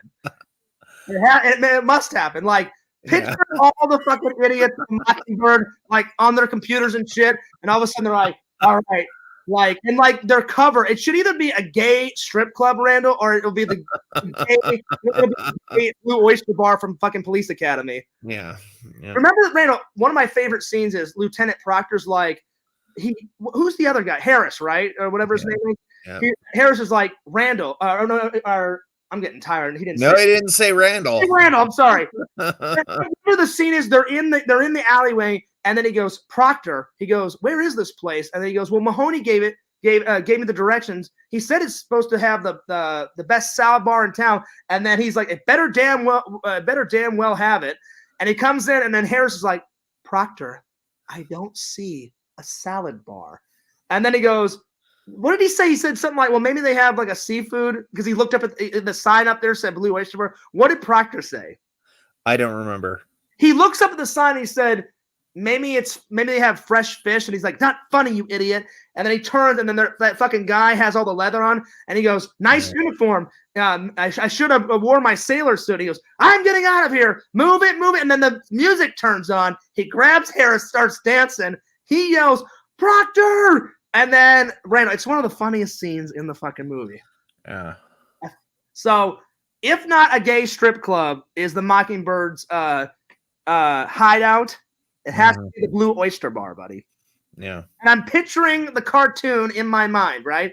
So you walk in, it's all the hilarious people. That's their cover. And then all of a sudden, like, one of the Mockingbird members, like, goes to the side of the wall, pushes a button, a fucking, like, bookcase flies over, and they got all their hilarious computer, and the fucking Oracle is in the background and shit in their little hideout. So, Randall, what do you think? Gay strip club or Blue Oyster Bar? Which one would be more hilarious? Either or. Either one. Maybe it's a combo. Maybe it's the Blue Oyster Bar strip club. Mm-hmm. There we are, buddy. I thought the funniest moment in Police Academy was when they bring the guy out, the trainee out to the alleyway, and Hightower comes out with a chainsaw and like a mask over his face, and he part 4, Randall. Yeah, that was a good one. That's a funny scene too. No, I'm not saying in part 1 is the Blue Oyster thing. I'm not saying it's the funniest moment in the movie. It's one of the most funniest movies. Yeah. One of the other funniest ones is when Tackleberry's like shooting his gun, and Harris is like, "Son, where did you get this gun?" He's like, "Oh, my mom gave it to me." And he's like, "Oh, okay." He's like, "Can I borrow it for a while?" And he's like, "Sure." And then the gun's like that fucking long, Randall. It's like huge. Yeah. That's a 44 Magnum. Yeah. They're long. It looked, not only was a funny scene, but that gun looked powerful, man. Yeah. I was like, oh shit. So Pixel says you got to not worry about stuff you can't control, basically. And then he says, easier said than done. I try not to, Pixel. I really do. Like, I've even told Sam, like, it's either two things. So I know some people really do hate me. The other ones probably don't hate me. Pixel says, listen to whatever Randy says, Fears. I mean, that's great advice. I always do that, Randall. I always do that because you give good advice. Pixel gives good advice. Other people give good advice. But when it comes to them, it's half and half. Some people online actually do hate me, and that's fine because I hate them too. Other ones, they don't hate me per se, but they just like to get a rise out of me. So I told Sam the other night, every once in a blue moon, they still know how to dig the knife in and get me every once in a blue moon. They haven't got me in a long time. Now that I've said that, they probably will try. But I became numb over it. Yeah. Like, it almost never fazes me. I just go, all right, you're an idiot. And I just block him real quick. Yeah. And the guy that said I killed people, he said I blocked him. I know he's fucking lying out of his teeth. He said I blocked him because he said hi. I've never done that. He must have said something more epic.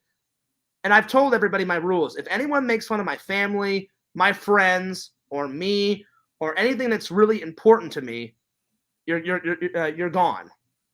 Because I'm too mature for that shit, and no negativity is welcome in my channel.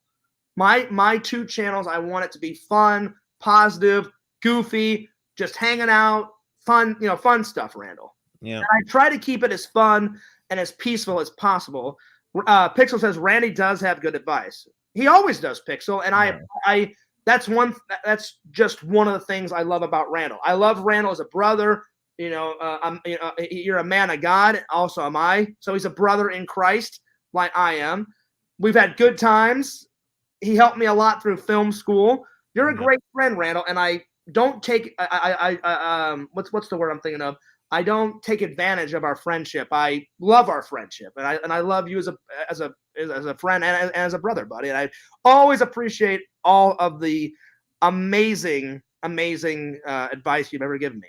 And that's why you're giving me 2 DVDs by the end of the month. Yeah. Well, I actually have some DVDs for you. You want me to show you what I've got? I'm just kidding. I'm joking. Being honest, like whenever in my collection, whenever I buy a movie that I already have, but on a Blu-ray format, I just put them in a corner, and I'm like, Randall will enjoy these. Now, if you don't want them, Randall, then I'll just take them to the Goodwill and trade them in so somebody else can enjoy them. But you want to see what I've got for you? Oh, yeah, sure. Oh, shit. Mercenary Man says, the Slavo-Matic 3000 would disagree with that. Disagree with what? No, I'm being honest, Mercenary Man. No goofing around. Whenever me and Randall joke about the Slavo-Matic thing, I'm just joking. I never... It's Slavo-Matic 9000. The right. 3000 is an older model. Yes. But I'm being serious, Mercenary Man. I've never forced Randy to do anything. Like, it's always request. Yeah. Or sometimes Randall's just said, hey, Fears, I was thinking about you the other night. I made this hilarious video. You can put it on your channel. I made it specifically for you. And Randy surprises me. Like, Randall, what was the last like epic surprise? Wasn't it the one like the crack one where it was Fears Man and Cameo Man saying something about like, oh yes, crack. Now we're something like that. No, it was the Professor Cool with the mask. Because I remember you were on TikTok and it was like a 5-minute video, so it was easy to download. Yeah. You're like, this mask is shit. I hate it. Fuck this mask. I don't like it. Well, I'm gonna take this mask and I'm gonna go burn it. And I thought, wouldn't it be funny if I took that and it made it like Cody talking about his mask that Professor Cool made him? Yes, that one was great, Randall, and I loved uploading that. I loved uploading that. And what came about that is I made a TikTok video at a Halloween store. I hate when people don't put any fucking effort into it. They've got great masks of Jason, Michael, and Freddy. Then all of a sudden they have these piece of shit like plastic ones that are worth 50 cents. And I'm like, why even sell that shit? Yeah. If you're going to invest in a mask, invest in a really good one for Halloween. So I just filmed and said, I would never buy this piece of shit. I hate it. It's fucking goddamn garbage. And then I like literally turned the camera and was like, this one's way better. Invest in a $50 good one. You know what I'm saying? Mm-hmm. And Randall saw that and was like, all right, I'm going to make Cody not like his yellow mask. Randall, I was on the floor fucking losing my mind. Yeah. You remember how hard I was laughing? I went from this to tomato face Fears within seconds. Yeah. Seconds. And I uploaded it, and that's probably one of my favorite surprises you've ever uploaded. But do you want to see the DVDs that I got for you? Oh, yeah, sure. Well, I want to know if you want them or if I should just take them to if it's not Black Widow, I don't want it. Well, you may like some other stuff. I may just save and get you Black Widow for Christmas, buddy. I may just get that for you for Christmas, but it's going to be a worthless Christmas present because it won't be. You gotta have Scarlett Johansson. Well, I don't know if I'll get it for you for Christmas because now you know what I'm going to get, and a Christmas gift should be a surprise. You know, I don't know what it is, but they have a slang word for women who have herpes that are so hot that you would just do them no matter what. I don't remember what the word is, but you know what my word for it is? Oh, let me just my word for it is Scarlett Johansson. All right, let me just put it on me. Fears, I don't care how hot they ever would be. If they have herpes, I would never have sex with them. Get rid of the herpes, and then Fears will do something with you. That was a rumor that was going around that Scarlett Johansson had herpes, and that's why no guy is with her right now. I have no clue. Let's hope she never had herpes. Yeah. Let's hope she doesn't have it now. Exactly. Mercenary Man says, Randall, I beg thy forgiveness, Lord Randall. Model 9000 of the Slavo-Matic. Yes. Do you know what came of it? Is me and Randall were just bullshitting around one day, and I just joked. It popped out of my mouth. I said, Randall, I said, you will do every command that Fierce says. You will make every picture, any video I say. You are the Slave-O-Matic 9000. Now, obviously, I was kidding around because Randall I consider as a friend and a brother. Randall, you're not a slave. But then me and Randall started like fucking losing our minds over the Slave-O-Matic 9000. And we just added it to Fierce Man and Cameo Man. But Randall, we haven't got to see it yet in a cartoon. But he's gonna look like the robotic Urkel from Family Matters. You think? Yeah. Or you know what I was thinking is either Urkelbot or that made robot out of the Jetsons. Like that'd be kind of cool. You know what I'm saying? Slave to none, magician for all. Exactly. But Randall, what would you think? Do you think the made robot out of the Jetsons kind of like looking like would be better, or do you think it should be look like Urkelbot? Urkelbot. Okay, we'll go. Now well, actually, I was thinking he would look more like a Minecraft character, you know, all boxy and shit. As long as it looks robotic, like I actually love the Urkelbot idea, but he shouldn't have suspenders. Actually, the Urkelbot looks a lot different than I remember it. I looked at. I looked up the Urkelbot. What did you remember he looked like in your head? Like, what did you think? I thought the Urkelbot looked Minecrafty, like, you know, a little boxy guy. But no, I mean, like the Urkelbot is a lot more ergonomic than I remember. Well, I have the entire 9 seasons of Family Matters. I love Steve Urkel. I thought he was hilarious. GL White made and created an epic character. He's kind of like a carbon copy of Urkel, except his glasses light up. He has red suspenders, and he's got like yellow and gray shoes on or some shit. So if we do make a Slave-O-Matic 9000 into Urkelbot, we should just change a few things. Yeah. Like not do a carbon copy, you know. There he is. Ergonomic. Triple Nickel Pickle Tickle is in his house. Oh, Triple, I wanted to say thanks for your amazing comment on my Sirius, Missouri trip vlog, because I barely filmed anything because that trip was a very serious trip to see my family, and it was all about family. And the only time I filmed something was in between my visits to the hospital to visit my dad. So I really appreciate all your nice comments, and I always appreciate every comment you do. Well, not only do I appreciate Triple's comments on every video, but I appreciate any fan commenting on my videos. So I appreciate that. Fears, I've got a very important question. Lay it on me, buddy. How is the book coming along? Horribly. I haven't wrote in it in months, Randall. Horribly. Do a sentence today for me, Fears. A what? Do a sentence. Oh, write a sentence? Yeah. Okay, I will. My word is my bond. I promise I will. Randall, I've just had so much on my mind when it comes to family and stuff. Yeah. I've just been focusing on my dad, work, and the videos. Like even Sam said last night. Because Pixel promised to buy 5,000 copies of your book if you ever write it. I hope so. He's going to buy 5,000, and then $5,000 times $9.99 is what he's going to be selling it for. Listen, that's a lot of money. Listen, when I do finally get that book out, I hope every and any fan will buy it. That would be amazing. That would be a lifelong dream fulfilled. Randall, I will buy it. I appreciate that, buddy. Randall, I forgot to ask you before I show you the movies. Have you made any progress on figuring out your merch store? Because I'm going to wait until you do the merch store first, and then I'm going to create mine. Have you figured it all out yet? No, I have not. When's the last time you looked at it? Like, be real. 3 weeks ago. Can you set yours up and figure it all out? Because I really want to set mine up. Because Pixel said at least 4,999 copies. Yeah. Yeah. Let Randall buy the last one. Absolutely. Well, I appreciate that you would buy all those copies, Pixel, and hand them out to all your friends and family. You know, one day I hope to see the Lonely Ghost novel come to life. I really would. Yeah.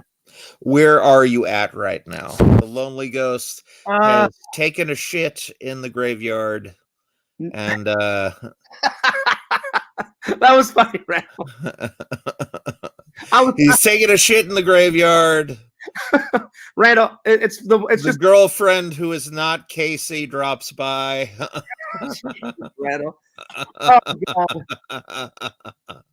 Randall, I don't want to make fun of Casey. I do still. I'm not making fun of Casey. Randall, I'm you know my feelings. Listen. I love Casey. What are you talking about? I know you do. I'm just saying I do somewhat love her. But what I'm saying with that comment is that the Lonely Ghost is fashioned after your life. No, it's actually fashioned.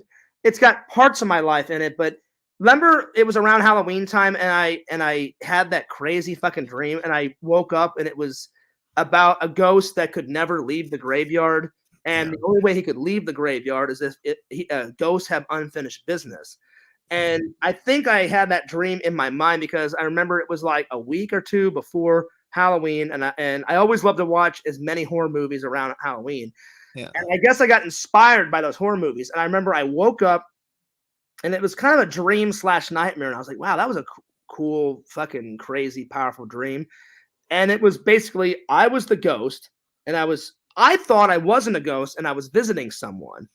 And then as the woman was leaving, I was trying to talk to her and she was ignoring me.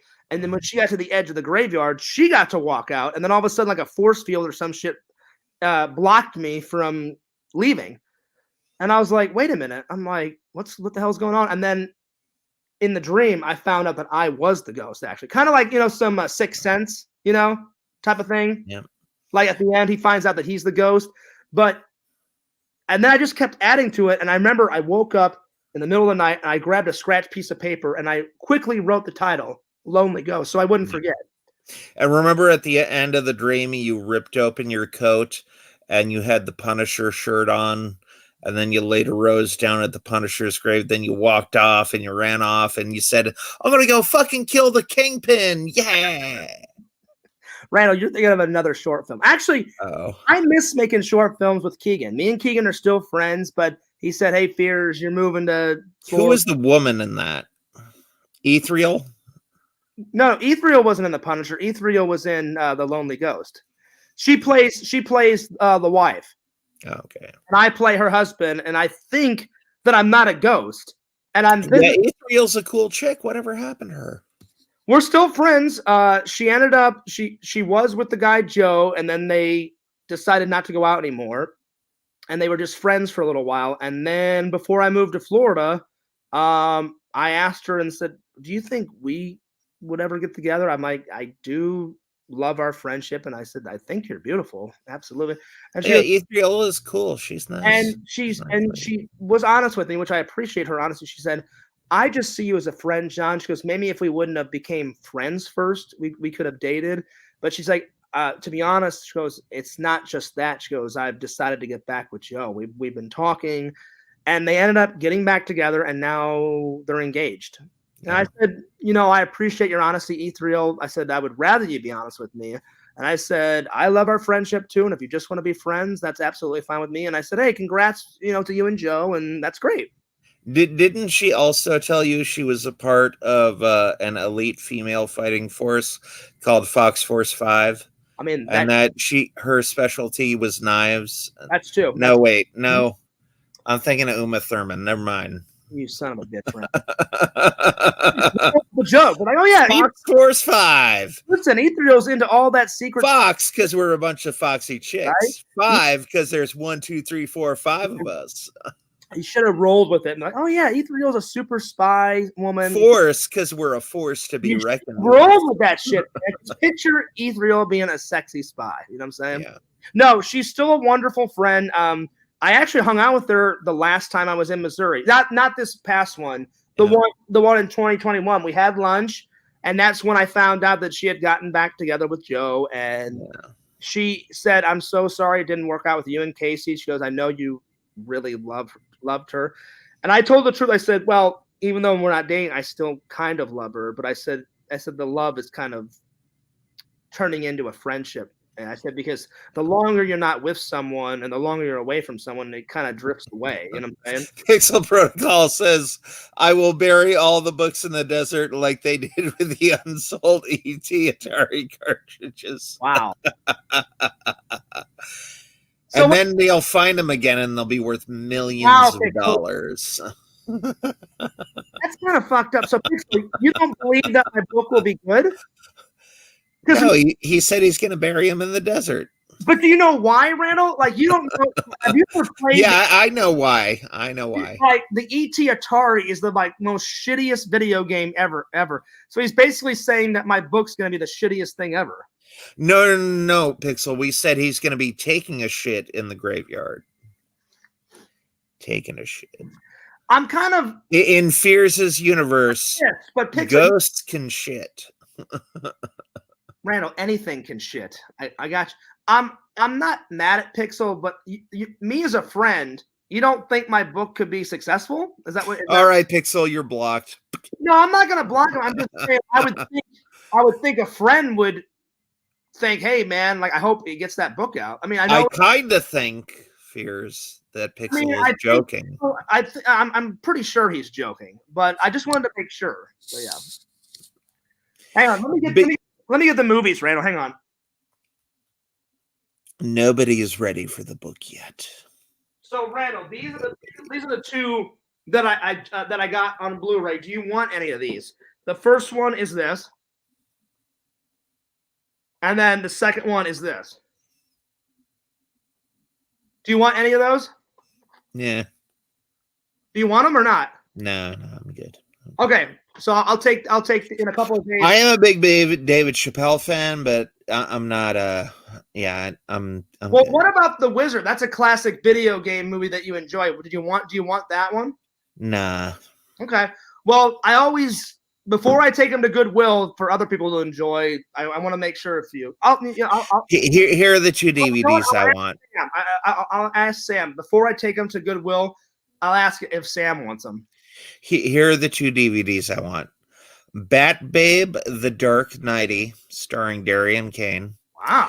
And Brevengers, Age of Baldertron. Randall, are these? Send those both to me. Are these pornographic films? Are these pornographic films? No. I think they are, Randall. No. Randall. No, we're good. I don't know. Randall, have you ever seen the porno film of the parody of Star Wars? I've seen a little bit of it, and it is crazy. Star Wars. Star Wars. Yeah. Pixel says, no, your book will be fine. I just mean I need to hide them from the world. No one is ready for that book yet. Okay, I was just making sure. I know you were fucking around, Pixel, but I was like, I would hope a friend. Well, don't bury them all, Pixel. At least keep a copy for you. I want all my friends to have a copy. Mercenary Man says, where are you in the book? Oh, God, it's been so long. I think in the first chapter, you find out how he died, why he died. Yeah. He was on his way to a Halloween party to meet his girlfriend / fiance. And I'm not going to tell you guys how he dies. And then in the second one, the second chapter is you see his funeral. And I described his funeral and the whole thing. And we see part of the funeral in the graveyard, and then the other part is where you see his family. Randall, what's the thing that happens? I forgot the name. What's the thing that happens after a funeral, like the get together with the family? What is that called again? Awake. Like where they have food and they talk about all the good times and all that. So you see some of that, Mercenary Man, in the second chapter, and then the third chapter is where the short film comes in, where she's visiting him and he can't leave, and that's the first time he thinks he's not a ghost, and he's like, what the fuck, like, why can't I leave here? And then the third chapter is basically what happens in the short film, and I'm at the end of the short film part in part 3. And do you have an estimate of how many chapters you're gonna do? I don't, Randall. I don't. I don't. Would you say more than 20? I'm thinking maybe somewhere between. I don't want it to be like a long ass book, but I don't want it to be a short film. I'm thinking maybe around 10 to 15 chapters. Mm-hmm. Maybe like 200 pages, maybe 150 pages, something like that. Like a good sized novel. Randall, what's a good sized novel? How many pages? Because you've wrote more novels than me. What's a good sized model? Nothing too low, but nothing too high. Well, my book is around 268. So I'm thinking maybe around 150 to 200 pages. So if your book is 20 chapters and it's 200 pages, that means each chapter has got to be around 10 pages long. I'll be honest, I really haven't thought that far ahead, Randall. It's just like a little side project that I like to do. But my life's been so crazy. How cool would it be to, to present your dad with your very own published book? I think that'd be good. I don't know. And you could dedicate it to him. Well, Randall, I could still do that after he passes away. I haven't been in the mood to write because my life has been so crazy. Like I only work on that stuff when I'm inspired. Same thing with videos. Like the reason why I've been pumping out so much content is because I don't even want to think about, all this crazy stuff, especially about my dad. And my dad's like, stay as busy as you can. He goes, I don't want my stuff to make you go crazy. And I said, Dad, I said, it's not about that. I said, Dad, I love you with all my heart, and I always will, from now till forever. I said that won't ever change. I said, it's just I don't know how to deal with this. Like I didn't break down in front of my parents. I wish I would have, but when I got back one night before I went to bed, I literally was just bawling my fucking eyes out on the couch. I stopped my movie, what I was watching. I couldn't fucking take it anymore. I started fucking crying, and I was just like, so fucked up. It was fucking crazy. Yeah. You need to write even when you're not inspired. But it's hard to write when you're not inspired. You know what I'm trying to say? Randall, I've been going for 4 hours. I can't believe this. This may be my longest live stream that's just a normal live stream. I think this is the longest one. Normally, my talking. It's going good. I like it. It's going good. I did. That's why I didn't want to stop it. My normal live streams where I'm just talking to the fans are anywhere from an hour or two. Normally, the long live streams are the video game live streams. Like me and Sam went 6 hours. I think that's the longest one. I may have to ask him. I think that's the longest video game stream we've done so far. Pixel says he dies of oh my lord. I hope not. I hope not, Pixel. I hope not. Do you even know what that is? Randall, fill me in. I'll be honest, I don't know what that autoerotic asphyxiation is where you're choking a person while you're having sex. Damn. And the reason that people do that is because I need to get a refill on my coffee. So explain to them this auto thing. I don't really I could never do that to someone. That's some pretty wild shit. Yeah. Yeah, I'm gonna go get a refill. I'll be right back.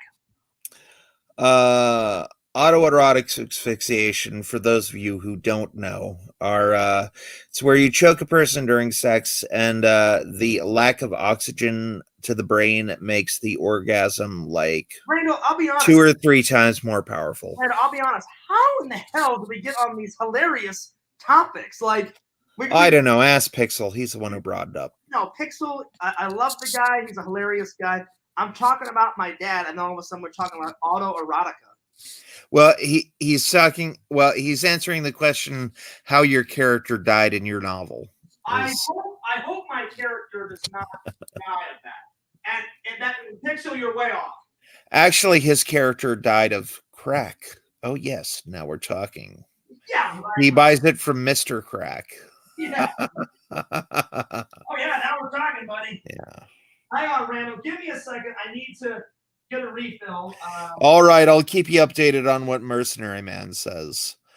Fears, you made so little progress since I helped you with this in 2019. Jesus, hang on, buddy. Let me read that. I'm not Jesus. Well, don't read that. I wanted to read Mercenary Man. I'm not trying to freak out, but just give me a second. I'm trying to make Quit freaking out, man. I'm going to get some coffee, man. Just give me a second. All right. Just give me 1 second, buddy. I'll be back in 2 seconds. Just give me a minute. Just talk about something else. I mean, you can talk, Randall. Just talk about something else. I'm going to read Mercenaries. Oh, Boba Fett is here, and Boba Fett says, Fears, why do you always call me Bobo instead of Boba? I don't know. I don't know, man. I don't know, Bobo. It's crazy. It's hard for me sometimes to pronounce his name. I think that's the main reason. And then Bobo is also why do you say specifically instead of specifically? I don't know, Randall. Sometimes it's hard for me to pronounce some words. I don't know. Boba Fett's going crazy in the chat. Oh, N-I-O. Here we go. Are you being serious? He's spelling out a bad word. Are you being serious, Randall? No, I'm not. Okay. We got to delete Boba Fett in the chat. Yeah, he's spelling out the N-word. I'm like, I don't want my screen to get taken down.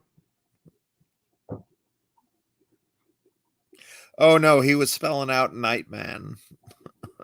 Well, Nightman is great. Yeah. Nightman is great, Randall.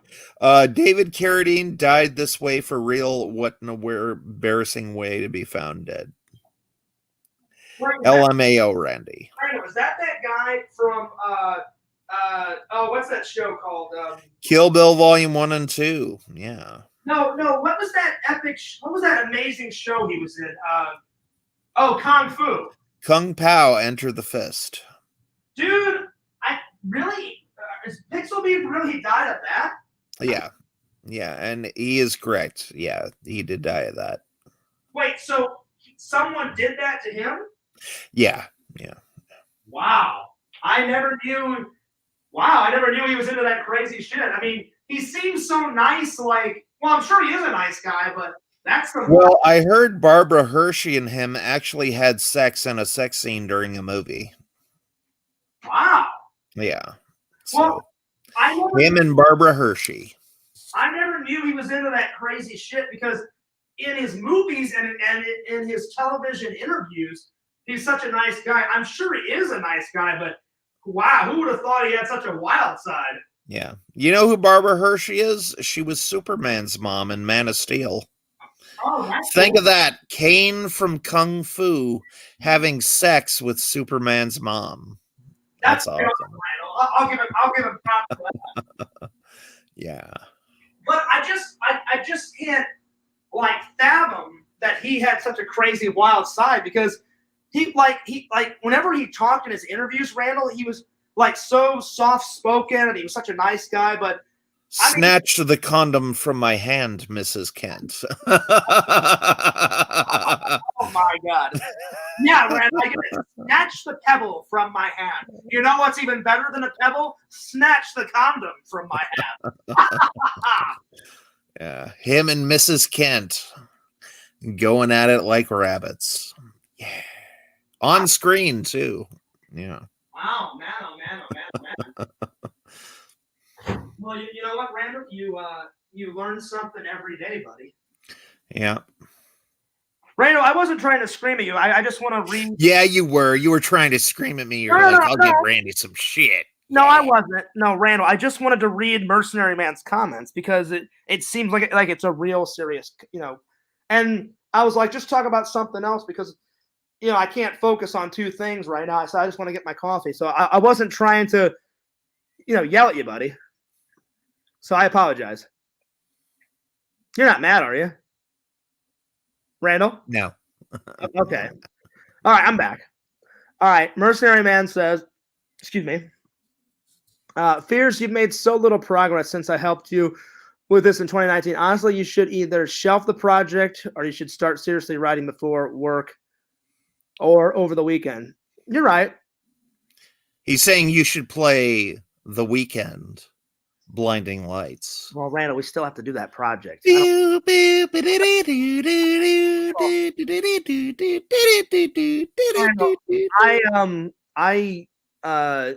don't know when we'll get to that project, but we must do it at some point. Whenever I hear that song, I think of you. Well, I love that song. It's got such a funny tune to it. Mercenary Man says, writing out a bad story and then rereading and analyzing where you went wrong with that draft will just inspire you to do better, and you know what to work on. That's true. It's not that I don't want to write, Randall. I'm just this last year or two has been absolutely crazy, especially this year with my dad. Yeah. And I'm not using that as an excuse. It's literally been a crazy fucking year. Yep. So, but that's what George Lucas did. George Lucas, he had his entire story planned out for Star Wars, and then he kind of shelved Indiana Jones for quite a while, and then he came back to it, and then made Indiana Jones even more epically. Mm-hmm. I know epically is probably not even a word, but you know what I mean. But Pixel, I had no idea that David Carradine was into that weird, crazy shit. Yep. Let's see. That was before the dad talk. This was during the book talk. David Carradine died this way for real. What an embarrassing way to be found. I guess. I would never put myself in that situation, And then Pixel says Lamau, Randy. Lamau. Listen, Randall, I like getting wild and crazy, with a girl and having fun, in the bedroom, but I don't know if I could go that crazy. That's weird. Weird. I know you're not trying to be mean, mercenary man, and I appreciate the advice. And he says, I'm not trying to be mean or anything, but at this rate, you won't have a first draft done until you're at least 50. You're barely averaging a chapter a year. It's very true. It's very, very, very true. I need to get with it. I think Fears will kick it into high gear sooner or later. I hope so, because I'm serious, Randall. Whenever I get uninspired, this is what happens. And I've just been really bummed. It's unfair what's happening to my dad. Mm-hmm. And I have to be careful. That's why I've been trying to eat less meats, because any man can get it. Any man can get that. I can't get it. I'm invincible. Wait about 10 or 20 years, Randall, and then let me know if you have it. You don't know. You don't know. No, I don't know if anyone will get it, but I mean, I hope none of my friends and family else gets it, because my dad's right. Cancer eats at you, especially prostate cancer. It eats away at you a piece at a time. And to see my dad like this, it pisses me off, and it's fucking unfair that my dad has to go through this fucking bullshit. But those times when you're all alone and thinking by yourself, Fears, you should be writing. I mean, it would help to take my mind off. Randall, It would. I wish some of the fans or some of my family members could see me alone in my apartment. And what I mean by that is that sometimes I break down. I broke down literally eating my dinner, sitting right here watching TV. I broke down. I've literally sat at my kitchen table and broke down. I broke down on the couch. And I don't know why I can't break down in front of people. Like, the only time I've ever cried in front of people is I cried at my grandpa's funeral, and I cried at my Aunt Mary. My Aunt Mary, the lady, the cool lady that always made me carrot cake, Randall. I've told you about her. She's awesome.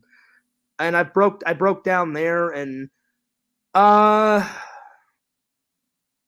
broke down a few times, like hanging out with my buddy Eric and stuff, like when all the guys, we were out camping and stuff, and we were talking about serious shit, and I shedded a few tears whenever we were talking about like serious shit and stuff. But I broke down more by myself. I break down more when I'm by myself and just thinking about a lot of emotional, personal shit. I'm sure that's happened to every guy in the chat. I'm sure Mercenary Exhumed Visions says, "What's up, fellas? Hey, what's up, fellas? Exhumed Visions, I appreciate you sending.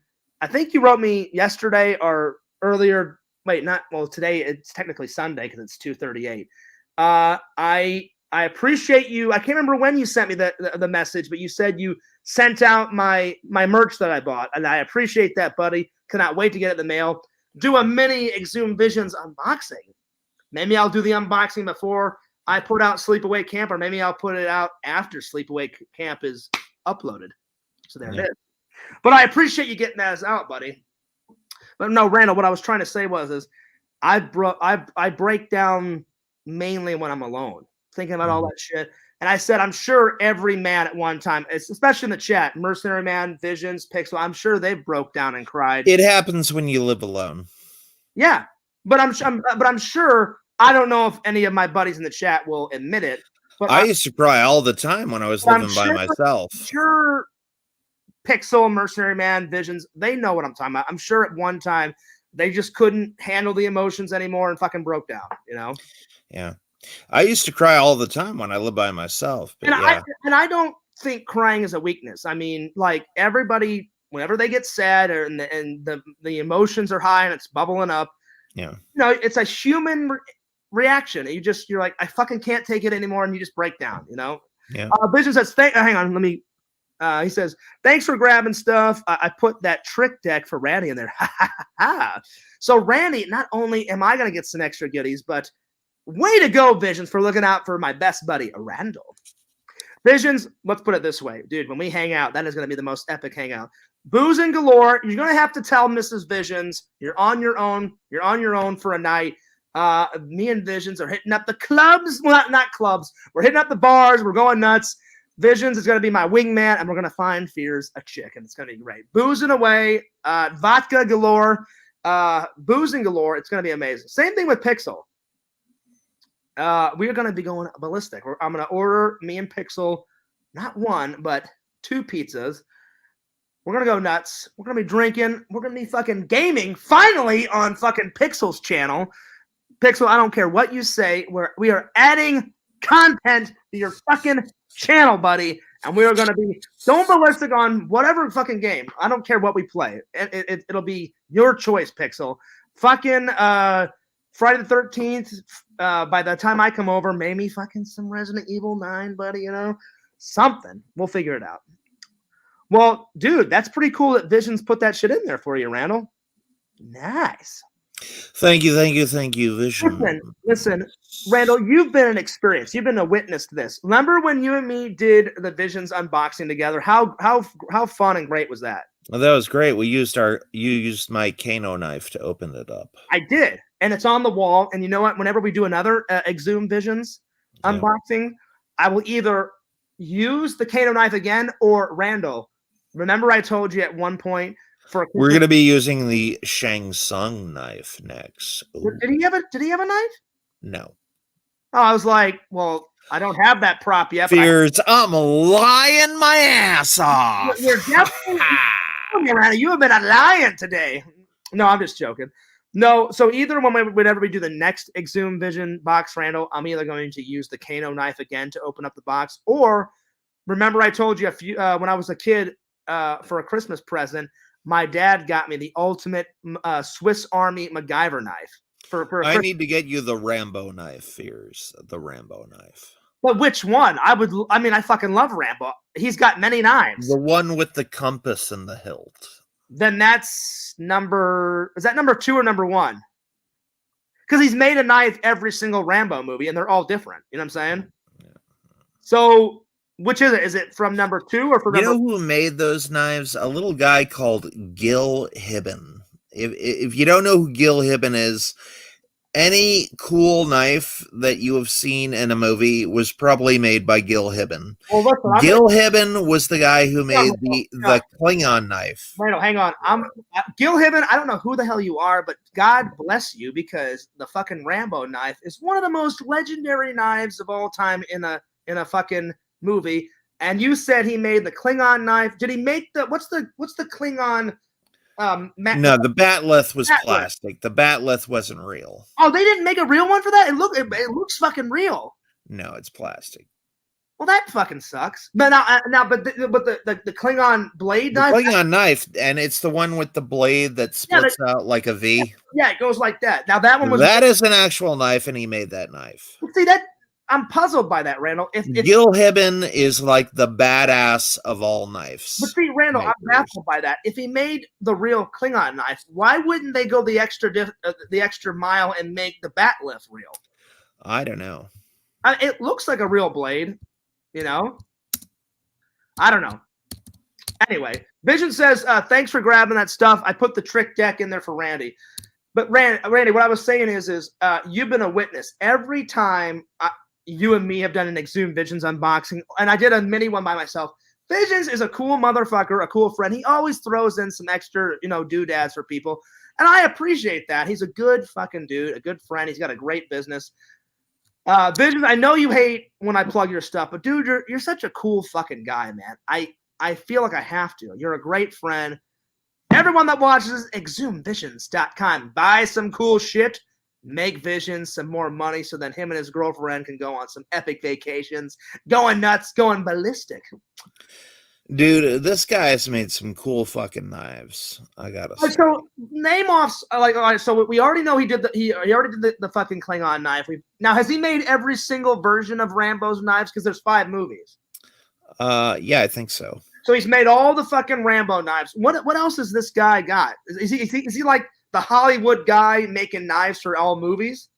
Yeah, he's he's a major knife guy. Randall, I don't know any of the other names of the movies, but if you look up Gil Hibben and you look up knives, this guy has made, like, I'm looking at this one knife that looks like a scorpion. Randall, send me this link. I want to see what knives he's made. Can you send me the link? Just type in Gil Hibben. All right, hang on. Give me a second. Well, and then just write it. I'll write it for you. Hang on. I'll write the. No, so when you write it in Google, I'm gonna write his name and then I'm gonna click on images and then all his knives will pop up. Yeah. Okay, give me 1 second. Give me 1 second, and then I'll answer all the fans' comments. Give me 1 second. I'm going to Google. All right, so Gil, G-I-L. Gil, and then how do you spell his last name? Hibben, Hibben. Okay. And then let me go to I keep burping. I'm sorry, Randall. How dare you burp? Wow. Son of a bitch. This guy has some cool, you were not kidding around. This guy's got some cool fucking knives. Yeah. So, okay, here, I wish the fans could see these, man. Yeah. Randall, that's why, you know who Vern Troyer is? Yeah. He was Mini-Me. He had a P.O. box, and people would send him the coolest shit, and then also he would buy some cool shit, right? Uh-huh. And it sucks that Mini-Me passed away. He was such a cool fucking guy. Yeah. And if he was still alive, I know he'd be making some epic content for his YouTube channel. The content that he has left on his YouTube channel was fucking amazing. And he would always unbox shit. And he was really into buying knives. And he had some of these knives that I'm looking at. Yeah. So that's why I cannot wait to get my merch store going, Randall. And then I can't wait to get my P.O. box so the fans can send in shit. Because I want to read all the fans' letters. And if I'm not saying they have to buy me gifts, but if they ever do send me something, I'm going to unbox it. I'm going to unbox it to show my love for the fans. But dude, you heard it here. If you're a Zephyrus fan, you are obligated to get Fierce a gift. No, yeah, bullshit, Randall. Give gifts to the master. You're making Fierce have a heart attack. I'm telling you, Randall, not all the fans will believe that. A troll will watch that. A troll will watch that and it'll send you a gift. No, a troll will watch that and go, "Oh, Fears is so fucking selfish," and then it'll be all that shit. Fears is dad. No, he's selfish. Oh, he expects the fucking gift. I don't expect anything, Randall. Fears is so great. Why wouldn't you give him a gift? Randall, I know how these idiots think. The trolls will be like, "Oh, he's so fucking selfish. Like, I wouldn't send that guy anything." All right, you heard it here, everybody. Randall, it would be Fears says send all of Fears gifts to Randy. I never said that. This is what I actually sent. Randall, you're digging me a grave, buddy. Love me, but don't dig this grave. No, I said when I get a P.O. box, I would love to read the fans' letters. And if you ever do send me a gift, not that you have to, but if you do, I will show my love and I will unbox it on camera. Yeah. That's what I really said. And Randall, I know you were joking around, but you were getting me a little paranoid, buddy. Oh yeah, nice, the gift. So anyway, Randall, I got you the gift, Fears. Back to this guy. You're not kidding. Visions, give me 1 second, Pixel. I'm gonna read all the comments as soon as I get. Dude, Randall, this Gil guy, he's a famous knife maker. I mean, I just clicked on a picture. This one is from part 3. The Rambo's knife from part 3. He made that. Then he's made in those ninja movies, like where they throw size and those little tiny blades, he's made those for movies. Yeah. He's made all of Rambo's knives. He made Randall, what's that blade called in Blade? Where he has it and it's got 2 blades and he throws it and it's like it swirls around. What is that blade? Is it like a double blade? Is that what it's called? I don't remember. But you know which weapon I'm talking about, right? You know. Yeah. He made that knife for the Blade movie. That is fucking amazing. He made one of the machetes for one of the Jason films. I mean, this guy has fucking done all in the world of knife making, Randall. This guy, I mean, I'm looking at his knives right now. They're like works of art, man. This guy. Yeah, they are good. Dude, you are not kidding. Well, Randall, if you want to get me one of the like for a birthday present or Christmas, if you know the one with the compass, if you want to get me that one as a movie prop, the first Rambo knife, I would. You know where I'd put it? I would put it above the Kano knife. Yeah. You know, above the door. That's where I would put it. Yeah. But Randall, you were not kidding. This guy has done anything and everything when it comes to the world of knives. And Randall, I don't see his age. Like in the pictures, he looks like an elderly man. He's got a white beard and he's got white hair. But do you know how old he is? No. Here, I'll do Gil Hibbons' age. Let's see what pops up. He is. Oh, he's 86, Randall. Because it says that he was born September 4th, 1935. So he's 86 years old. And he was born in Wyoming. Yeah. Nice. And it says in his bio. What's wrong with Wyoming, Fairs? Nothing. That's just where he's from. And shitting on Wyoming? What the hell? Oh, God, Randall. Randall, quit fucking with me, man. If I don't fuck with you, Fairs, who will? The trolls. We all know that's true, Randall. Well, that's true. That is true. It's very true. They will do that. No, Randall, I know you're fucking around. I love fucking around with my friends. You're hilarious. Eric gives me... I'm hilarious. You are hilarious. Eric is hilarious. Eric gives me shit all the time. I give him shit. Oh, I forgot to tell you, Randall. Eric just went on a vacation with his wife. They were down in South Carolina. No way. Because Eric and Aaron texted me and sent me a picture and said, miss you, buddy. Wish you were here. And it was both of them on the beach sipping on some booze. And I was like, hey, you guys, I said, hey, have fun, man. I said, looks like a blast. I wish I was there too. And Randall, before I get back to the comments, it says in his bio, Gil Hibbons is a famous film American knife maker. Over 65 of his knives have been in movies. Mm-hmm. Oh, well, it said at least 65. I'm sure he's done more than that, but over 65 of his famous knives have been in films. And it says anywhere from Blade to Rambo to Ninja 1, 2, and 3. I've never seen those, but I guess some of his knives are in that too. That's pretty cool. Now, Randall, how did you hear about this Gil guy? Like, have you always known about him? Because this is the first time I've even heard of his name. I had no idea he made the Rambo knife. That's pretty fucking. No, I told you about the Mortal Kombat knife before. No, I knew about the Mortal Kombat knife. But I never knew about the Gil guy. Like, yeah, Gil Hibben. I first got introduced to his work from the Edge catalog.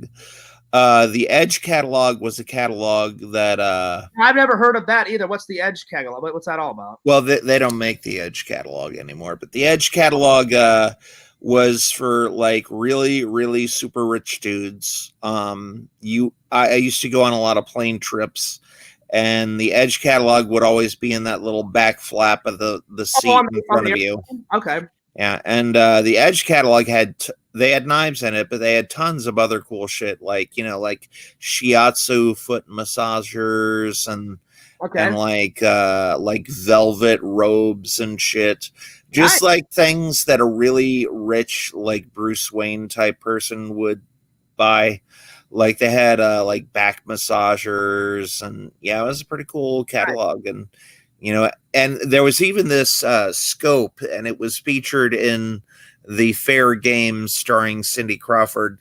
What it was like a night vision scope, but instead of sensing like heat or ultraviolet, it only picked up things that were 98.5 degrees.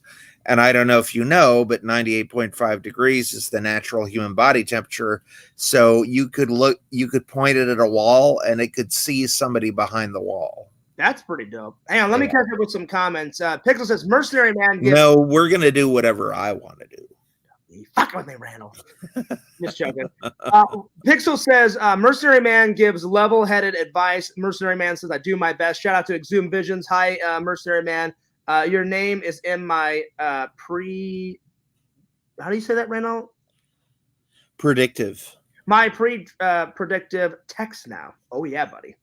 Oh. Shout out to Lord Visions. And then he says, thanks for grabbing stuff. I put that trick deck. And I really appreciate that when I'm being dead serious, I really appreciate Visions as a friend. And as he's gave me great advice on camera and off camera. And isn't it cool that he puts in extra shit? Like, that means he really cares about not only his friends when friends buy some shit, but he also cares about, he does that for every, what's the word? He does it for every customer. So even if Visions doesn't even know the guy, he throws in some cool extra shit. That's pretty cool. Pretty awesome. Pixel says everyone has cried. Everyone isn't robots. Exactly, Pixel. That's what I was trying to say. At one point in time, that is incorrect. I am a robot. I'm the Slave-O-Matic. 9,000. 9,000. Randall, I honestly cannot wait. The next surprise, the next surprise video that you have to make for my channel or for your channel or both our channels is the Slave-O-Matic 9,000 commercial. Like, tired of doing your laundry? Tired of doing your homework in college? Well, if you want to be a lazy sack of shit, then buy yourself the Slave-O-Matic 9000. And then have 60% of your last YouTube videos been done by Randy Brown, called the Slave-O-Matic 9000. There was a time at one point in time where like 60 of your last, or no, there was like 20 of your last 60 videos were made by me. I didn't ask you to do that, Randall. There was a point in time when that was that. I didn't ask for you to do that.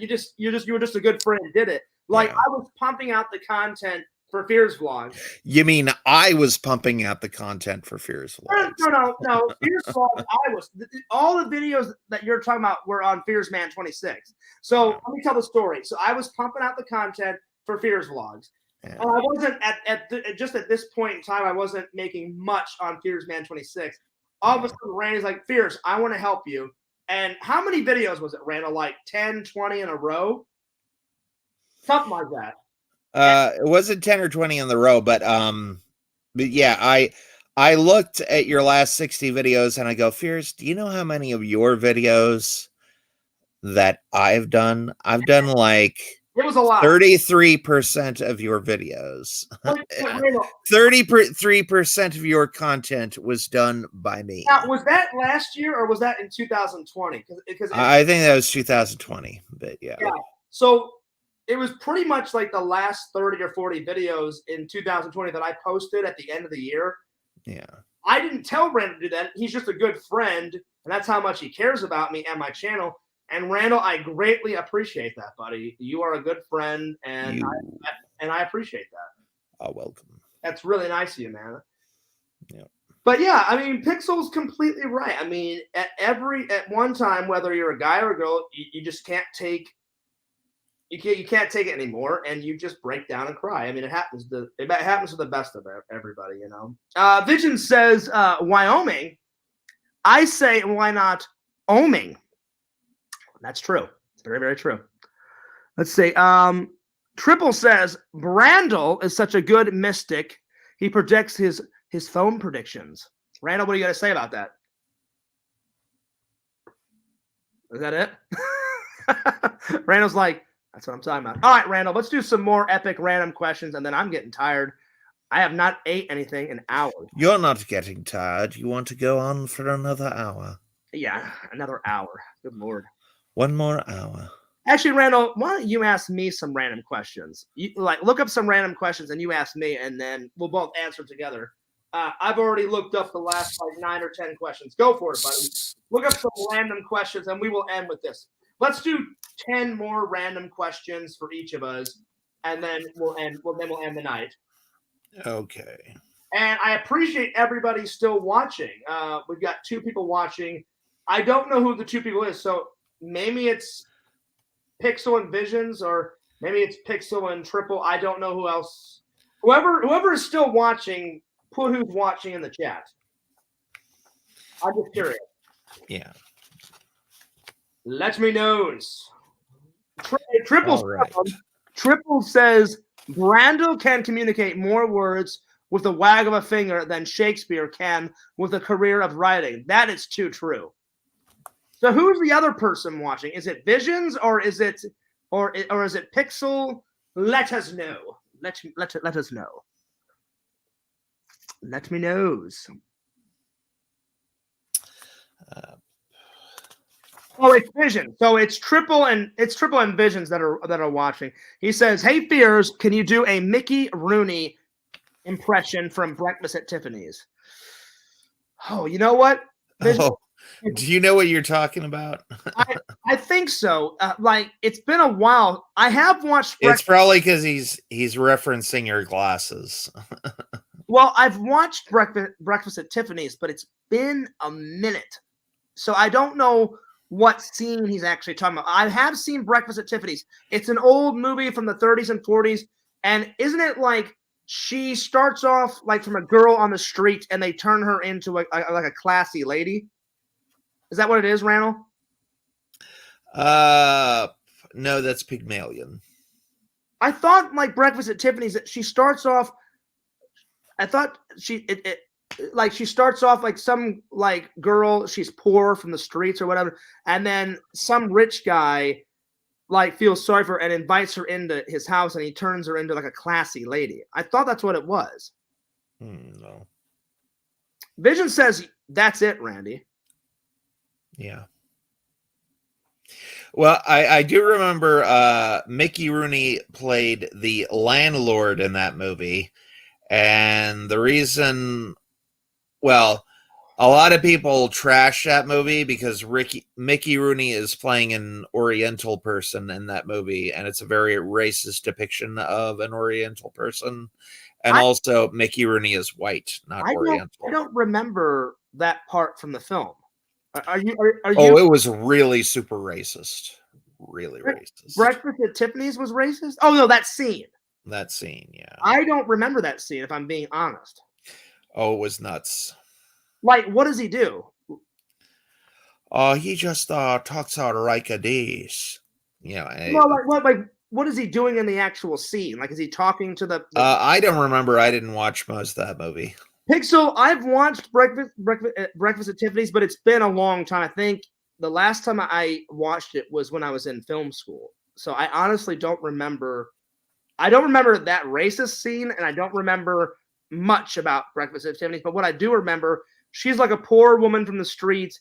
The main character is a white rich guy, and he feels bad for her. So he's like, "I'll show you how to be a classy lady," you know, and he invites her into the house. That's what I remember. And then Vision says, "Sounds like Pretty Woman," but I think Pretty Woman was inspired by Breakfast at Tiffany's because it's almost the same movie. Because Pretty Woman, she starts off as a stripper and then she becomes the rich guy's like wife, and she gets turned into a classy lady. So I bet you Pretty Woman, Visions, was inspired by Breakfast. I've seen Breakfast at Tiffany's. It is a good movie. It's just been a long time since I've seen it. All right, Randall, bust out those random questions. What would be your top 3 perfect jobs? Like sky's the limit? Yeah. Number 1, acting, like in a movie, or any type of acting. Acting in plays, acting Shakespeare, acting in a movie.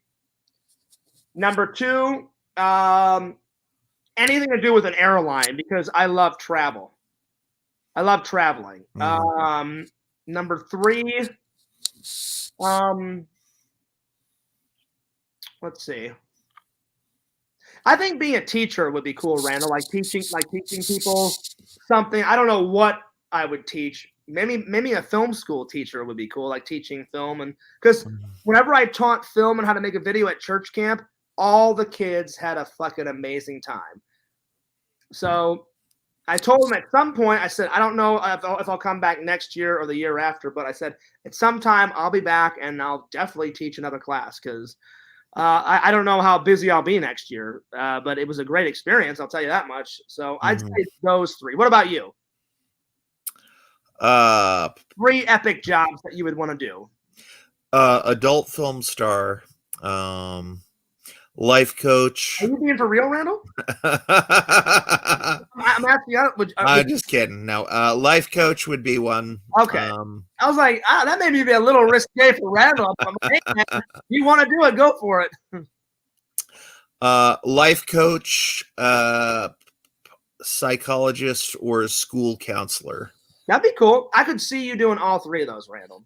Yeah. Triple says, no, sky is not the limit. You can be an astronaut if you want. That's true. Well, you know what, Randall? The 3 jobs I picked would be something I want to do as an adult. But whenever I was a kid, I did all the traditional jobs that kids want to do, like astronaut, firefighter, police officer. Because I liked movies. Jack-o'-lantern. Jack-o'-lantern. The only thing I differed as a kid is most kids are like, I want to be a doctor. I want to be a police officer. I want to be an astronaut. I wanted to do all those things, but because I like movies, I would also tell my friends, I want to be an actor too. You know what my dream would be? What is the dream? To be the highest paid screenwriter of all time. That would be a cool job, Randall. Yeah. All right, next random question. Go for it. Where do you see yourself in 5 years? Ooh, hopefully better job. No, actually, let me cancel that question. Not where do you see yourself in 5 years? What would be your perfect vision of 5 years from now? Perfect vision. Wife, kids, job, more subscribers on my TikTok and both of my YouTube. Marrying Nev Campbell. Absolutely. All of that, Randall. So married, wife, kids, a better house, or a better living situation, and far more subscribers on my 3 favorite social medias, TikTok, YouTube, and Instagram. What about you, my friend? Where do you see yourself in 5 years? Or what is my perfect vision for 5 years from now? Your perfect vision for 5 years. I've been looking into the Coaching Institute, and there is a woman there. Her name is Magli Pasha. She's very cool. She teaches people how to be life coaches, and she's really good. And she's running the Coaching Institute right now. And she tells people if you become if you get certified with us, you can start doing like hour-long sessions with people for $250 an hour. So basically, I would have to only work 5 hours to make what I make in a month. Wow. Okay, cool. Yeah. So I would really like to be a life coach. Also, I like to give out good advice. Randall, and they would teach you how to give better advice. Randall, I got to say this, and I'm being honest when I say this. I appreciate every piece of advice that all my friends give, but it's between you and my buddy Eric that you guys give the best advice. Yeah.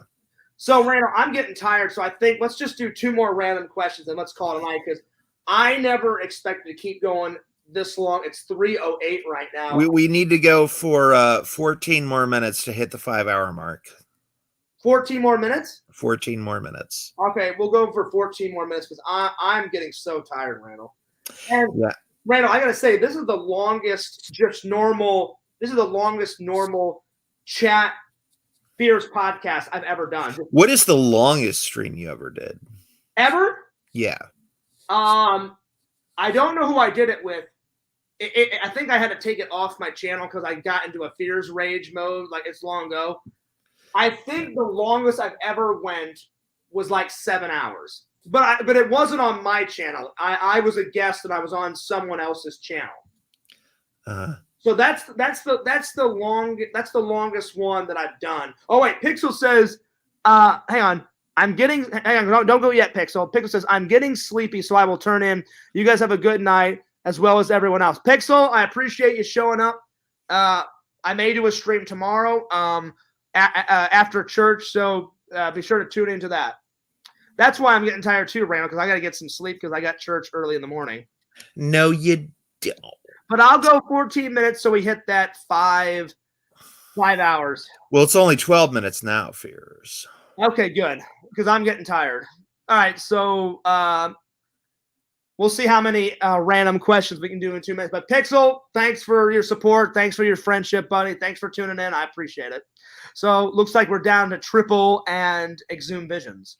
Because Vision says, nighty-night, Pickle Protocol. All right, Randall, next random question. Go for it.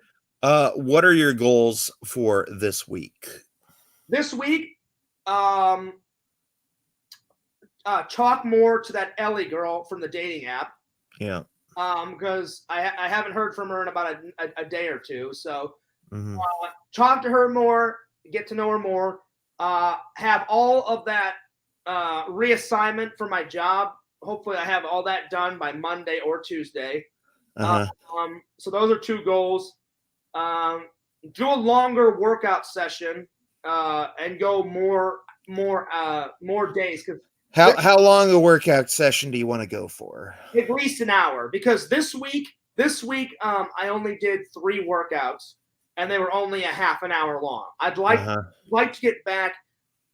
Whenever I was in shape, I would always do half an hour on the treadmill at least, and then the other part of the hour was like lifting weights. So all right, I really want to get this weight off. So those are my goals for the week. What about you, buddy? Goals for the week? My goals for the week. My number 1 goal is to get that damn Star Wars script finished so I can have it and read it on Tuesday. Also, Randall, I want you. We really need to get Fierce Man 5 out.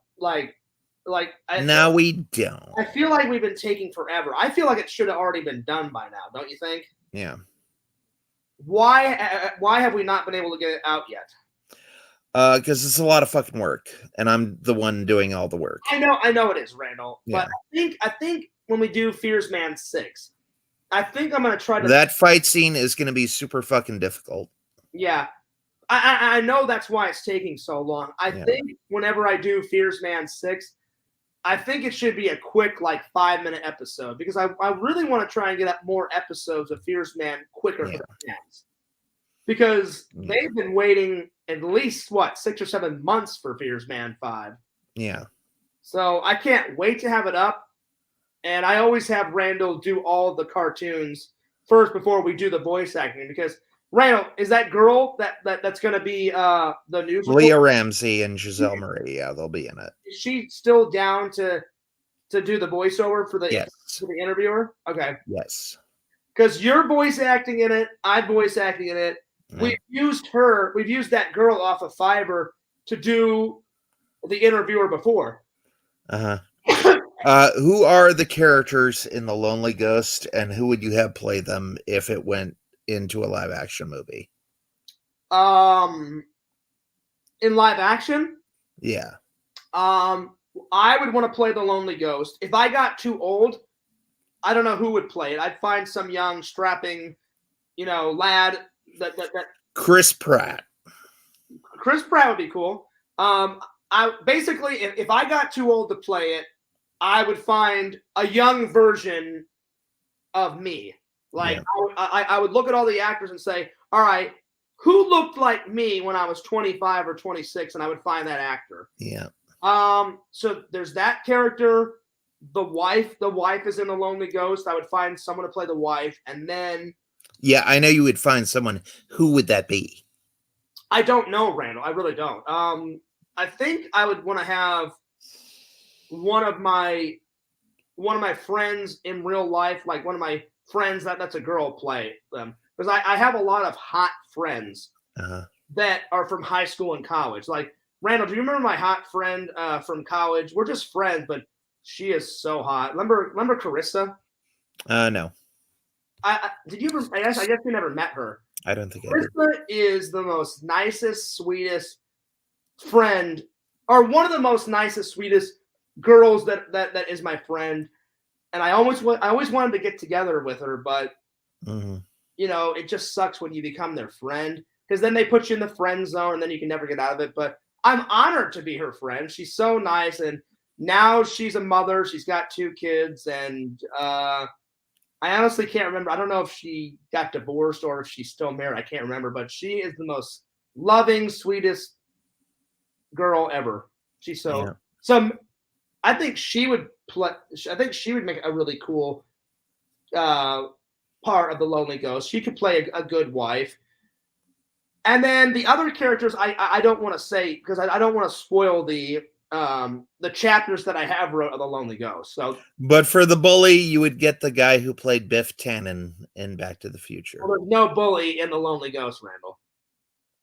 You know the funny thing about Biff Tannen is the guy that plays Biff Tannen is the nicest, coolest guy, and he doesn't have a mean bone in his body, but he played the best bully ever on camera ever. You know what I'm saying? Yeah. That just showed you how good of a fucking actor he was. Yeah. All right, Randall. What about you?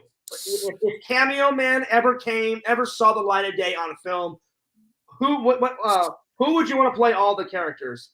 You'd have to have your best buddy John Fears play Cameo Kid. Oh, but of course. But by the time you get it on film, Randall, I wouldn't be a kid anymore. You know what I'm saying? So you aren't a kid now, Fears. that's true.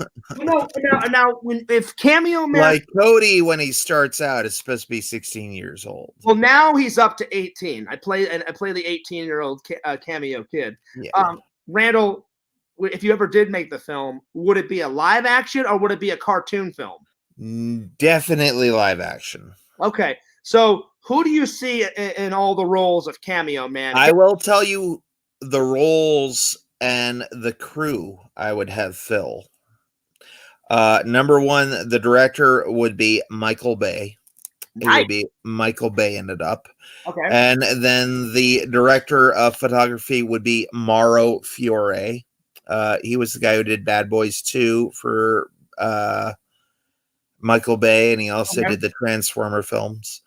And then I would get Juno Reactor to do the soundtrack. Okay. Now, who would play Cameo Man?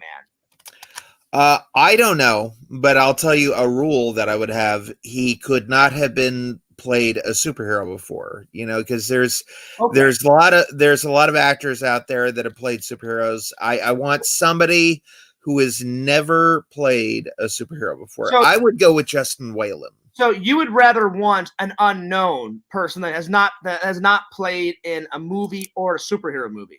I would want, either an unknown or a celebrity who has not played a superhero yet. Like Tom Cruise, he hasn't played a superhero yet. That'd be cool. I guarantee you Tom Cruise would make a good Cameo Man.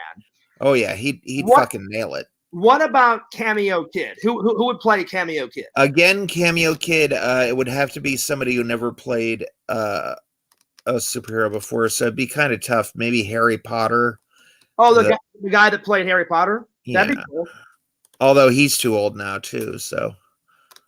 Yeah, because you would need an actor around 16. Around 16 to 18. I mean, the reason he's 16 is because I want to be able to call him Cameo Kid and actually have that fucking make sense. I mean, that's your creation. Like, you always had Cameo Man, aka Ray, and Cameo Kid, aka Cody. So that makes a lot of sense. All right, next random question, Randall. I was going to go for the rest of the cast. Well, I didn't want to make it too late because I'm hanging on by a thread, Randall. We only got 3 more minutes left. I know. Randall really wants to hit that 5-hour mark, so after 5 o'clock, I think I'm going to call it quits. But I want to say that this has been an amazing stream. This has been the longest Fears Man Talk podcast we've ever had, ever on the channel. Yeah. Have you ever read a book all the way through, Fears? Yes. Which books were those? I've read a lot of books straight through, but the reason why I haven't read a lot of the books I have right now is I've just been so fucking busy. Yeah. I want to get back to them. I start books and then I put them down, and I just never get back to them. I got through this one pretty fucking quick. I think I did this one. I started this one on Friday. So my favorite books that I've read, the first one I've read all the way through. I've read it twice. I love Mark Summers' autobiography. Mm-hmm. I've read it twice. He's one of my. I think personally he's the greatest game show / talk show host ever. I've got to meet him. I've never met him face to face, but I met him on the phone, and I said, "I'm one of your greatest fans." He was in my favorite game show. He's my favorite game show host. My favorite game ever, Double Dare. When I was a kid, I still wanted to be on it. I wrote a letter a week, but because I didn't live in the Orlando area, they just sent me some Double Dare merch, which I still have. It's in a box somewhere in Missouri. So I've read his book from start to finish. I've read when I was a kid, I read it about 20 times because it was my favorite book growing up. I've read it straight through many times.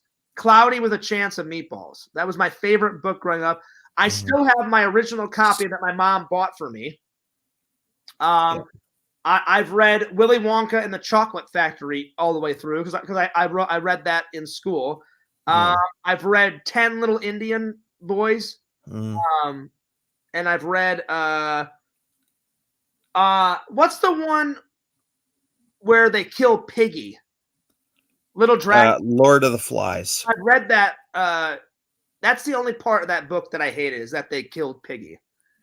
Yeah. It was really upsetting, and I was like, man. Yeah. And isn't Ralph's the main character, right? Yeah. Ralphie. Yeah. And Ralphie doesn't want to kill Piggy, and he doesn't. Ralphie didn't kill Piggy. Somebody accidentally lobbed a huge rock off a cliff, and it came and smacked him in the head. They never meant to kill Piggy, but Ralphie wanted nothing to do with it. Like in the book, they suggest like we should just get rid of Piggy, and Ralphie's like, I want nothing to do with that. Piggy's my friend, and you know what they're gonna do, Fears? They're gonna make Lord of the Flies over again, except with all girls this time. No, they're not. Are you being for real? I am being for real. When are they doing that? I don't know. You're not for real, right? I'm being for real. Making... It seems like a thing in Hollywood is totally devoid of creativity. So they're like, oh, we're going to do it over again. We're just going to do it with girls. Ghostbusters, we'll do it with girls. Terminator, we'll do it with girls. Lord of the Flies, we'll do it with girls. Yeah. Oh, yeah. Well, I don't remember that part, Vision. Vision says in the book they put Piggy's head on a stick. Yeah. Do they really in the book? I didn't read the book. I'll be honest, Visions. I don't remember that part. I think they put the warthog's head on the stick. Well, I've read the book, and then after the book in school, we read the book. I did a book report on it, and then as a surprise, my teacher said, now that you guys have done a book report on it and you guys have finished reading the book, they said we're going to watch the movie version, and the movie version's in black and white. Did you enjoy the movie version of it, Visions? I just don't like that they killed one of their friends, whether it was on purpose or by accident. I don't remember the black and white version. It's a black and white movie that they made, Lord of the Flies. I watched it. I watched it in school. So I just don't like that they killed Piggy in the film. Even though Piggy is like misunderstood, it's their friend, and you should never, one, you should never kill someone. Two, let alone kill a friend. So I didn't like that part in the book or in the movie. I think they shouldn't have put that in there, but it is what it is. So that wasn't my favorite part. So those are just a few books, Randall, that I've read straight through. Another one I read, what was it? I've read Adam Sandler's autobiography. I've read. Well, William Shatner has actually got a lot of books out, but I read his first biography book straight through. Yeah, So, I liked his book, Shat on the Floor. That was a really good one. I haven't got to that one yet. Shat on the Floor. Yeah, I have not got to that one yet. Maybe sometime I'll read it. No, he's got many books out. He's got books out about Star Trek. He's got books out about his life. He's got books out about his career. And then his book, Shat Eating Grin. Is there a good one? That's a good one. You're so full of shit, Randall. I'm so full of shat. That's a good one, Randall. There you go. Yeah. Vision says Lord of the Flies is great. It is great. I just don't like that they killed Piggy. And he says, yeah, in the movie they toned it down. Well, thank God. And then he says, LOL. And then that means lol. Vision says, what are your favorite rolls? He says, my favorite rolls are cinnamon, Hawaiian, and potato. That's a good question, Randall. I have to think about it. You go first. What are your favorite rolls? Cinnamon and well, do you want to do 3 like Vision, or do you just want to pick I'm one? thinking fierce.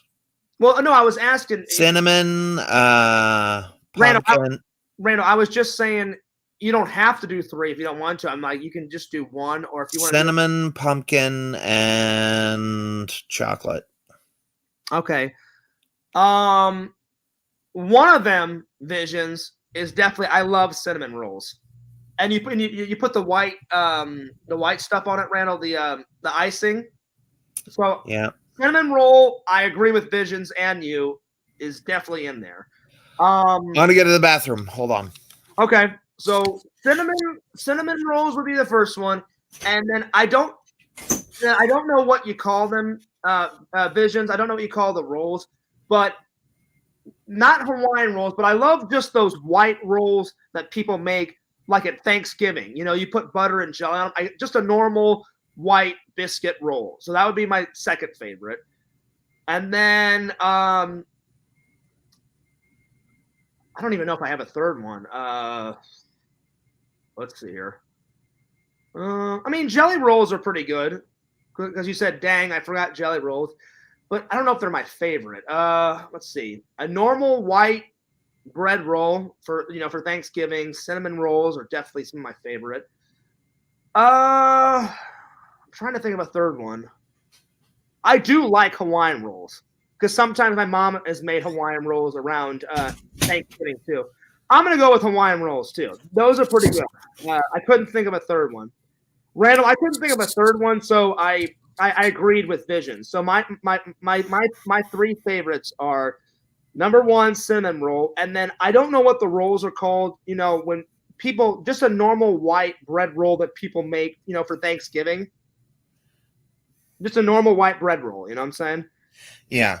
Because my mom makes some really nice white bread rolls around Thanksgiving, so that's my second favorite. Ginger rolls are good. And then I couldn't think of a third one, and I agreed with Visions and said, I do love Hawaiian rolls.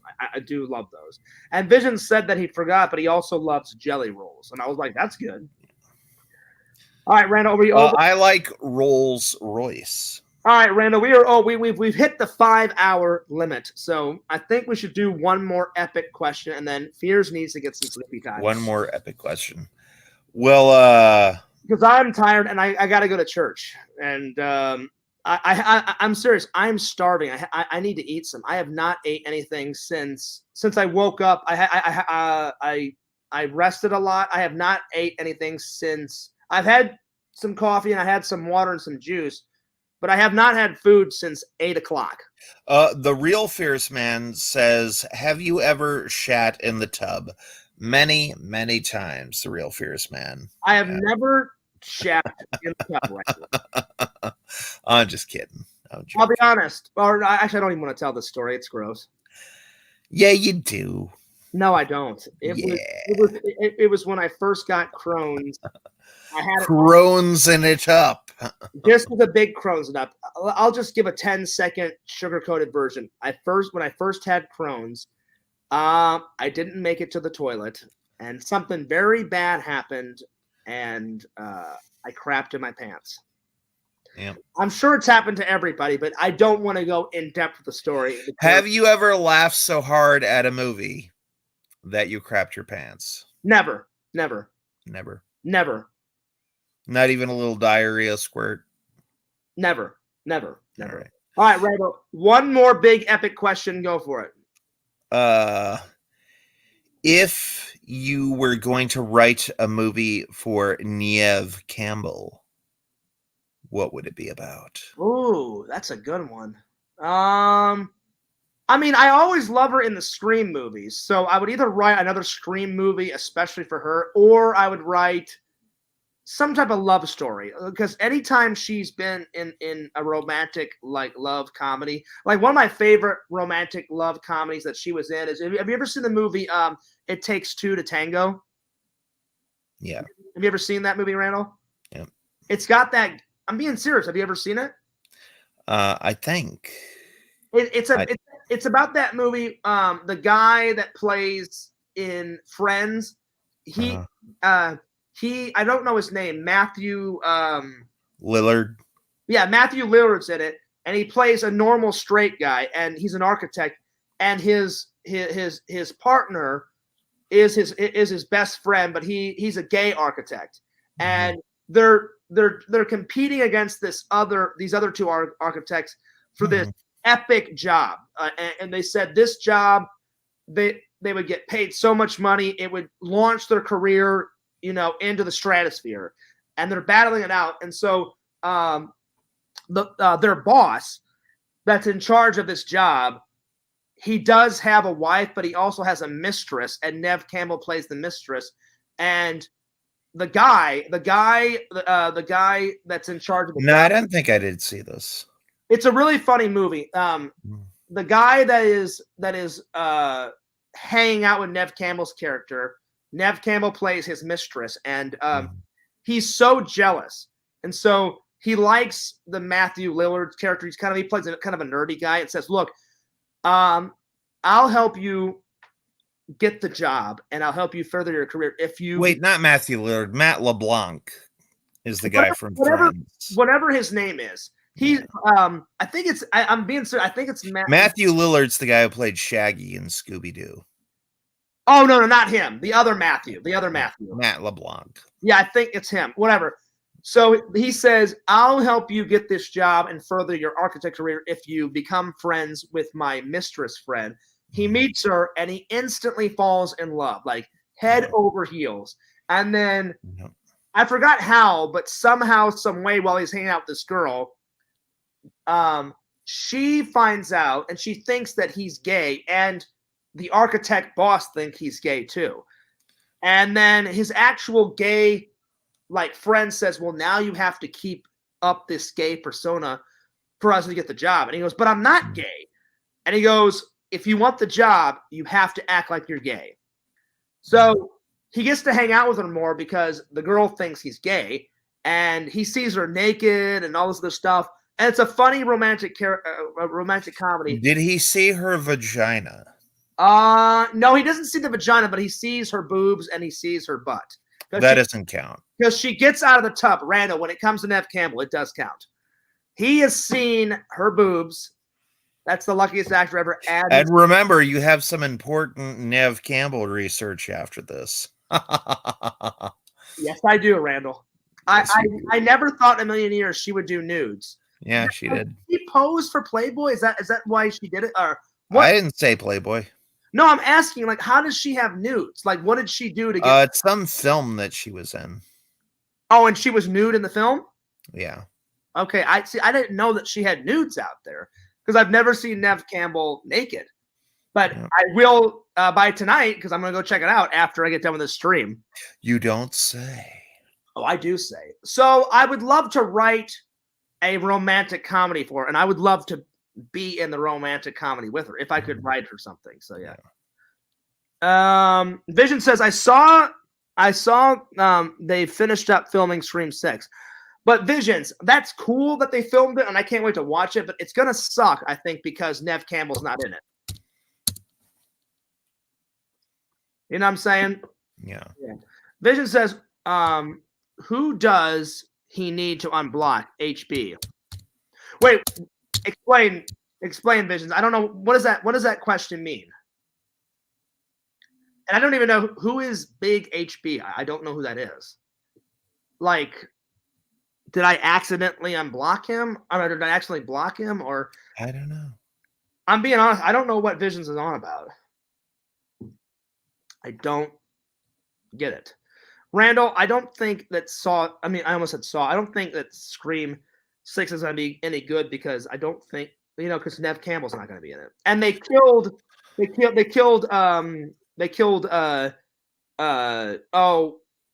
Dewey character off in the last one. Yeah. Although I think Melissa Barrera is going to kill it as Sam Carpenter. Yeah. Yeah. Randall, do you think it'll be good even though they don't have Nev Campbell in it?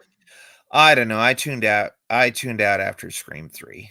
I mean, 4 was pretty good and Scream 5 was amazing. I loved Scream 5 because the killer tried to recreate some scenes out of the first Scream. Like in the 5th one, the 2 killers from the first one, they did all the killing at that house party at the end of the film. Yeah. Well, they bring that house back and they do in Saw. I mean, I keep saying Saw. In Scream 5, not all of the kills are in that house, but they bring back that house and they do some killing in that epic house. Yeah. They bring back Stu's house. So yeah. Well, here was the thing with Scream. Why I tuned out after I would watch 4, but that's as far as I could go. Because here's the thing: with Scream 1, they did the rules for horror movies. Yes. For Scream 2, they did the rules for sequels. With Scream 3, they did the rules for trilogies. Yep. And with Scream 4, they did the rules for reboots. And then it's like Scream 5 and Scream 6. What are they going to do with those? I mean, they're always adding stuff. In Scream 4, they introduced like live streaming, and in Scream 4, like the killer was actually killing people and putting it on the internet and killing them live. So that was a part of movie making. In Scream 5, they focused on recreating things from movies. So they recreated like some of the original kills out of Scream 1. Mm-hmm. Oh wait, that's right, because Scream 4, like they were going like none of the old rules matter, and then like Scream 5 was reboots. Yeah. Scream 5 was reboots. Scream 4 was like all about live streaming.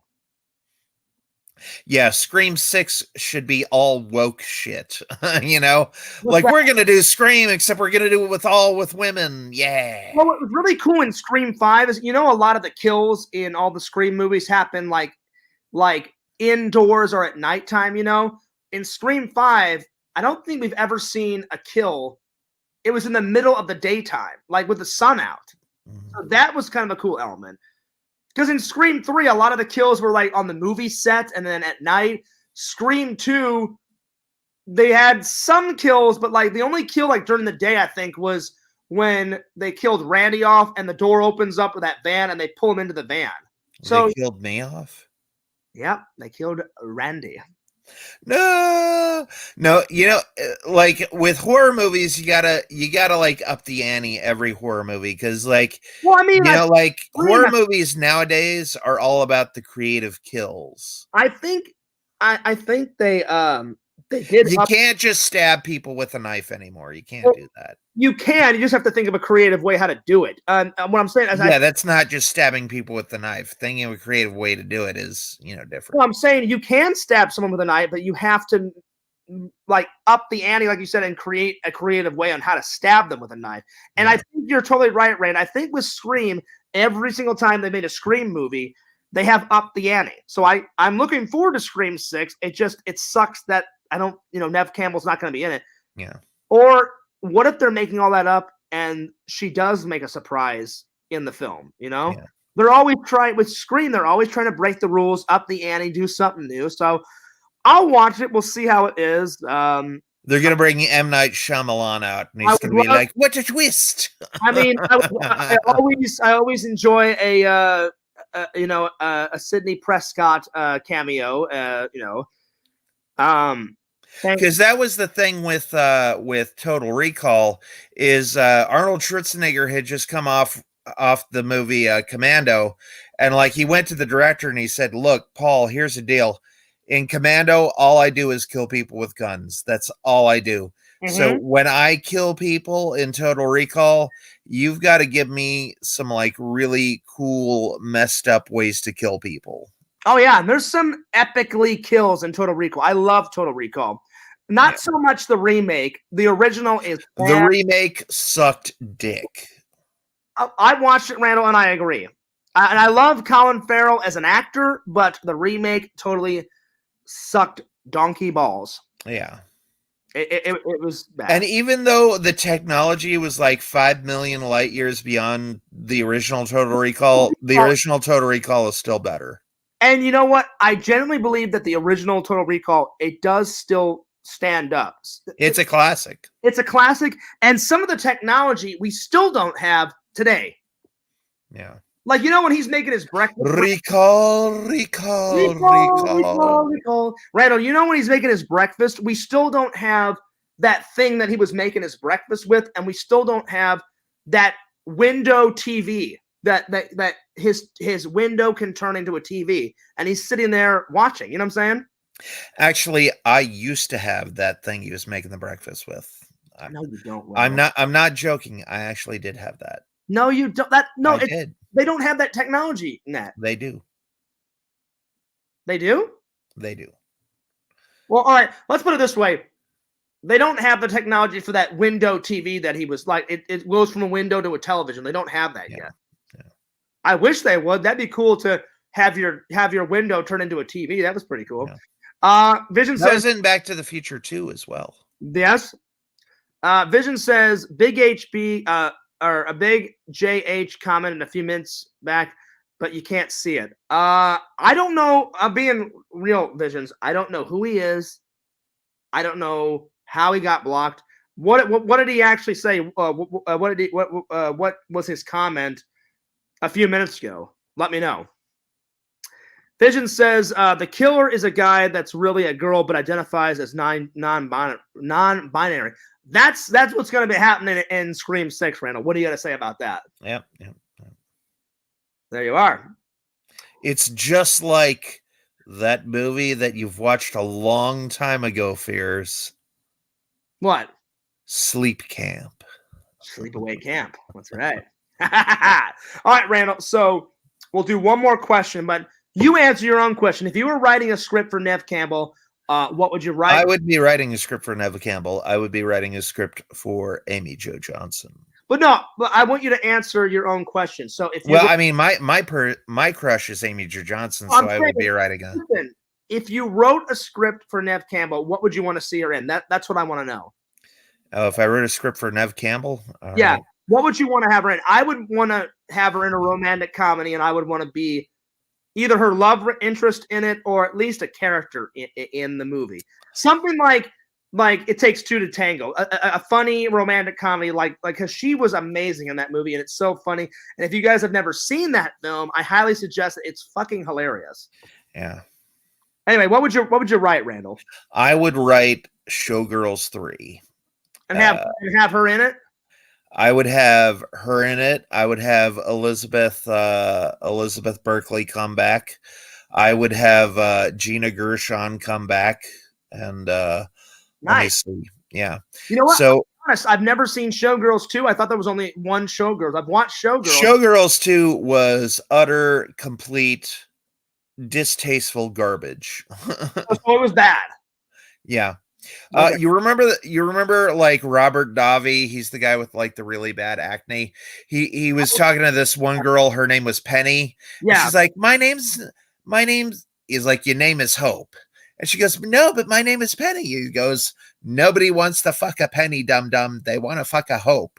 Wow. So That girl I remember that was in that scene is the main character of the second movie. Okay, I remember that guy, Randall, but I don't know who Penny is because I've never seen the second Showgirls. Penny is the main character in the second Showgirls. Well, if it's pure crap garbage, I'll probably never watch it. And a lot of people say the directing on Showgirls was garbage, but when you watch the directing of Showgirls 2, you think, oh my God, Showgirls 1 is like Martin Scorsese, Steven Spielberg level directing. Wait, I'll answer this before I end this stream. Is it that bad? Like it is.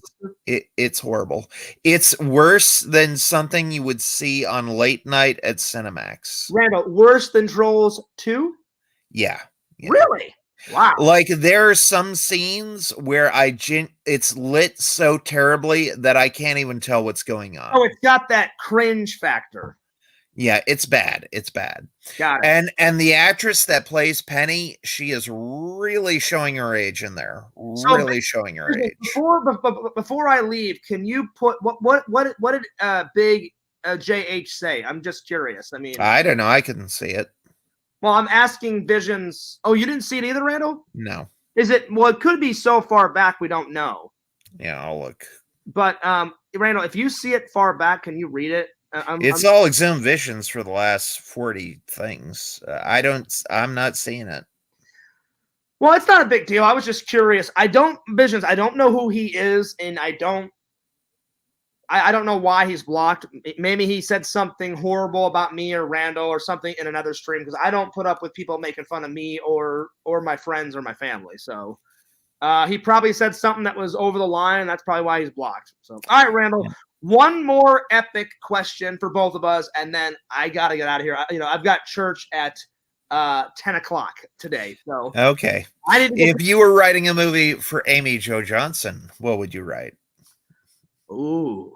Power Rangers 3. Yeah. Wow. Wait. So what was the question again? If you were writing a movie for Amy Jo Johnson, what would you write? We've seen her so much in Power Rangers. I would want to see her in something else. Yeah. I think I'd like to see her in a funny comedy. Yeah. Not a romantic comedy, just a funny comedy. Yeah. I just don't know what it would be. Randall, give me another question, because I am a fan of Amy Jo Johnson. I'm just not as big a fan as you are, so that's a hard question. Let's do another random question. You go ahead and pick it. Okay. Pick it off the internet. Find some random hilarious question off the internet, and we'll do that. Vision says, Fears needs to unblock his supporters. Randall can make it happen. He probably didn't say that, but that's funny. Randall, I'm thinking about actually unblocking Joey. I'm thinking about it. Yeah. Because I haven't heard from Joey in years, and he hasn't bugged me in years, and we'll see. We'll see. I haven't decided, but we shall see. But yeah, find an epic last random question. You know what? I got one of my own. You can't find anything off the internet? I can find something off the internet, but well, this is a variation of the question that I just looked up. Okay, go for it. Now, you said The Lonely Ghost is based off a dream. Do you have any other dreams that you could base a movie or a story off of, or a novel? Probably that crazy dream that I had in the hospital when I was in the hospital because of my accident, and I was in there for about 14, 15 days. Uh-huh. Have you ever heard of that story that I told? It was one of the most vivid dreams I've ever had. It was insane. Yeah. It had that never-ending hallway from The Matrix. It was pretty cool. Yeah, but I'll tell the story again for Vision. I don't think Visions has ever heard it. I don't know if all the fans. It wasn't a near-death experience, because a near-death experience dream happens when you're on the brink of death or you die. There's people that have died for like a few minutes and then they came back to life. So it was just me thinking about, oh God, I'm so glad to be alive, and I hope those other people in the accident are okay. And it was right after my surgery, and I'm like, well, this sucks. Now I'm gonna have a scar on my stomach for the rest of my life. And I was so tired, I fell asleep. This crazy dream happens. I wake up, Randall. I've never been this sweaty. I'm dripping with sweat. That's how vivid the dream was. And they had to change my entire gown and all my sheets because, sweat eventually turns yellow. You know what I'm saying? Mm. And I couldn't go back to sleep. That sweaty. I hit the call button, and the lady's like, "Why are you so sweaty?" And I said, "I don't know." I said, "I had one of the most craziest dreams." I said, "I hate to be a pain." I said, "There has to be some way for me to get a shower or a bath because I can't go back to sleep this sweaty." I said, "And can you change all my sheets?" And she goes, "Well, it's really going to hurt you to get up." And I said, "That's fine." I said, she goes, "Because she goes, you only had surgery a couple of hours ago and you need to rest." And I said, "Well, I can't sit in a pool of sweat." She goes, "Oh, I know." She goes, "We'll get you new sheets and we'll get you a new hospital gown." But she's like, "If water hits your scar, it's gonna hurt." And I said, "Is there any way to put like cover it?" And she goes, "Well," she goes, "what I could do is I could take some plastic, like you know that cellophane stuff, Randall." She goes, "I could put some plastic over your scar and we could tape it up, and then," she goes, "you just have to hunch over and the water could hit your back, and then," she goes, "you could gently have a shower." And I said, "I would really appreciate that." But Randall, I'm telling you, I've never been in so much pain. To get out of the bed and to get to the shower took me 10 minutes because I was in so much goddamn pain. So after the shower, then all the dreams were fine. I went back to bed. They had changed the sheet. But I'll tell you about the dream. I dreamt that I've never had a dream this livid and this real. It felt vivid. It was a vivid, realist dream I've probably ever had in my life. And it was probably because I was so scared. I thought I was going to die. I was in surgery for 5-6 hours. And I probably had a lot of emotions going through me. I dreamt that my soul, I guess, was about to go to heaven. It came out of my body. I look down. I see my body in the hospital bed, and I see doctors around me, like just checking all my vitals and stuff. And then all of a sudden, I hear this person walks by, and my hospital door was open, and he's like, Fears, you got to come with us." And I stick my head out, and I'm like, "Are you one of my doctors?" And he's like, "Don't worry, Fears, just come with me." And then there's this other woman with him, right? And she keeps saying, "You got to come with us." And there's people coming and going all through the hallway, right, Randall? And I go, "Okay." And in the dream, I don't know why I followed them.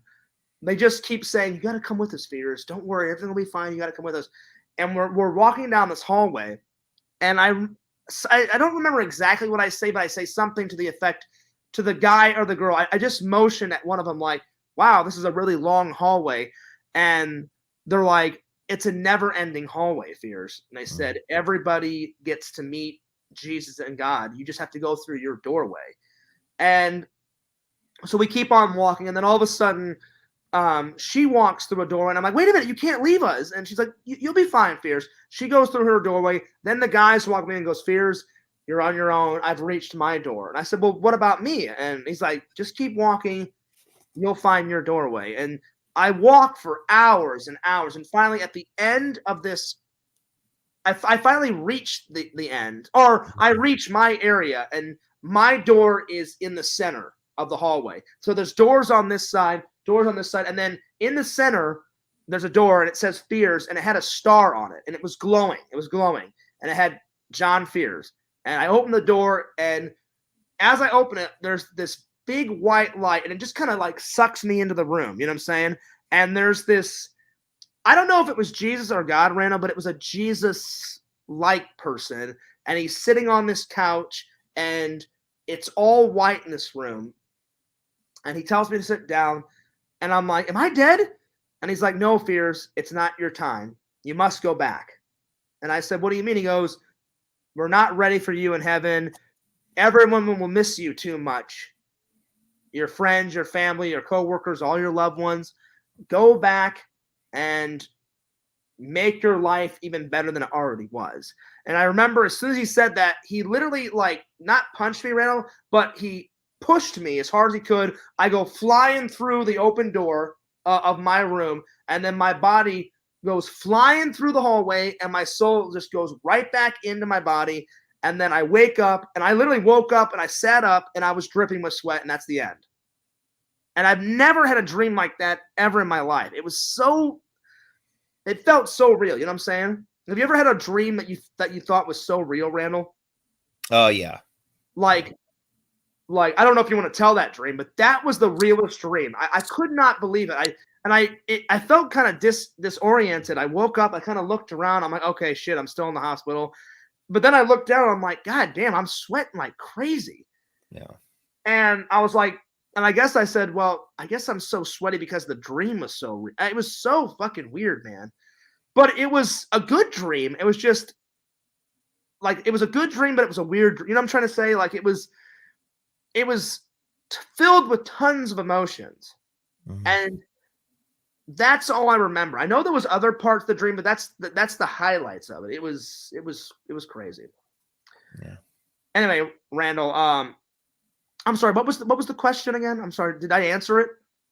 What was the weirdest dream that you could turn into a movie or a book? Oh, that I would love to turn into a movie.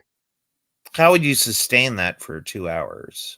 I don't know, but I would love to see that movie. Like someone gets like hurt, and then he has kind of a near-death experience, you know, and then maybe like what you could do is maybe he wasn't a man of God. And then he becomes, a brother in Christ because Christ or God met him in a dream or a near death. Because mine wasn't a near death experience. Mine was just a crazy dream while I was in the hospital. So maybe we could switch it to a near death experience. In the movie, the person has a near death experience, and it changes his life like for all time or something. Yeah. Like maybe he starts off as a grouchy, like shitty person, and then he gets hurt. Or maybe like we could have him like he doesn't believe in anything. He doesn't believe in God or heaven or hell. And then after this near-death experience, he becomes a man of God or a Christian or something. I think you could do it like that would be a cool movie. You know what I'm saying? Yeah. But I'm telling you, that was the wildest, crazy dream I've had so far in my life. I actually it felt so fucking real. You know what I'm saying? And I couldn't believe how sweaty I was when I woke up, and I was like, it was so disoriented. I woke up, I kind of looked around, I was like, oh, okay, thank God I'm still in the hospital. What would be the title of the movie? I don't even know, Randall. I don't even know, Randall. That's a good title. I like it. Actually, would be hilarious. No, Randall, if you could name that movie, what would it be? What would you think? What would be a good title? Second Chances. That would be a good. That'd be good. That would be good. I don't even know. That dream felt so real, and I remember The Hallway. That'd be cool. I actually do love. I love Second Chances more than The Hallway. Second Chances would be really cool. I don't remember if it was before I called the nurse to change all my sheets, or if I was in the shower. But I thought about the dream. I think it was in the shower. I thought about the dream, and I was like, I am so lucky to be alive. I'm glad I'm alive. I'm glad that dream like happened, but I wouldn't want to go through that because it was kind of terrifying too, you know? Yeah.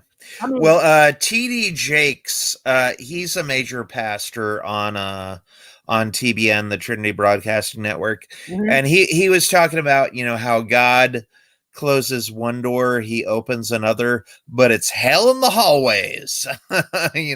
But that's one thing he said. Well, the thing is about my dream is it was nothing but joy. There was no like nothing. What I'm trying to say is, if it really happened, Randall, it would be terrifying to go through it.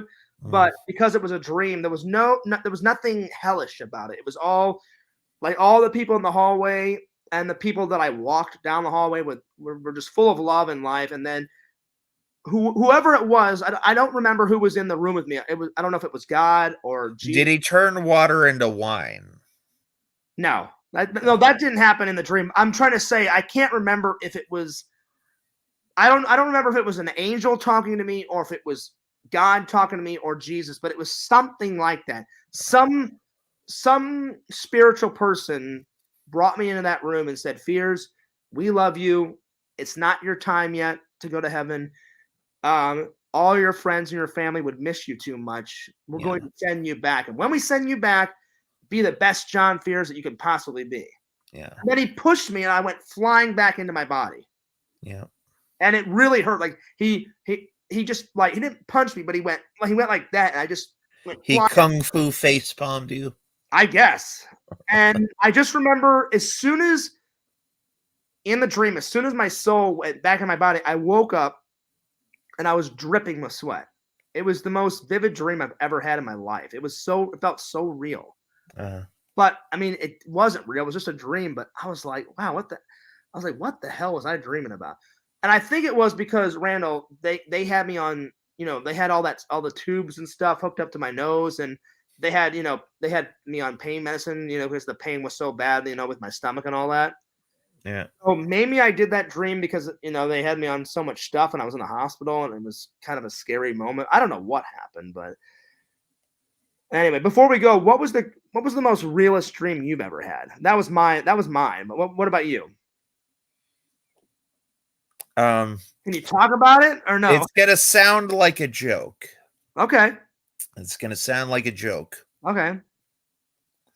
But last year I had a super, and I would die to have this dream again, or for this dream to be reality. Well, maybe when you go to bed tonight. I had a super fucking realistic dream of me having sex with Amy Jo Johnson. Well, Randall, what you could do is you could do a part 2 of that tonight. Yeah, right. And my mom, I always have nightmares about my mom's ex-husband trying to kill me. And she's like, Randy, don't dream about him. I'm like, Mom, I can't control my dreams. If I could control my dreams, every night I'd be having sex with young Amy Jo Johnson. Yeah. I mean, it's like you can't control your dreams. Occasionally, sometimes, like Vision says, hang on, like Randall, Vision says, oh, nice. Yeah. Like occasionally I can control my dreams. Occasionally. Listen, that's only like 1 or 2 times a year. Randall, I know you're not making that up. It was super realistic. Amy Jo Johnson's sex session would be quite fantastic, my friend. It was super realistic, and I was like, oh my God. Vision says kind of like an astral projection. I guess, Vision. I don't know what you call that dream I had, but it was so real. And like Randall, what made it even kind of scarier is when I woke up. I mean, my whole bed was wet. I was dripping with sweat. Like I've never been that sweaty in my life. I was so hot. I looked down and I'm like, I can't go back to bed like that. I can't sleep in a pool of my own sweat. I know it sounds like I'm joking, but I'm not. It was no, I know you're not super realistic. I know you're not joking, but I don't know what it was. And that was such a good dream too. I don't know what it was, Visions, but I remember calling the nurse and she even said, like, why are you so sweaty? And I was like, I have this crazy dream. And she's like, don't worry about it. Like, we'll change your sheets. And I said, you're going to have to. I said, my gown is dripping with sweat, my pillow, my sheets. I said, I can't go baid to bed like this. I said, I know it's like 3:00 in the morning. Yeah. And she's like, no, it's no problem. Like, we're here for you. And I said, well, I really appreciate that. I said, I'm not trying to bug you guys. I said, I just want to go back to sleep because I've had a hellish day. And she's like, I don't know how, but we'll try to get you into the shower because she's like, obviously, you don't want to go back to bed dripping with sweat. I said, I really don't. Yeah. But Randall, that is a kind of a crazy dream, but a good dream, buddy. Yeah. Vision says, I bet Randy had to change his sheets after that one, too. I bet he did, Vision. I bet he did. Yeah. Randall, explain. Did you really have to change the sheets after that dream? I don't remember. All I remember, there was part of it I remember is that she was breathing in my ear. Oh, wow. Like, and I could, oh, man. And like, I got the tingles all down my spine and stuff. Now, nuts. Visions, I have to ask you, me and Randall appreciate this comment, but I have to ask you, are you just watching the stream right now, or are you watching it with your girlfriend, or is your whole family? Randall, it's so cool. Vision's family watches my stream sometimes together. Like Exhume Vision says, nice. That's right. Nice. But that's how cool a friend he is. He says, Fears, me and my family love you. He goes, the whole family's watched your stream together. And I'm like, he goes, my girlfriend's sister watches. He goes, me and my girlfriend watch sometimes together. Well, of course they watch exclusively for me. Yeah. Vision said, I guess Vision's confirmed it. I guess she was watching.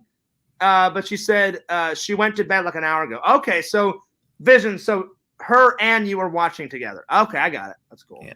Visions, be honest. Have you been in the garage the whole time, like making merch while you've been watching, or did you and your girlfriend, were you guys just chilling on the couch watching? Just curious. Exhumed Vision says he was making no Crohn's buttons. All right. Or no Crohn's t-shirts. That'd be awesome. Yeah. Randall, I actually sent him the picture that you created, and he said, Fears. He goes, I will create it as soon as Sleepaway Camp is out. And I was like, oh, fuck yeah. That's awesome. Not Sleepaway Camp, Sleep Camp. Sleep Camp. Well, the greatest part about Vision's live stream is he says this. I guess he accidentally spelled it wrong. He's like, watch Sleepaway Camp, watch Sleepaway Camp, Sleepaway Camp. And then all of a sudden he gets to watch Sleep Camp. And then he pauses, Randall. It was like a 30-second pause. And he goes, I don't think so. And then he goes, all right. And then he went right back into watch Sleepaway Camp, watch Sleepaway Camp, watch Sleepaway Camp. So, yeah. He says, nah, I got in. We were at a Celine Dion concert until around midnight. Oh, nice. Well, Celine Dion. Awesome. Yeah. Well, hey, Visions, I hope my heart will go on. My heart will go on. I don't know, Rand. I'm going nuts. I'm just going nuts. It's hilarious. Well, dude, Visions, I'm glad that you and your girlfriend had an awesome time at the concert. Now, what concert was it? What concert did you guys go to? He says Randy was right. It was Celine Dion. No, it wasn't, Randall. It was not. Nothing against her, but I don't think Visions and his girlfriend. I don't think that's. Exhumed Vision says, "What the fuck, Fears? Celine Dion is a Canadian treasure." I don't know. I just don't think like that would be their cup of tea. You know what I'm saying? Celine rocked it out. He says. There it is. No, I'm being honest. Visions, what concert did you and your lady go to? I'm just curious. I predict Exhumed Visions is a Kesha type of person. Well, he does like going to rock and roll. Like he loves rock and roll and heavy metal because I have him as a friend on Instagram, and I've videoed him, and he showed video footage of him at the concerts. So, I love heavy metal. That was a good cartoon. So I'm thinking it's either some type of rock and roll concert or a heavy metal concert. Visions, what band did you go see? I'm just curious. It's really none of my business, but I'm just curious. But I'm glad that you and your girlfriend had an awesome time, buddy. That's awesome. Exhumed Visions says Fears Force 5. They rocked it out. Oh, really? Oh, nice. Okay. Fears Force 5. That'd be a cool little assassin guild. Fears Force 5. There you go. All right, Randall. Read what Vision said. There we are. Bicephalic and Forced Infection and some others. Black metal and thrash and whatnot. Nice. I've seen Whatnot live. They're pretty good. Nice. Well, I'll be honest. Like thrash and screamo is not really my cup of tea. Like you can barely like that's all you hear, Randall, and you can't hear the words. But some people, screamo is good. I like screamo. Some people are into it. When I listen to music, I like to hear the words of what they're saying. You can't give me some Rob Zombie any day of the week. There you are. Yeah. I've never heard of those two bands that Vision said, but the most important thing is I'm glad you had a good time. Whatnot, they're like Slipknot, except with what? I'm glad that you and your lady had a good time. That's awesome. That's what's really important. Hanging out with your lady, hang out with the babe, making sure she's happy. You guys are both happy together. That's awesome. Well, Randall, it's been a hell of a show. Fears is beyond tired. It's 4 a.m. Exhumed Vision says 15 more minutes and it'll be 6 hours. It's not gonna happen, Randall. I cannot do it. I'm so fucking tired. I'm hanging on by a thread here. Visions says sleep stream. Go for it. What, right here? Just conk out. Fears. Just throw the Ghostbuster blanket on and a pillow and just conk out. No, I can't do it. I cannot do it. Oh, man. But anyway, it's been a hell of a show, guys. I'm glad you liked the extra long Fears talk stream. Our guests were Randy, Exhumed Vision. Randy and LC, Epic, Exhumed Visions in the chat, Pixel, Mercenary Man, everybody else in the chat. Vision says, wow, Randy knows Whatnot. What an underground band, too. Nice. There we are. So, Randy, do you want to plug anything before we go? Amy Jo Johnson.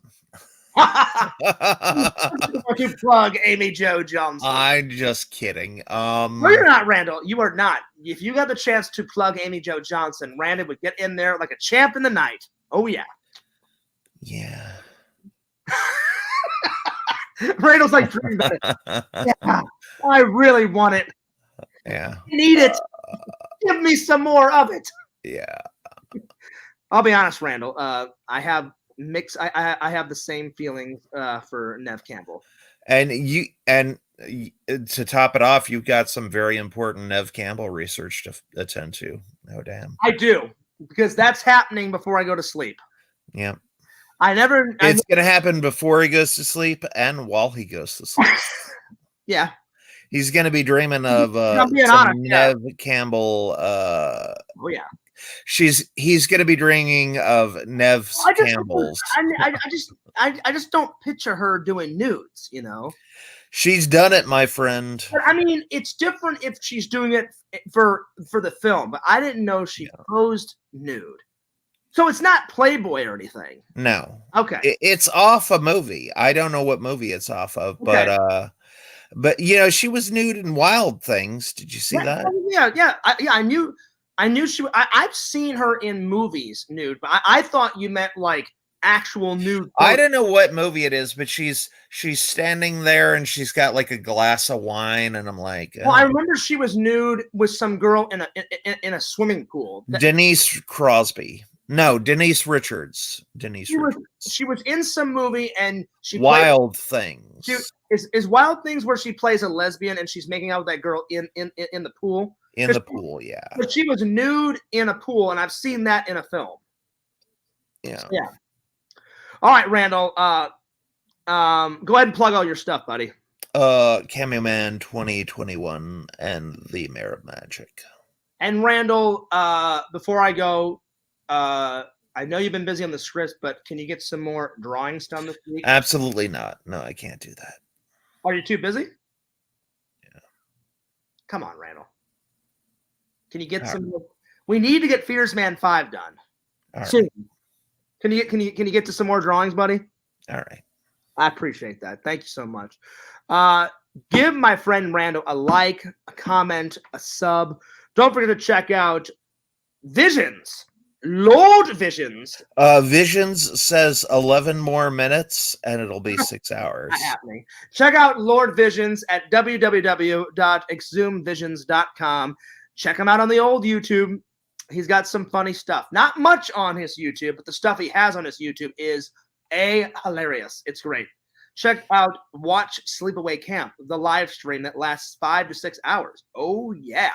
Check out Lord Pixel at Triple Pixel Trixel Tickle. No, that's Triple Nickel Pickle Tickle. Check him out. But check out Lord Pixel Protocol on Pixel Protocol on YouTube, Instagram, Twitter. Check out Exhum Visions actually does says we're so close. we are, Randall, but we're so close. Listen, I love the fans, but you always have to leave the fans wanting more. You got to give them a little taste, you know. Yes, and I'm tired. Look at my eyes, Randall. They're bloodshot. Look at this. And I want some sleep, so I'm not dead tired at You church. gotta suffer for the fans, man. Randall, I love God and I love Jesus, and I don't want to be falling asleep in church. Well, I would say tomorrow. I don't want to be sleeping in church today. And you do, and here's why. Because when you fall asleep, it all goes in your subconscious. So all those Bible verses, all that Bible wisdom slips right into the back of your mind. And then suddenly you'll be driving down the street and you'll be like, praise Jesus. Oh, so she was also, so not only was she nude in that pool scene, Randall, but Vision said he just looked it up. She's nude in I Really Hate My Job. Yeah. So I've never seen that film either. But anyway. The truth is, Fierce just wants to get to his important Nev Campbell research. No, I'm dead tired right now. I really do. I'm being honest. I don't want to fall asleep in church. I really don't. Yeah. I really don't. Because that would be such an insult to my pastor and stuff, and I don't want that to happen, you know? Yeah. Pastor John. Yeah. His name's not John. Pastor Dave. I'm not telling my pastor's name, Randall, especially Pastor Rick. No. Pastor Marty. He's a really nice guy. He's a wonderful man. And he's a really nice guy. Anyway, don't forget to like, comment, subscribe to FearsMan26, Fears Vlogs. Check me out on the old TikTokage, FearsMan26. Check me out on Instagram. I post funny pictures on Instagram of my life, all my geeky things, my friends, my family. It's all good stuff on the old Instagram.